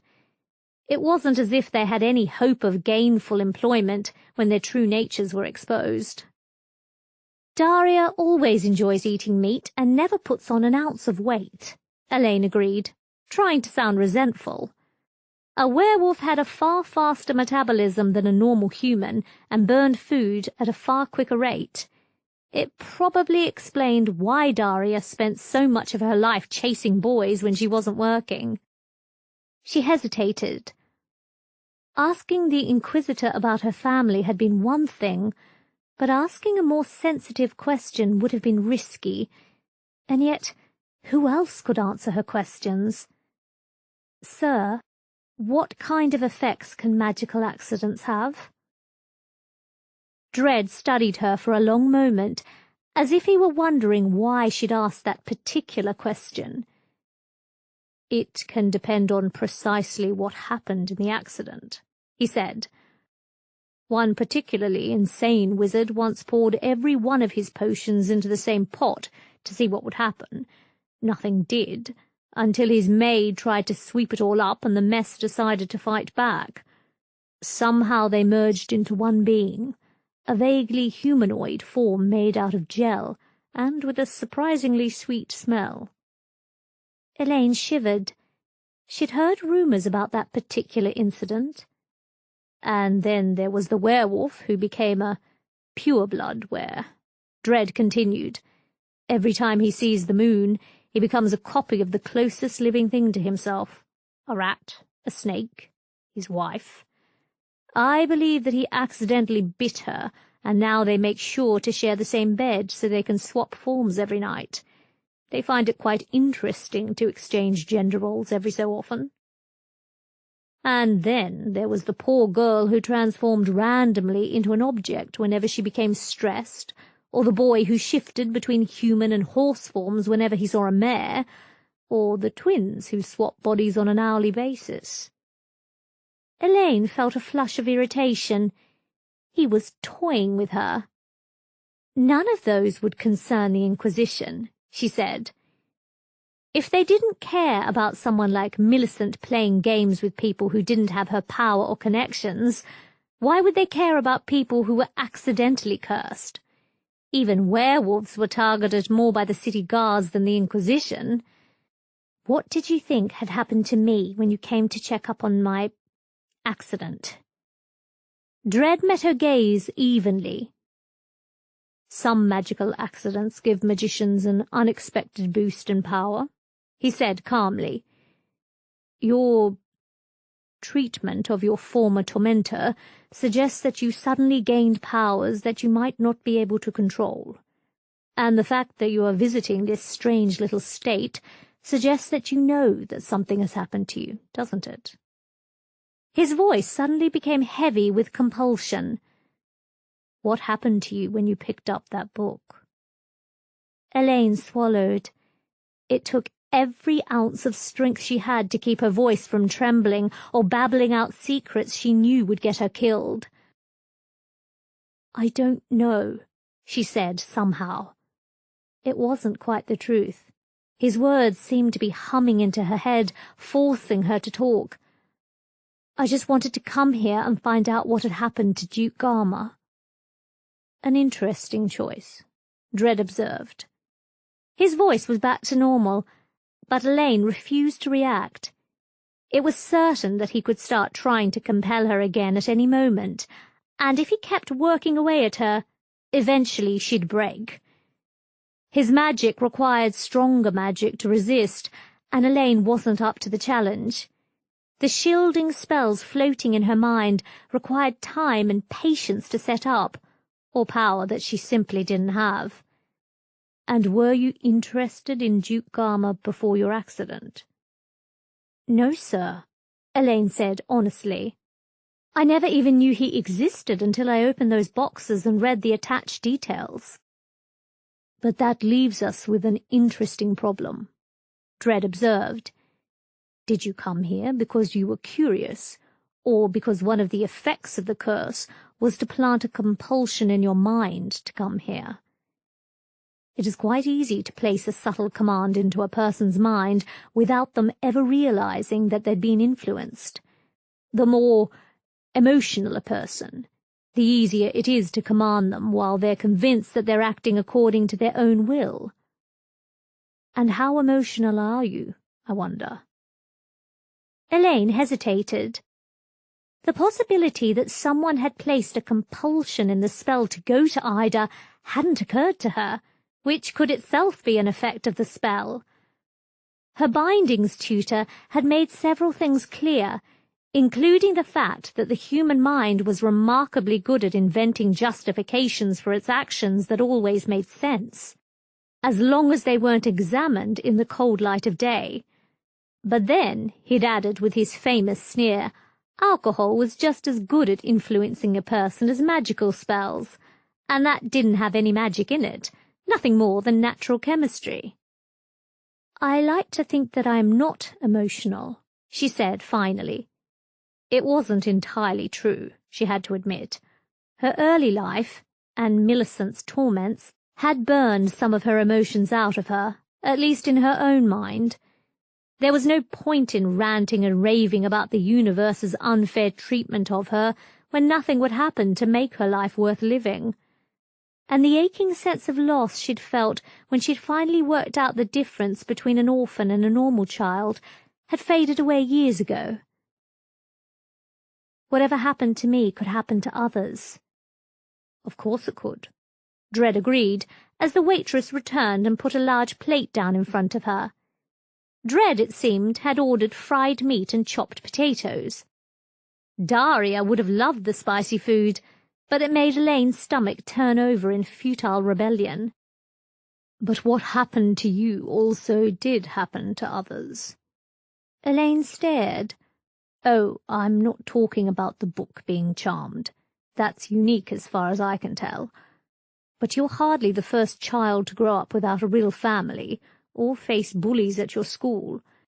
The results can sometimes be very unfortunate as long-buried emotions start boiling through the mental blocks the mind erects to protect itself. Do you know that most abusers of children were people who were abused themselves?" "That makes no sense," Elaine said, with a private reflection that the entire conversation made no sense. If they knew how horrible it was to be abused, surely they wouldn't abuse others. "But the human mind is a complex thing," Dredd said. "Some abused children convince themselves that they actually enjoy being abused, a conviction so powerful that they carry it over into adulthood. Others come to believe that they deserve the abuse because it is the only way they can draw a line between their caring parents and the way they're being treated. And because these values are so ingrained in their minds, they never actually question any of them when they become adults. They might as well try to convince themselves that water is dry." He shrugged. And it can become worse when one is being bullied at school, he continued. A person may believe that they deserve it, that they truly are all the horrible things they get called by their peers, or they may become convinced that no one else cares about them and bury it all away in their minds. And some of them, coming into magic, lose all sense of proportion and retaliate massively against their tormentors. They are so convinced of their own helplessness that when they discover they are no longer helpless, they just lash out with overwhelming force. Dread took a bite of his meat and then smiled at her. Would you still claim to be a stable person? Yes, Elaine said crossly. Self-delusion, Dread said. No child growing up into adulthood is stable, male or female. Some are just better at convincing themselves that they're stable and they don't have anything to worry about. And what happens when they discover that all the things they once took for certainties no longer are? I think your friend Millicent found out just what happens when her victim suddenly became more powerful than she could imagine. Elaine stared at him. It made sense, and it was completely wrong.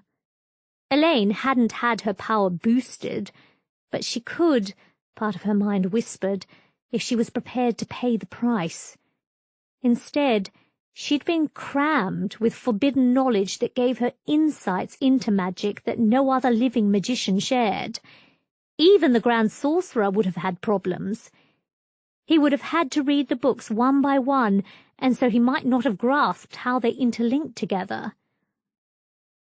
I didn't mean for that to happen, Elaine confessed, and yet part of her had felt nothing less than exultation when she'd seen the fear on Millicent's face.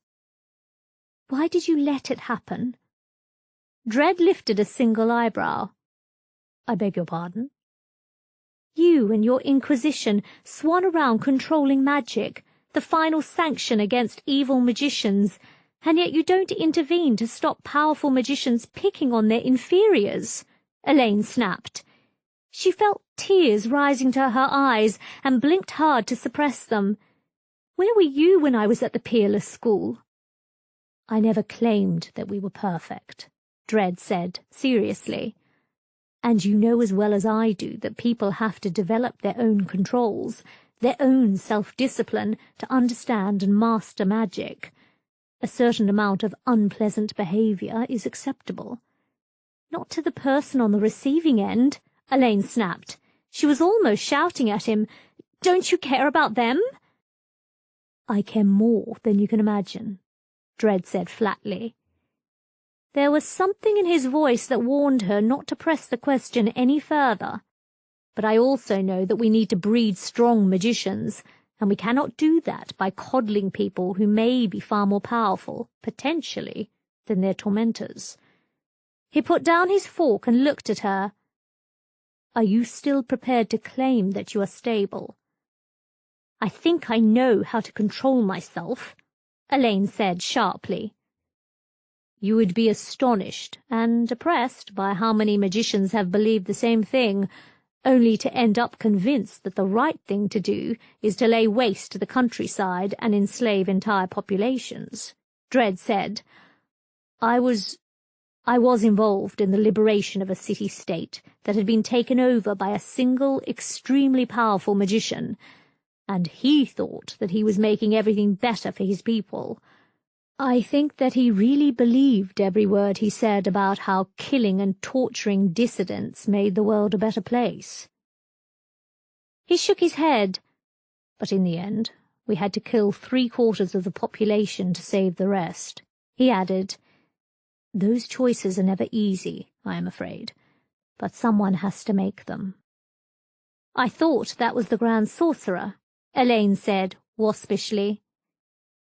Who do you think gave the order? Dread asked. We didn't decide to slaughter upwards of 50,000 people on a whim. He smiled as he started to drink his hot coffee. Eat up before it starts to go cold, he ordered. We have a long walk ahead of us. Elaine blinked. We? "I think I'd be happier keeping you where I can see you," Dredd said. He leaned forward and looked directly into her eyes. "I don't like the fact that you turned up here. I think you were influenced to come here by the charm that hit you. And the choice is between taking you with me or leaving you in my room shackled to the bed. And because I don't know just how powerful you really are—" "All right," Elaine said, as grandly as she could. Without a clear idea of how powerful she was, he would have to knock her out to make sure she couldn't escape. "You may come with me." Dredd didn't bother to respond to the sally. "Drink up," he said instead. "We have an appointment with the court wizard at 11 bells. Elaine looked at him. "Does the court wizard know that we have an appointment with him?" "Of course not," Dredd said crossly. "It would spoil the surprise if I announced myself ahead of time, and it would give him time to think up some lies." He grinned, picking up a pipe and sticking it in his mouth. "Something is very strange in this kingdom," he added. "The game's afoot." Chapter 15. One thing about walking with an inquisitor, Elaine rapidly noticed, was that everyone seemed to assume that she was under arrest. A handful of elder people looked at her as if they expected her to suddenly pull out her wand and start transforming people into frogs at random, while others hid their possessions and made signs to ward off evil gods when they thought the inquisitor wasn't looking. Some children catcalled in her general direction until Dredd drew his wand and waved it towards them, knocking them down to the ground with irresistible force. Elaine wondered if this was how most of the werewolves felt when they entered a normal town. They'd be aware of the hatred and fear directed at them, even by people who prided themselves on control of their faces. "I'm sorry about the rabble," Dredd said. Elaine was surprised. She'd never heard of an inquisitor apologizing for anything before. "They do seem to take one look at us and assume that you should be in handcuffs." "I thought you and your fellows tried to keep the world safe," Elaine said after a moment. "Why do they hate you so much?" "Because we could turn on them at any moment and tear their lives apart, looking for even a hint that a magic threat has crossed their minds," Dredd said. "People don't like power without responsibility and accountability, and right now, who do we report to? There's no grand sorcerer living in the watchtower." He shrugged and made a show of checking his clockwork watch. The remaining onlookers swiftly remembered urgent business elsewhere and scattered, leaving them standing alone in front of a large grey building. It seemed to blur into the rocks that ringed the city, probably linked into tunnels that went all the way up to the king's castle. Some of the knowledge in Elaine's mind pointed out that the city would be almost impregnable to an army, unless that army was supported by powerful magic.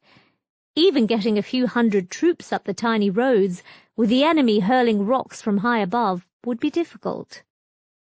"I thought we might visit the crypt first," he added, "and then we can go visit the court wizard."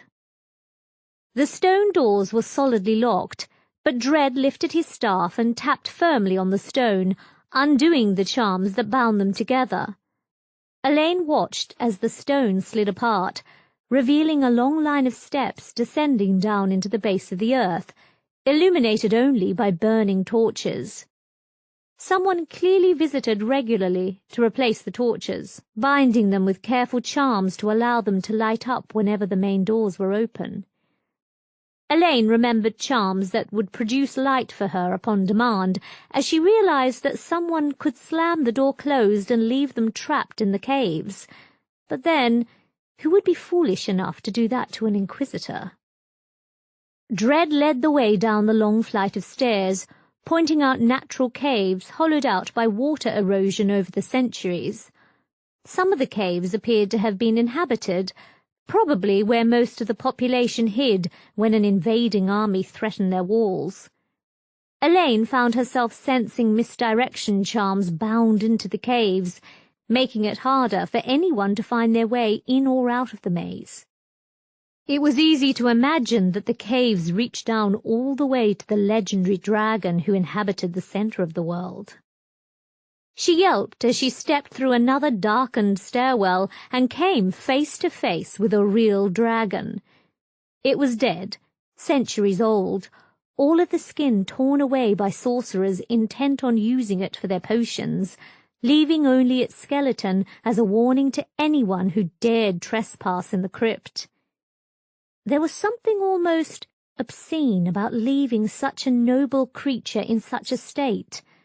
Part of Elaine wanted to suggest that they took it out and buried it properly. She doubted that Inquisitor Dread would agree, not when the mere attempt at moving the creature might remind magicians of what the necromancers had summoned from alternate worlds to wreak havoc on their planet. Better to leave it buried under Ida, and long forgotten. The noble family who ruled this state would prefer that you kept all of this to yourself, Dread said, as he picked up an object from a stone table.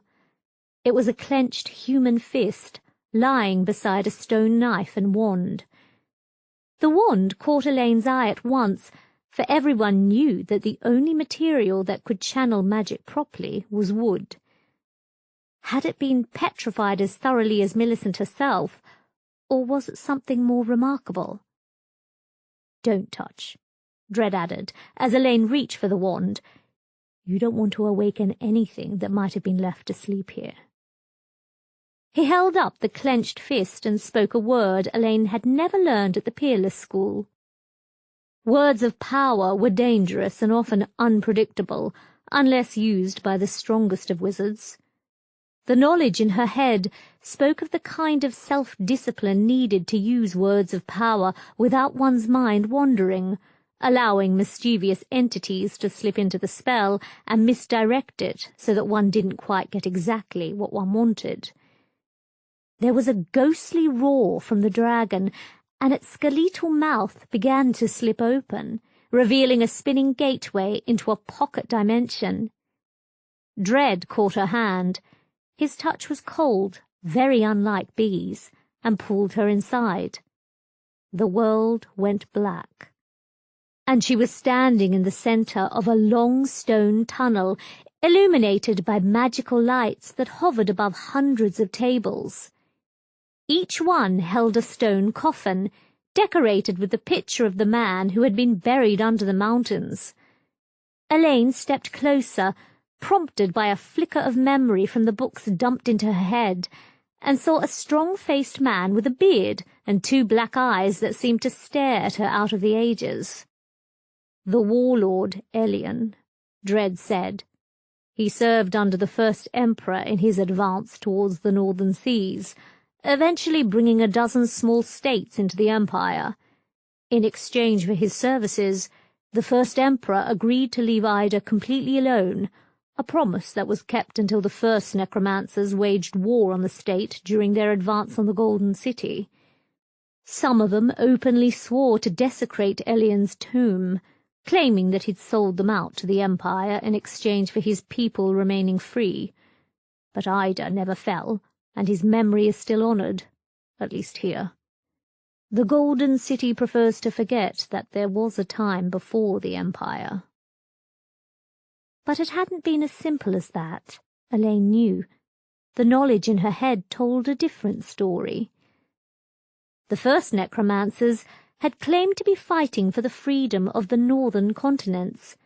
As Dread had said earlier, perhaps they'd even believed their claims, and nationalism had provided the fuel for a war that shouldn't have taken more than a year or two to end. But the Empire had gone through a series of weak emperors, including a madman who had been intent on stamping his face over the entire world, and they hadn't been able to stop the necromancers without resorting to the same tactics the necromancers had pioneered. And that had started the process that had turned a hero into the Witch King.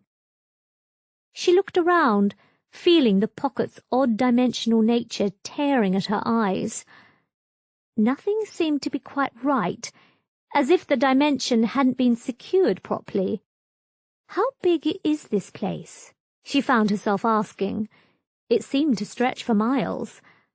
How many people are buried here? All of the population has a right to be buried under the mountains, Dredd said. There was an odd note in his voice. It took Elaine a moment to realize that he was worried. Dead bodies weren't dangerous in and of themselves, but dark sorcerers could strip them for supplies, and necromancers could bring them back to a shambling parody of life. After the Second Necromantic War, the Grand Sorcerer struck a deal with the kings of Ida. They'd be allowed to keep burying their dead, provided they buried them all inside a pocket dimension, a dimension that could be collapsed into nothingness if necessary. They weren't happy. Their religions believed that the souls of the dead become part of the mountains, which protect their state. But there was no other alternative. After the horrors the Witch King unleashed, we would have done anything to prevent a graveyard being turned into a source of undead soldiers. Elaine shivered. Even without the knowledge in her head, she would have known how deadly the undead were, particularly to those who didn't know how to stop them. They could be beheaded or chopped apart, and yet they would keep going. The only way to stop them was to reduce them to ashes, which consumed vast amounts of fuel and magic. It said something about the sheer scale of the war that the necromancers hadn't just concentrated on bringing every last graveyard back to life, but also summoning other creatures from the darkness and sending them against the Golden City. The Peerless School, the Regency Council, and the Inquisition would do anything to prevent it from happening again. She was surprised that the first Grand Sorcerer had been prepared to compromise as far as he had. Dredd pointed towards a particular coffin. That one was prepared for Duke Garma while he was alive, he said. He nodded at the writing someone had scrawled along the bottom of the stone case. It claims that he was a great and wise man who never had an enemy worthy of the name. They always write that sort of nonsense on coffins, and it is very rarely true. Better to forget it and assume the worst of everything. Elaine blinked. How would you know? The Inquisitor gave her the kind of look a long-suffering tutor would bestow on a particularly stupid student. Who do you think investigates when someone in a royal or noble family dies unexpectedly? You, Elaine said. It should have occurred to her that there had to be a reason, beyond filial piety, why people like Millicent didn't try to remove their elderly relatives to try and claim their inheritances ahead of time. Some of their seniors, like Lady Lightspinner, would be powerful enough to be nearly impossible to kill, but others would be vulnerable. Of course the Inquisition would investigate. They'd probably start by interrogating everyone who could have benefited from the death with their compulsive voices and making sure that they didn't have anything to do with the murder of their relative. And then they'd start work on the staff. Even enslavement charms had their limits, and someone who was cleverer than the slave masters realized could outwit the spells binding them to servitude. I should have thought of that. Yes, you should, Dredd said mercilessly.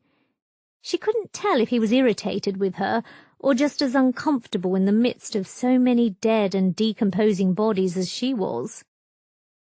There was once a widow who refused to marry again, or start writing a proper sealed will so as to keep her hold on all of the people sucking up to her in the hopes that she would leave them her money, who died suddenly. Too suddenly. And yet I couldn't work out means and opportunity until I realized that someone had been very clever, ordering one slave to take out a bottle of poison, another to put it in the milk without being aware that it was poison, and a third to give the poisoned glass to her mistress.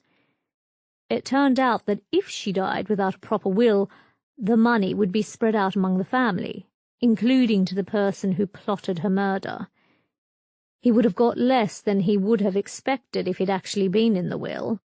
but he did have gambling debts to pay. Elaine shivered. Perhaps there was something to be said for being an orphan after all. What happened to him? Dead, Dredd said flatly. I believe that the rest of her money was shared out among her relatives and her household, and her slaves were freed. The Grand Sorcerer insisted on it.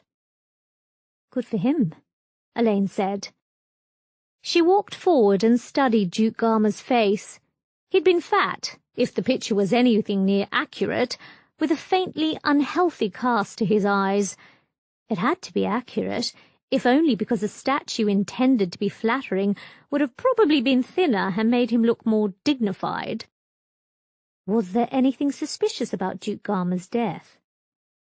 Nothing that demanded the attention of an inquisitor, Dredd admitted. Garma wasn't the kind of man to keep his desires under control.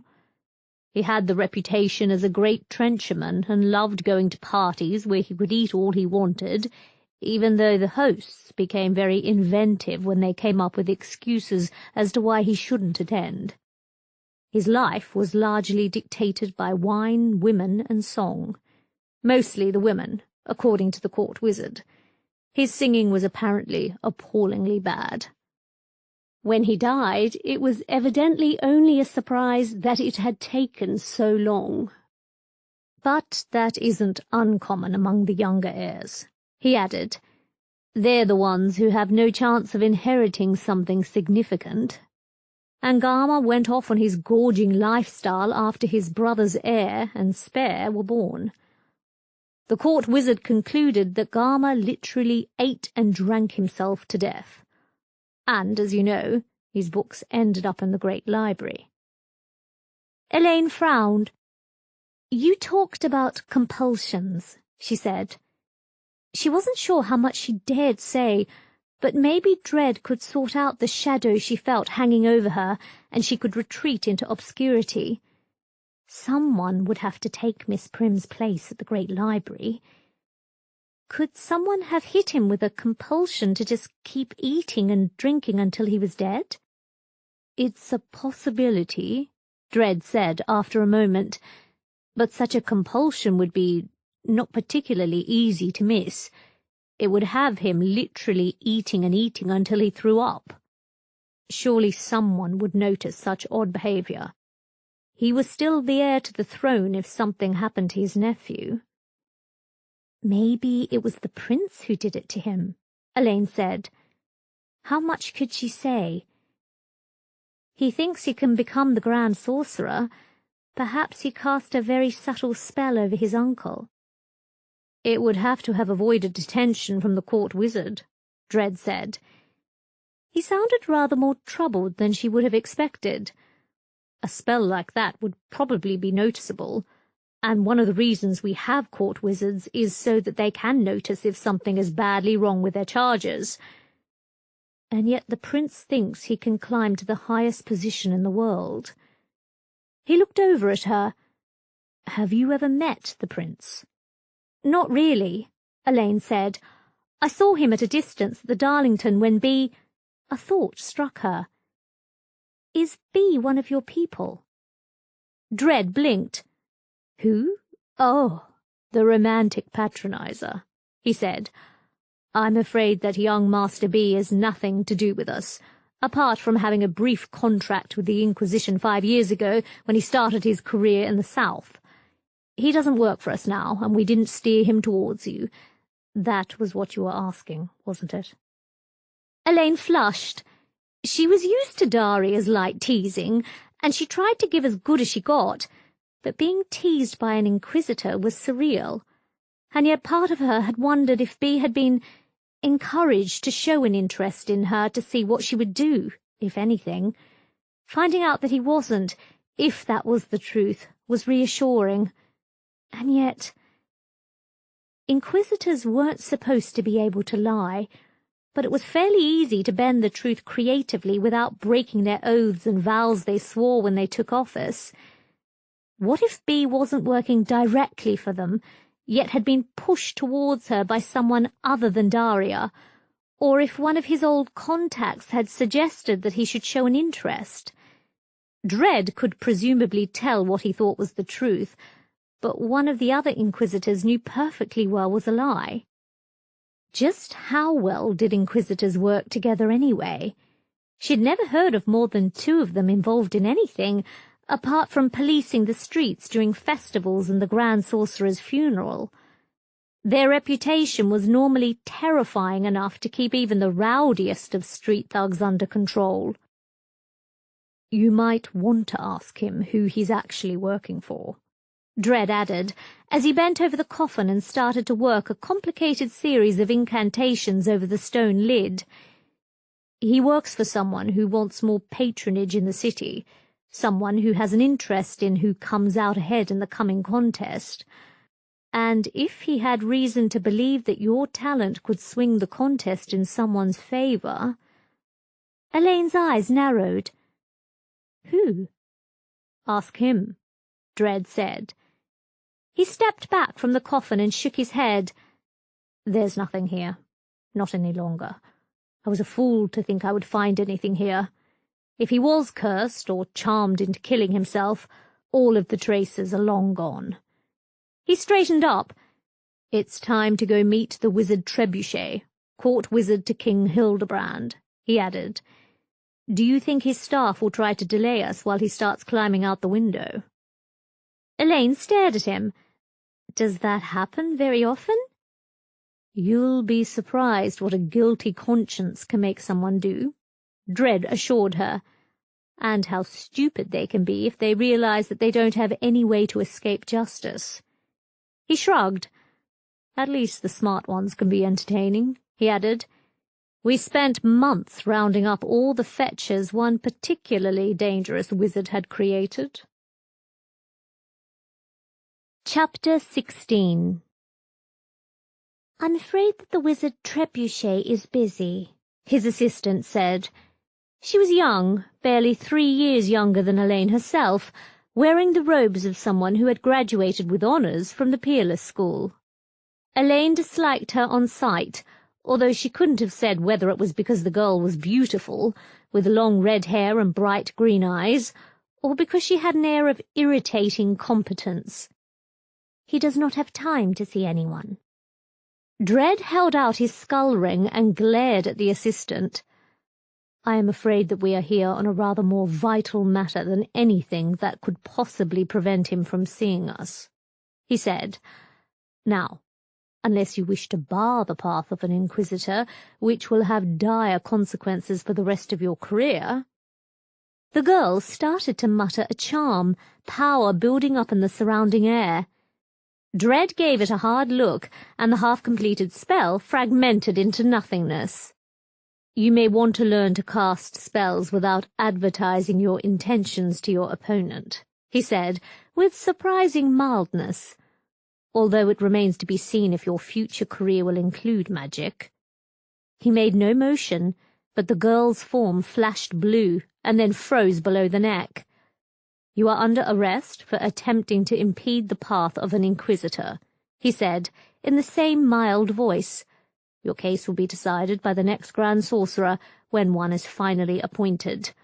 Until then, I suggest that you wait here until we emerge and can take you away to a holding cell."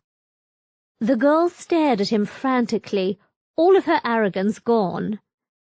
"But what should I tell anyone who comes to visit the court wizard?" "You can tell him that the court wizard is very busy," Dread informed her. He smiled rather coldly. "It will actually have the benefit of being true now, won't it?" Shaking his head, he motioned for Elaine to follow him as he walked around the girl's desk and through a pair of wooden doors. Elaine took one last look at the helpless girl. Perhaps she could free herself, although it was difficult to cast such charms while one's hands were unable to move. But where could she go if she did escape? Every inquisitor, military soldier, and city guardsman would be looking for her. The Inquisition had a long reach, and it never forgot a slight or a culprit. And just what had been going through the girl's mind when she tried to block Dread's path? She may have grown an overstated view of her own position, Dredd observed, when Elaine finally risked asking the question. Or maybe she has orders from her superior to bar anyone's path when he's busy. The problem with sending out court whizzes is that some of them decide that they can get away with taking money to look the other way from time to time. We already know that Trebuchet is taking money from the king. Elaine stared at him. How do we know that? Dredd smiled. You should have spent more time outside the Golden City, he said, pointing one long finger at the door. There. A wooden door is common. Even the poorest families can afford wood for their furniture, or even to burn in their fires. But here, wood is sparse and rarely used for anything if there's a substitute. A wooden door is the height of luxury. But someone could kick it down, Elaine pointed out, or simply steal it. There are charms woven through it to make that an unpleasant experience, Dredd said. Trebuchet may be corrupt. The evidence suggests that he's certainly used his position to enrich himself, but I don't think he's stupid. Elaine kept her opinion to herself as Dredd pulled out his staff and used the iron-tipped wood to push the door open slowly. She could hear a kind of grunting sound, accompanied by gasps that didn't sound as if they came from a male throat. Dredd stepped into the room, pulling his cloak around his body, and snickered coldly. Elaine followed him in and stopped, dead. An immensely fat man was sitting in a comfortable chair, wearing nothing at all, while a naked young woman knelt between his legs, taking his penis in and out of her mouth. The girl stopped and stared in horror before letting out a yelp and running as if all the demons in recorded history were after her. Dredd watched her go, and then turned his attention squarely on Trebuchet. The magician, who was trying frantically to cover himself, seemed just as horrified as Elaine felt. I would suggest that you simply use a charm to conceal your delicate parts from us, Dredd said dryly. It would probably save time. He sat down and faced Trebuchet squarely, motioning for Elaine to stand behind him. I see why your assistant was so intent on telling us that you were busy, he added. How much of your time do you spend attending to your orders from the Regency Council, and how much of your time do you spend indulging yourself? I see that girl wasn't exactly a slave. Her mother wants an introduction at court when the next season comes around, Trebuchet said sullenly. I was merely using her to push her daughter into satisfying your urges, Dredd injected sharply. And besides, unless that girl's mother gave birth when she was a little baby herself, she would be too old for the next social season. Her family came into money, Trebuchet admitted. There's nothing quite like a middle-aged woman who thinks that she should have been a social queen and is intent on making up for lost time. Did you think to remind her that keeping up appearances in the Golden City can be extremely costly? Dredd asked coolly. Or do you not care what happens when she gets there and discovers that a single dress can cost more money than there is in this entire kingdom? That isn't any of my concern, Trebuchet said quickly. I provide a service. Dredd used his staff to hit the floor, hard enough to make a sharp noise. You are put out here to serve the interests of the Regency Council, not to have your knob sucked by girls pimped to you by their own mothers, he said sharply. We are here to investigate the affairs of the late Duke Garma, brother to your master and uncle to his heir. What happened on the day that he died? Trebuchet swallowed hard. I made a full report to the Grand Sorcerer, he said quickly. Elaine had to smile. The Grand Sorcerer's death would have been sensed by every magician in the world. I assume that you have access to it. Let us assume, for the sake of argument, that I haven't bothered to read it, Dredd said, very patiently. What happened on the day that he died? I was woken up in the morning by my maid, who said that there was an urgent message from the castle, Trebuchet said, finally. He didn't seem to remember very clearly, something that puzzled Elaine. Come to think of it, surely Dredge should have been able to read the report he'd sent back to the Grand Sorcerer. I put all of that in my report. Dred's patience seemed to come to an abrupt end. I read your report very carefully, he said, with an icy tone in his voice.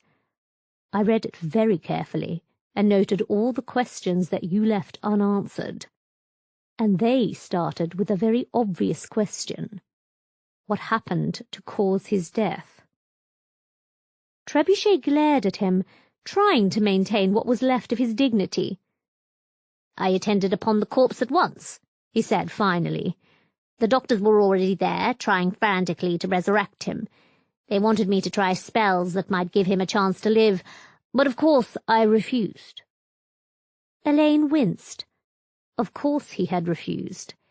If someone was that far gone, a spell intended to heal him might bring back an unsound mind in a healthy body, or bring back one of the undead, intent on eating its way through the living population. Even without a guiding mind, the slaughter would have been terrifying, and Trebuchet would have been accused of necromancy and unceremoniously burnt at the stake. It was a punishment intended to ensure that the necromancer had no hope of surviving past his own death. Of course, Dred agreed. And what did the message actually say?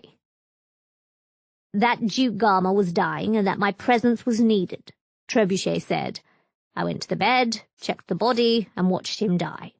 The light went out of his eyes, and that was the end of a once proud man. Dred leaned forward. Did he try to say anything to you before he died? Just gasps and moans, Trebuchet said. I couldn't make out a single word. Elaine blinked in surprise. The official report said that he commended his elder brother and wished his nephew the best of reigns, she said. Was that a lie? They always put crap like that in the official reports, Dred said dryly. If he was irritated at her interruption, he didn't show it. You'd be surprised to discover how many famous last words were actually written by their surviving heirs and inserted into the history books. Sir, Trebuchet said, I really must protest. This personage, he waved at Elaine, is clearly not an inquisitor, nor an advocate. Dred smirked.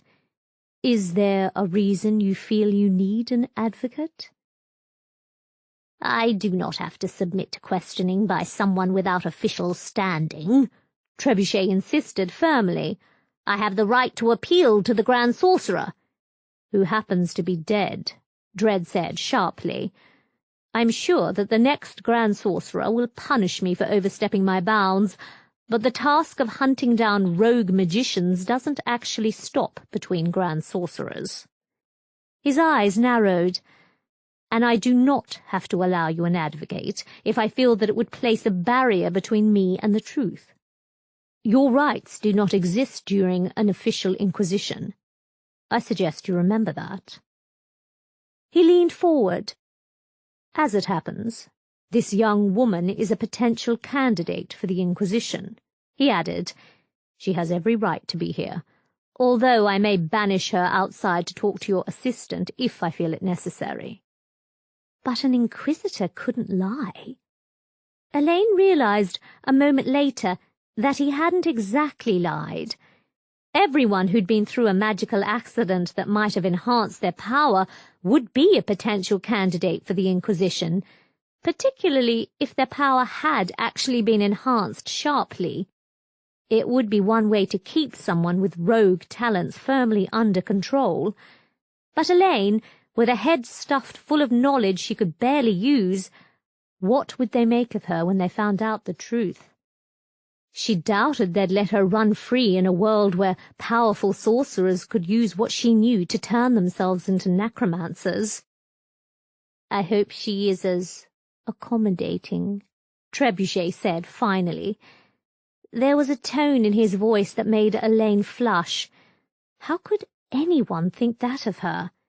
But Millicent hadn't hesitated to use her body to get whatever she wanted, and the girl Dredd had frozen was clearly in the same mould. I was unaware that Inquisitors were allowed to have assistants. Dredd ignored the jab. You were there when Duke Garma died, he said, returning to the original topic. Who was there with you? The king was there, holding his brother's hand, Trebuchet said. The prince wanted to attend, but his father sent him out and ordered his 2 stalwart companions to make sure that the prince stayed away from the body. They did as they were told, even though their friend tried to fight them. The king's wrath would have been painful to see. Elaine felt an odd flicker of sympathy for the prince. She wouldn't have wanted to see any of her family members slipping away into the next world, but at least the prince had family members. Perhaps not having any made her more inclined to be sympathetic to a young man's desire to say goodbye to his uncle, even though it would be a terrible thing to watch. There were stories of those who watched death come for their families, trying to fight the personification of death herself, or trying to bargain with her, offering their lives in exchange for the dying man. Some of the stories did imply that death would bargain if she were offered something worthy of her attention. But they were just stories, weren't they? Except the knowledge in her mind suggested ways and means of summoning the 7 cosmic abstracts, the personifications of the endless attributes of the universe. They were powerful beyond belief, but they could be controlled if the sorcerer who had tried to summon them was very lucky. Some magicians were even supposed to be able to see death when she finally came for them. Dredd's words brought her out of her trance. Once the Duke was confirmed dead, he said coldly, what did you do? I ordered the druids and clerics out of the room and sealed it with a binding ward, Trebuchet said. I put out the fire and worked a standard preserving charm over the body, and then ran through the basic tests for poison, dark enchantments, and other issues that might have shortened his life, as I wrote in my report. He shot Dredd a defiant look. I found nothing that might have suggested that the Duke was encouraged to meet an early end. I took samples of his blood, urine, and shit, which I sent to the Golden City along with my report. And I'm sure that the Grand Sorcerer was pleased to receive a crate of shit. Dredd muttered. The druids found nothing, I am sure, Trebuchet said nastily. I would have heard if they had found something to alarm us. They said nothing to me about it, Dredd said. Elaine wondered if that was another half-truth, something said to distract attention from a greater truth. There was no reason that the druids had to report to Dredd. What did you do after you had checked for poison and curses? I called the king back in, along with his chief druid, and formally pronounced the Duke dead, Trebuchet said. He sounded as if he were on surer ground now. The king took his signet ring and placed it in the castle vault for the next second son, once the prince has a couple of children of his own, and then prayed over the body. Bells were rung to signify the departure of the Duke's soul, after which we attended a big service where we commended his soul to the mountains. I had the body transferred to the vault. He pretended not to see Elaine's flinch, and then wrote my first report to the Grand Sorcerer. It was sent down to the Iron Dragon, taken to Pendle, and then teleported to the Golden City. You appear to have followed procedure, Dredd observed calmly. What happened to the Duke's possessions? I had certified that the Duke had died of natural causes, or at least as natural as one can get when a person seemed intent on eating himself to death, Trebuchet said. That meant that his will could be read, and the first bequests distributed in line with the provisions in the document. The prince received most of his uncle's possessions, although some 1,000 crowns were put aside for the Duke's illegitimate son. I'm afraid that his wife was barren." "You mean her husband's brother saw to it that she could never have children?" Dread said. Elaine looked at him sharply. Why would anyone refuse to allow their sister-in-law to have children? But from an aristocratic point of view, it limited the number of potential heirs or ambitious relatives who might have tried to claim the throne. The last thing a kingdom as small as Ida needed was a civil war. What happened to his bastard son? "Oh, the Duke was most generous to him," Trebuchet assured the Inquisitor. "He played with the king's son and daughter, became one of their knights. There was no reason to think that his lowly birth stood in his way to becoming a great man in his own right. But then he left." Dread's eyes narrowed. "Left? Left where?" "He just left Ida and vanished into the surrounding countryside," Trebuchet admitted. "There was no reason for it, as far as anyone could see. The Duke treated him as a natural son. He wouldn't have inherited the kingdom even if he had been a natural son. The gods know what happened to him." Elaine leaned forward. Did his father know where he had gone? "I don't think so," Trebuchet said after a moment. "I did offer to try and use sorcery to track him down, but the Duke refused. I like to think that he'd decided that his son would be better off joining the Imperial Army, or maybe even sailing out to the islands and setting up a life far from home. The gods know that bastards aren't always popular as they grow up into strapping young men." "Yes, they do," Dread mused. He shrugged. "You were the one who performed the first examination of the Duke's private library. Did you notice anything special about the books?" The change was remarkable. Trebuchet opened his mouth and then froze horribly. His entire body started to shake, blood dripping from his mouth and nose.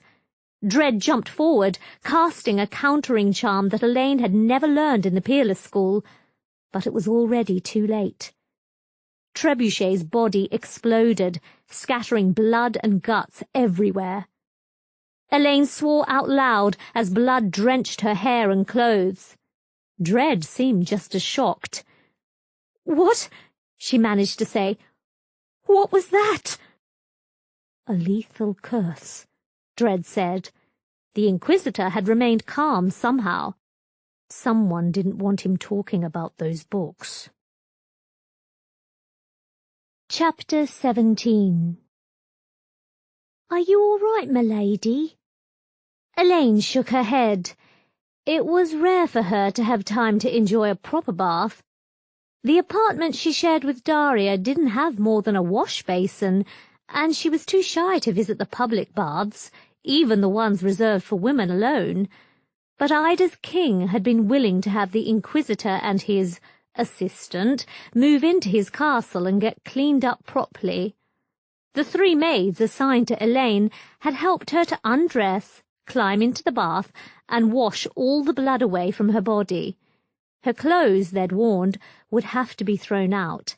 They were just too stained to be washed and reused. Her mind kept returning to the horrible moment when she'd seen Trebuchet explode. She'd never seen anything like it before. She'd never seen anyone die in front of her in her entire life. Even the sickliest of the orphanage children had been taken away before their illnesses had killed them, although she'd known that they would never be returning. But she had never been too close to anyone at the orphanage. They were either adopted and taken away, or eventually sold to slave traders and taken away. Elaine had been unusual in that she'd been left in the orphanage until she was old enough to make her own way in the world. The knowledge at the back of her head had identified the curse that had killed the court wizard. According to the text of a book on banned curses crafted for use in warfare, the curse was intended to prevent someone from revealing secrets. It bonded with the victim's magical field, rendering it almost undetectable, until it sensed that they were on the verge of confessing to their interrogators.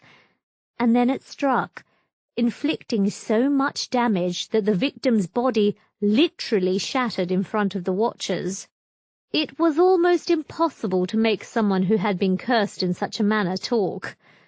They couldn't talk freely, even if they didn't know that the curse was there, while truth spells and torture would simply trigger the curse once the interrogation reached the right spot. It was a chilling thought, and she felt a moment of sympathy for the Inquisition. Who knew how many others, perhaps unknowingly, were walking through the Golden City with such powerful curses attached to their soul? She closed her eyes as the maids came up behind her and pushed her head down lightly into the water. Warm water lapped around her body, washing away the dirt and blood, before they helped her out and started to dry her with a white towel.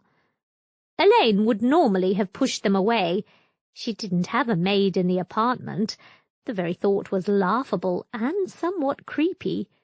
But she didn't resist as they dried her off and produced a green dress for her to wear.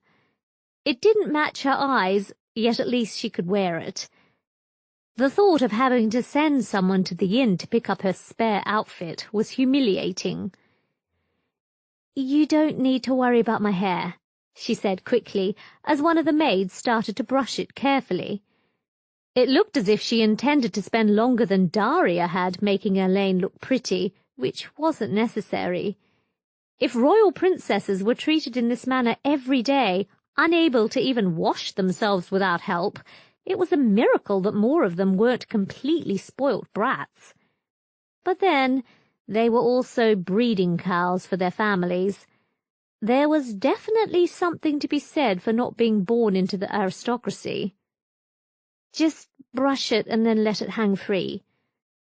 "But, milady, you have such nice hair," the maid said insistently. She wore a collar that Elaine found depressingly familiar. "I was ordered to ensure that you were suitable for your presentation to the king." Elaine blinked. "My presentation to the king?" "The king wishes to see you and your master at high table," the maid said. She would have been ordered to prepare Elaine for the meeting, even if Elaine argued against it. "You have to be properly prepared for him." Elaine rolled her eyes and settled back onto the table as her hair was washed again, brushed, and then braided into 2 ponytails that reminded her of her childhood. The orphanage had been severe about how its children should look, providing uniforms and insisting that all the girls had the same hairstyle. Elaine had been glad to leave and grow her hair out a little once she'd gone to the Peerless School. She'd certainly never been allowed to experiment with perfumes until she'd left the orphanage, and then she'd never really used them until Daria had started pushing her into going on a date with Bea. But the maids didn't seem to care. Elaine felt frankly useless as they poked and prodded at her, applying light makeup and dabs of ointment until she felt like an ornament rather than a living person. Daria had given her makeup that had felt naturally part of her face. The maids had given her makeup that felt like a face mask, one that might crinkle away from her if she tried to smile. How could anyone endure living as a human doll? Perhaps they were influenced from birth to believe that that was their due. There were tribes on the western islands that bound their women's feet to make them small and dainty, even though it caused them great pain. One of their gods had ordered it as an act of worship, apparently. Elaine suspected that he had been a demon in disguise. They finally helped her to her feet and pointed her at the mirror. Her face was pale, pattered with white makeup that made her look like the doll one of the kinder matrons had given her years ago. The green dress seemed to offset her pale face naturally, while a golden necklace caught attention towards the shape of her breasts. She felt herself flushing, and then sighed as one of the maids hastily reapplied makeup to hide the flush. They seemed intent on turning her into a doll. Spells danced through her mind to drive the maids away, or break the collars that ensured that they would always be loyal and obedient to their monarch, but she ignored them as best she could. The gods alone knew what the king wanted with them. Outside the warm room, Castle Adamant was cold, illuminated by torchlight rather than magic or the gaslights used in some parts of the world. The small army of servants seemed accustomed to the cold, wearing furs to keep themselves warm or simply ignoring it with the dedication of the magically enslaved. The handful of guards wore suits of armor that probably included spells that kept them warm and alert. Battle spells she'd never learnt at the Peerless School, she hadn't had the talent to go into combat magic, shimmered through her mind. A handful of carefully charmed garments could make their wearers invincible, as long as they didn't encounter an enemy with stronger magic. Castle Adamant didn't seem to be partly built into a pocket dimension, unlike most of the houses belonging to the wealthy in the Golden City. Elaine suspected that it made sense, from their point of view. Ida had never had a strong magical tradition, and they'd probably worried about the danger of a cunning enemy collapsing the pocket dimension and crushing the interior of the castle.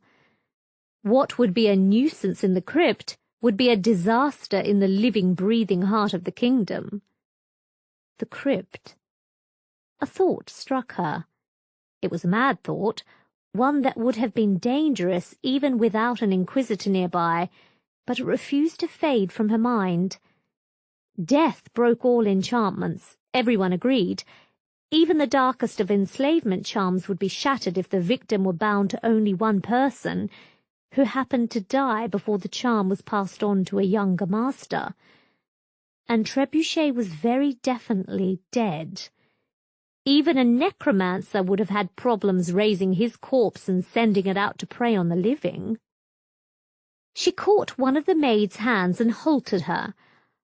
"I want you to have my clothes, the ones that were splattered with blood, brought to my rooms," she ordered. She had a feeling that the king would have organized rooms for her in Dread, if only to ensure that they were where he could see them. No king would be happy with an inquisitor sniffing around, perhaps digging up secrets that should remain buried. "Have them bagged and left for my inspection." "Yes, m'lady," the maid said with a bow. Elaine allowed herself a moment of relief and regret. It had been quite possible that the maid would have been forced to check with her master before she did anything he hadn't already cleared her to do. Enslavement charms were rarely subtle, but then they didn't need to be subtle to do their job. It was a chilling reminder of what could have happened to her if she'd been sold to the slave traders from the orphanage. The king's great hall was enormous, larger than Elaine had expected. It was also cold, warmed only by a massive fire at one end of the room. A dozen heavy wooden tables, Elaine remembered what Dread had said about wood being expensive in Ida, were lined up along the hall, with a single raised table at the far end. Inquisitor Dread stood at one end of the high table, speaking with one of the king's servants. He turned and nodded to Elaine as the maids brought her up to the table. Elaine was oddly piqued that he didn't show any sign of noticing her outfit, although she didn't want an inquisitor lusting after her. Some of the knowledge in her head suggested that inquisitors were sworn to lives of chastity. Daria would have made a joke about that, explaining why they were always in such foul moods. "They insisted on giving us the royal treatment," Dread said. Elaine looked at him sharply. He didn't seem to have changed at all, merely swapped his black robes for another set of identical black robes. Or maybe his robes had been charmed to prevent blood from sticking to them and becoming impossible to remove. Inquisitors were meant to walk into danger on a daily basis. "The king wants us to join him for dinner before we continue our investigation." Elaine wasn't sure what to say. She wasn't even sure why Dread had brought her along, let alone tell everyone that she was his partner in the investigation. But they were working on the same puzzle, weren't they? Whatever had happened to her had to be connected with what had happened to Trebuchet. And anyone that could curse a fully qualified court wizard had to make the Inquisitors nervous. No court wizard was appointed unless he was fully trained in all branches of magic and powerful as all hell to boot. Trebuchet could have turned her into a toad simply by snapping his fingers. "Thank you," she said finally. Maybe Dredd just wanted to keep an eye on her. If he thought that her powers had been boosted, he had to consider her a potential danger to the entire world. Maddened magicians could tap into levels of power that were normally far beyond them, at a price of abandoning all hope of returning to sanity. And then there were the demons that fed on such fools. "They took hours to wash me." A trumpet blew before she could finish her sentence.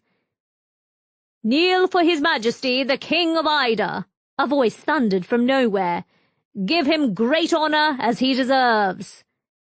Elaine went down on one knee, as did the handful of other guests. Inquisitor Dredd didn't move, but then an Inquisitor wouldn't bow the knee to anyone below the Grand Sorcerer himself. The king marched into the room and nodded in return, allowing his guests to return to their feet. At least Ida had never developed the elaborate royal protocol of the southern continent. The Empress of the South was supposed to remain concealed from her subjects at all times, hidden behind a screen whenever she held audience. Maybe that was where Lady Lightspinner had picked up the habit of concealing her face. And yet the Empress had a reputation for also seducing everything on two legs. Perhaps being locked up in a gilded cage, powerful enough to have half the continent executed, but not powerful enough to change her apartments, was enough to turn her into a man-eater. King Hildebrand, father of Prince Hilarion, was a tall, middle-aged man with russet hair and beard hanging down to his chest. He was powerfully built, but his gait gave evidence of too much good living over the past couple of decades. He wore a pair of spectacles rather than have a simple corrective spell used to fix his eyesight. Elaine could have understood that for someone like her, without the money to hire a druid to craft and implement the spell, but even the poorest monarch shouldn't have had any problems convincing a druid to heal his eyes.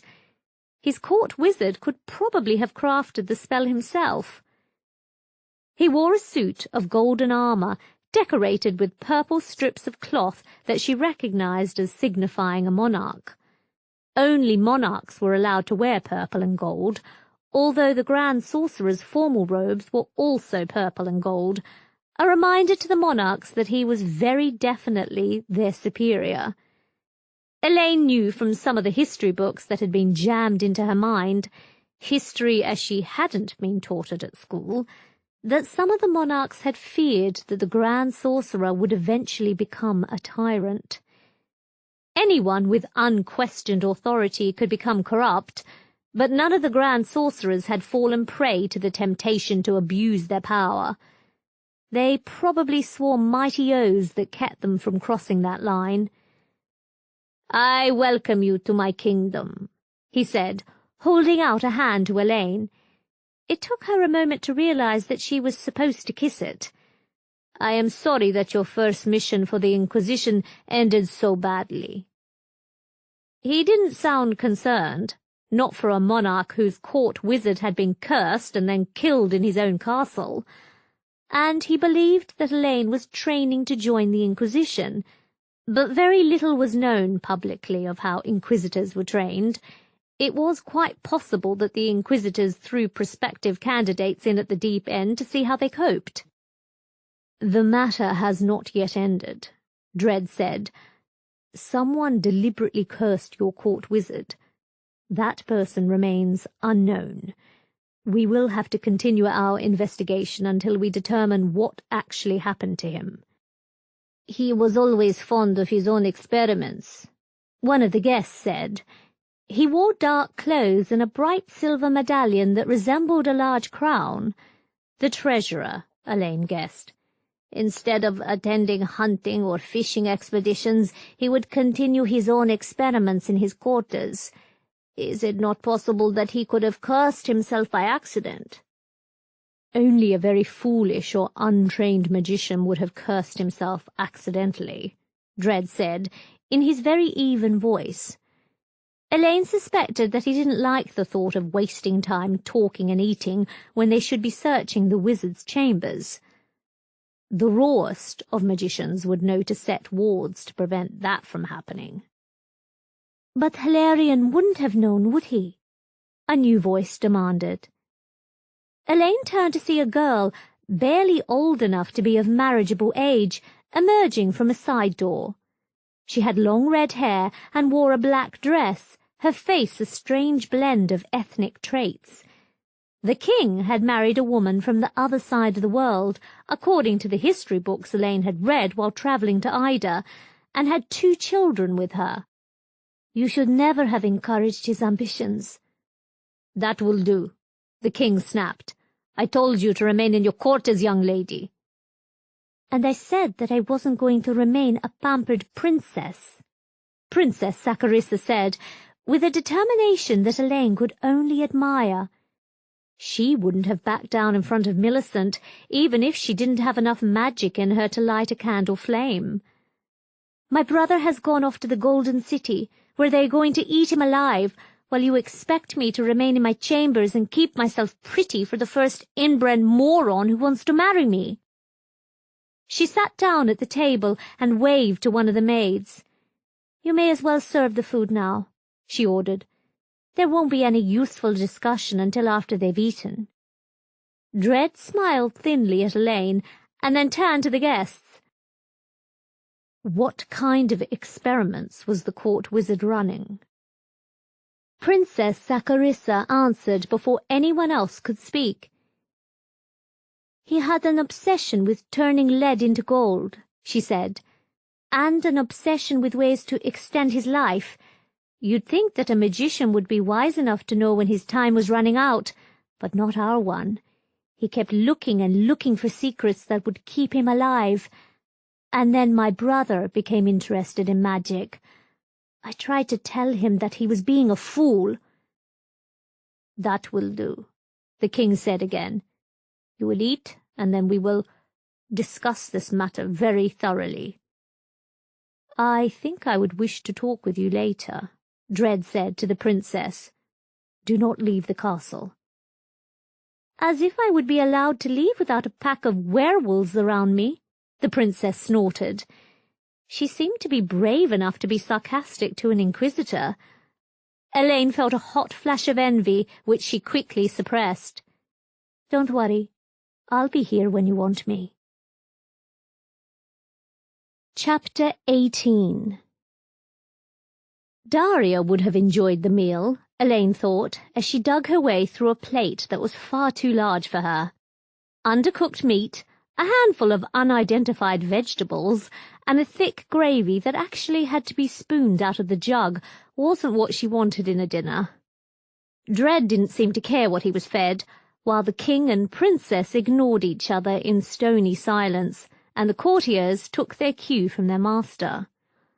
Elaine would have liked to ask Princess Saccharissa what had happened to make her brother so interested in magic, but it was impossible to speak to her in front of her father. It was almost a relief when the final course, a pudding so sweet that it made Elaine's teeth hurt, was over, and a pair of maids were ordered to show them to Trebuchet's chambers. That princess is smarter than her father and brother put together, Dredd observed, as soon as they were out of the main hall. I'd expect someone like her to be more interested in marriage than in running the kingdom, but seeing her father doesn't have a second male heir. Elaine blinked. What would happen to her if Prince Hilarion is killed during the contest? Her husband would become the next king, I think, Dredd said. Ida doesn't seem to like the idea of a female ruler, even if she's as smart as anyone else they could hope to get. Prince Hilarion's wild dreams might just be the only thing saving his sister from an arranged marriage and permanent exile to another kingdom. I wonder if he knows it." "You mean he could be doing it deliberately?" Elaine asked. "But he's risking his life." "I know," Dredd said. "It would be smarter for him to pressure his father into keeping his sister at Ida, at least until he assumes the throne." He shrugged. "Anyway, put it aside for the moment. Walls have ears." Elaine didn't understand until she looked at the maids. They were charmed, of course. They'd take whatever they heard straight back to their master. Dredd might have commented on the princess knowing that they'd take what he said back to the king, although Elaine couldn't even begin to guess at his motivations. Did he like the idea of having the princess more involved in governing the state, or did he want her under control? There was no point in trying to guess. No one in their right mind would go into a magician's chambers without his permission, or without the absolute certainty that they had the power to overwhelm any defensive wards backed up by hidden spells. Dredd stopped outside Trebuchet's chambers and gingerly poked the wooden door with his staff. There was a long pause, and then Elaine felt a number of spells slowly shimmering into existence. Some were designed to deter intruders, pushing them away by inducing fear into their hearts. Others were far nastier, intended to stop strong-willed intruders in their tracks. Dredd stepped forward, muttering under his breath, matching his magic directly against the dead magician's magic. Trebuchet had created a cunning network of spells to keep unwanted intruders out of his quarters. It was work on a level Elaine knew that she would never be able to match. "Stand away from the door," Dredd ordered, stepping to one side. "I think I dealt with all of the dangerous spells, but—" He tapped once on the door with his staff. It exploded outwards and slammed into the stone wall with terrifying force. It would have killed either of them if it had caught them in its headlong flight. Dredd poked at it suspiciously, and then stepped into the chamber, holding his staff ahead of him like a weapon. Elaine realized that he'd woven so many spells into the staff that it was almost another wand. A very simple weapon, one that would be almost impossible to recognize without luck or inside knowledge. How many other weapons did Dredd have up his sleeve? He was clearly very paranoid about someone entering his quarters, Dredd observed mildly. "I can still see spells hanging in the air, watching for targets. Don't touch anything until I check it first, understand?" "Yes, sir," Elaine said softly. This was something she'd never trained to do. "What should I be looking for?" "Anything out of place," Dredd said. He hesitated. Most magicians key their wards so that they come apart after they die, or switch their obedience to his designated heir.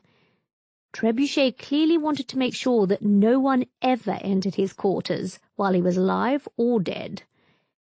If I hadn't been here, it might have been months before someone with the right qualifications came to Ida to unpick the spells and make it safe for the next incumbent. Interesting, really. I wonder what he was trying to hide. Elaine looked around as she stepped into the chambers. The first room was warm and comfortable, with a fireplace and a stack of coal on one wall. It was crammed with books, each of the bookshelves bursting with volumes and countless others piled on the floor, as if Trebuchet had simply put them down and left them there in the absence of any space on his bookshelves. Part of her found it charming, remembering the piles of books in the great library. Part of her was outraged that anyone could treat books like that. She leaned closer and read some of the titles. Most of them were common spellbooks, but a handful were rare and quite valuable, and a couple were definitely on the banned list. "That's the problem with the printing press," Dredd said, when Elaine called his attention to the volumes. "The printers don't really know what's banned, so they copy books without realizing that they're setting themselves up for execution or a life in the salt mines. The rogues then take the copies and distribute them everywhere. It's dangerous to risk it in the Golden City, but here, without any other trained wizard for miles around, Trebuchet could have kept an entire library of forbidden knowledge, and no one would have been any the wiser. He frowned as he studied the books. Interesting choice of reading matter, he added. Why would he want to learn about fetches when he was studying life extension? Or about mental seed magic? Elaine shivered as the horrifying possibilities started to slip into her mind.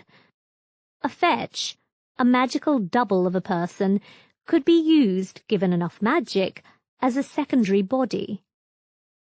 She couldn't imagine how one person could live in two bodies at once, but Trebuchet had been through the Peerless School and had had years of experience in doing several things simultaneously. Maybe he could have created a fetch to house his soul when the Inquisitors started asking questions he didn't want to answer. But fetches simply didn't last very long, not if they had to be convincing. Most homunculi were easy to spot, even for the untrained. They just looked less human than the undead hordes. But mental seed magic was worse. A magician with enough power and a complete lack of scruples could create a seed of his entire soul, all of his knowledge and experience, and implant it in an unsuspecting victim's mind. The seed would slowly grow until it had taken over the person's body, absorbing their magic into itself and allowing the creator to live again in a new body. And no one would know until it was too late. Elaine shuddered at the thought, picking up the volume and glancing at the first page, which bore a demonic sign. A sorcerer had traded his soul for knowledge he'd hoped would allow him to avoid the fires of hell. There was no way to know if he'd succeeded. "Put that down," Dredd said sharply. Elaine obeyed at once.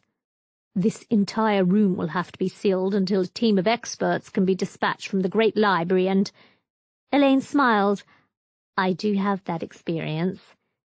"Yes, you do," Dredd said. He hesitated. "But you might be exposed to risks you're not ready to handle.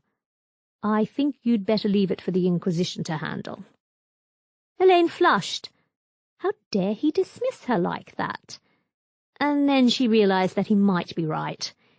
Anyone who looked at those books ran the risk of being corrupted, even though she already had all of their knowledge in her head. But he didn't know that, did he? "Yes, sir," she said, shaking her head. "Do you want me to do anything with these books for now?" "Just leave them," Dredd said. He shook his head. "I think you'd be better off talking to the princess. She probably won't want to talk to me." "But I wouldn't know what questions to ask," Elaine protested. "Shouldn't you be there?" "I'll tell you what to ask, but the main thing is to find out just what Trebuchet was teaching his royal pupil," Dredd said. "Trebuchet was a powerful wizard, but I don't think that he could have taught him enough to make him a competitor for the Grand Sorcerer's position. And any court wizard should have known better than to try. It would only upset the political balance in the Empire." He hesitated. "And I would have to be escorted if I spoke to her," he added. "It might be easier to learn from her if there wasn't anyone in the room who might take her words to her father." "I see," Elaine said. "So, what do you want me to ask her?" Princess Saccharissa was lying on her front when Elaine entered her quarters, performing a standard spell she'd learned in the Peerless School to discover the presence of eavesdroppers, if any. The princess had clearly been crying, one hand rubbing her rear where her father had evidently taken his belt to her. Elaine felt a hot flash of sympathy, remembering her own experience with corporal punishment. The princess wasn't immune to her father's hand, or perhaps to her husband when she finally got married. It wasn't uncommon, but it still sickened her. How could anyone treat their daughter like that? "You're a very lucky girl," Princess Saccharissa said, between gasps of pain. "Does your master treat you like that?" No, Elaine said quickly. Dread wasn't really her master at all. I need to talk to you. About my brother, or about the fat arse who got himself killed?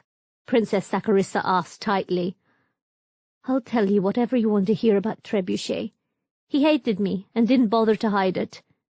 Do you know what he offered my father? Elaine could guess, but shook her head. He said that he could make a slave collar for me that would turn me into the ideal princess, Princess Saccharissa said.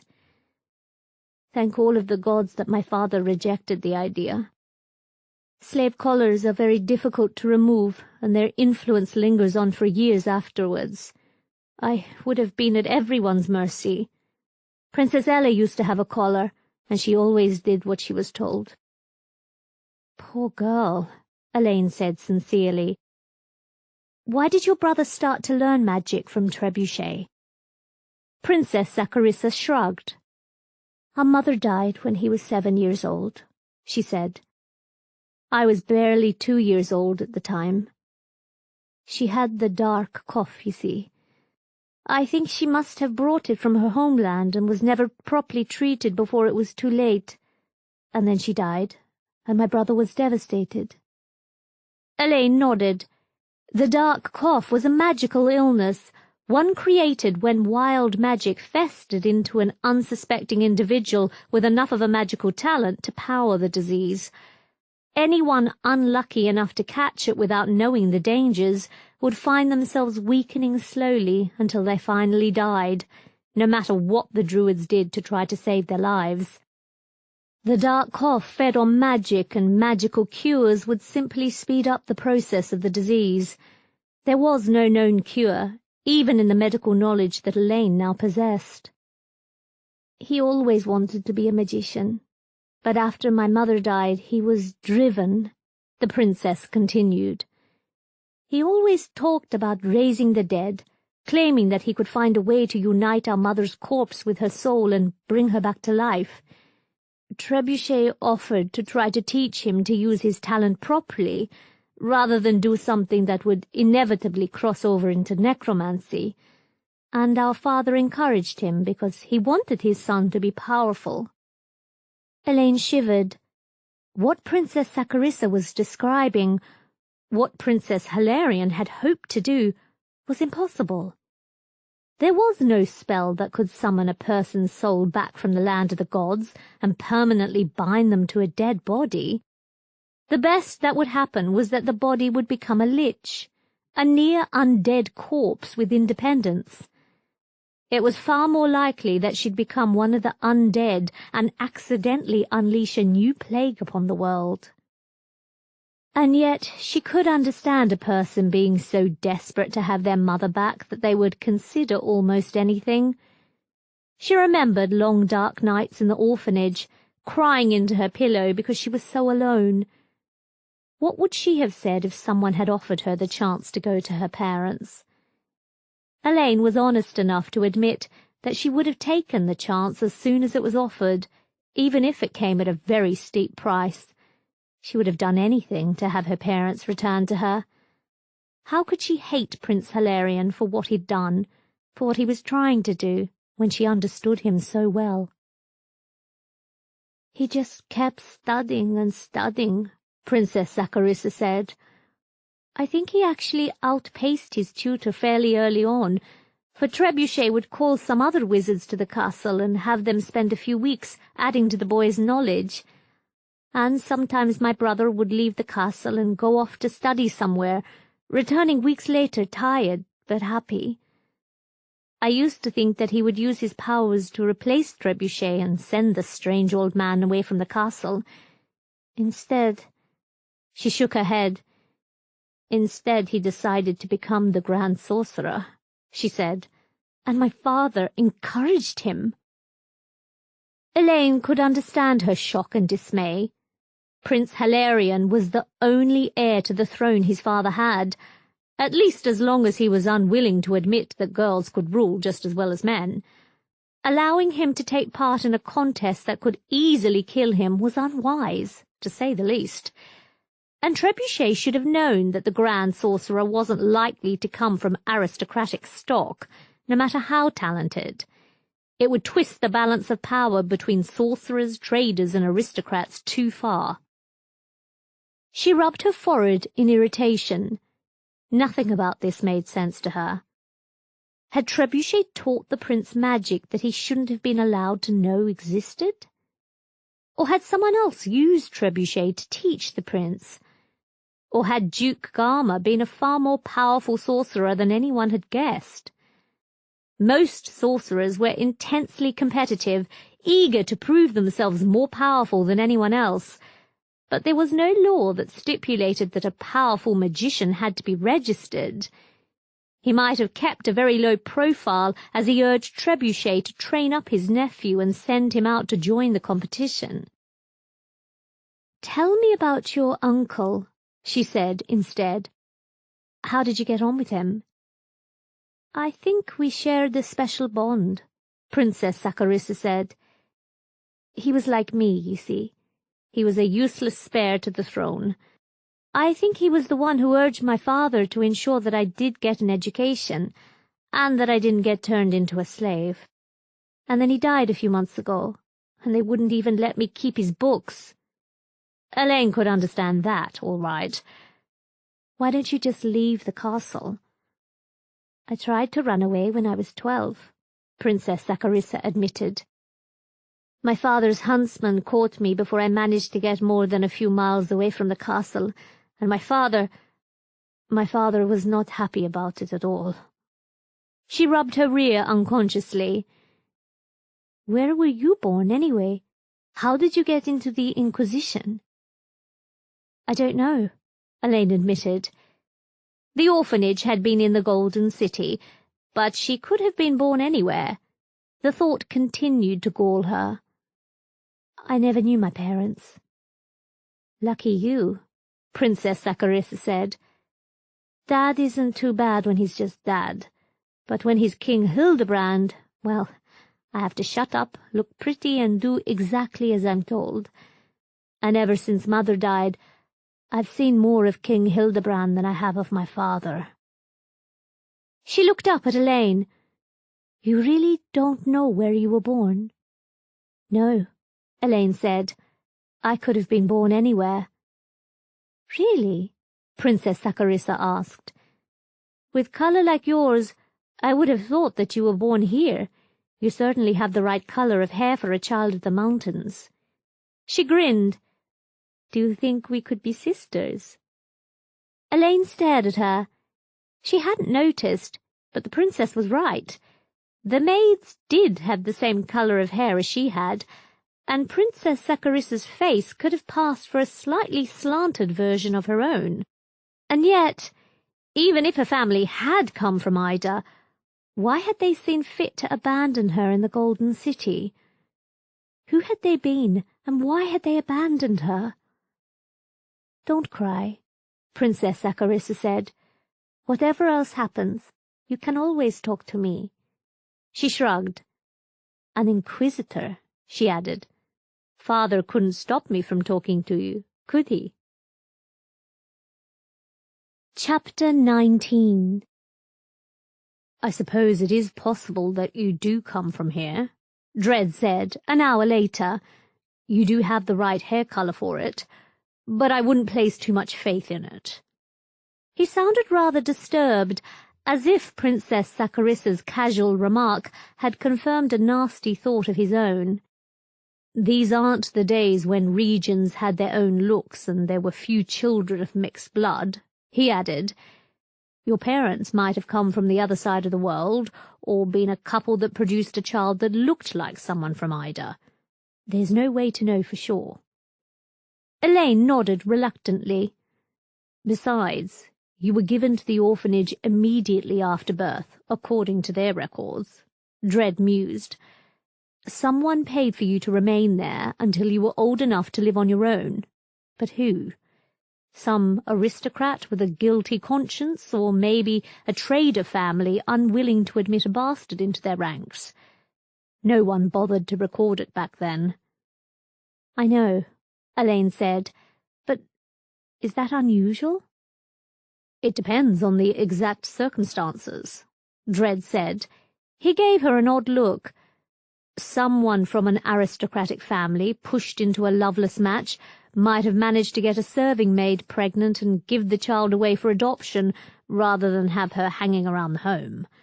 Sometimes they pay a poorer couple to take in the child and raise her as their own, but it can lead to scandal. He shrugged. Anyway, I suggest that you get some rest, he said. Tomorrow morning we'll have to go down the hill and catch the Iron Dragon back to the Golden City. Elaine blinked. We're not staying here? Something is definitely wrong here, Dredd admitted. He didn't sound nervous, but Elaine suspected that he was more worried than he wanted to admit. The king insisted that we sleep in Castle Adamant tonight, but tomorrow we will go home and await the assignment of a proper investigative team to Ida. And you can go back to the Great Library. Yes, sir, Elaine said softly. She hadn't realized how much she'd enjoyed working with him until it was about to come to an end.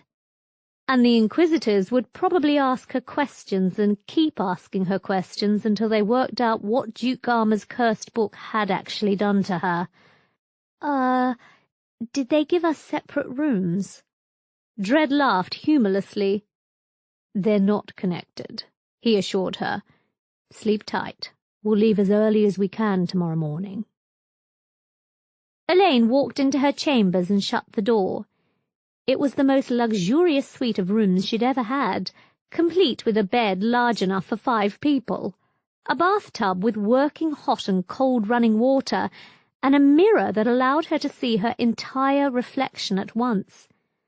A small bag just inside the room smelt funny, but it wasn't until she looked at it that she realized that they were the blood-stained clothes from the curtailed meeting with Trebuchet. She locked and bolted the door, and then spent 20 minutes setting up wards that would prevent anyone from breaking it without strong magic. Inquisitor Dredd would probably be able to break in, but no one else in the castle should have the type of magic needed to break through the wards. Or so she hoped. Princess Saccharissa had said that she didn't have magic of her own, but if her brother was a powerful magician, it was quite likely that she had the talent as well. She walked over to the bathtub, poured in enough warm water to flood the interior, and then knelt down and started to wash off the makeup the maid had placed on her face. It felt good to have her skin breathing properly again. It was easy to see why Princess Saccharissa had turned out the way she had. Elaine would have been driven to rebel by less constraining circumstances. Washing off the last traces of makeup, she walked over to the mirror and studied her reflection. Princess Saccharissa had been right. She did look as though she had come from Ida. There was a new glint of determination in her eye as she walked over to the bag of blood-stained clothes and pulled them out one by one. Blood was linked to magic in ways no one fully understood, even the handful of blood magicians trained by the Druids and sworn to secrecy about their art. The knowledge in her head seemed to suggest that blood, which kept the body going, was symbolically tied to a person's magic and to a person's soul. It was easy to use a blood sample to track someone down, unless they were powerful enough to ward themselves against discovery, and, according to some of the forbidden rites in the back of her head, it could be used to summon someone's soul back from the dead. No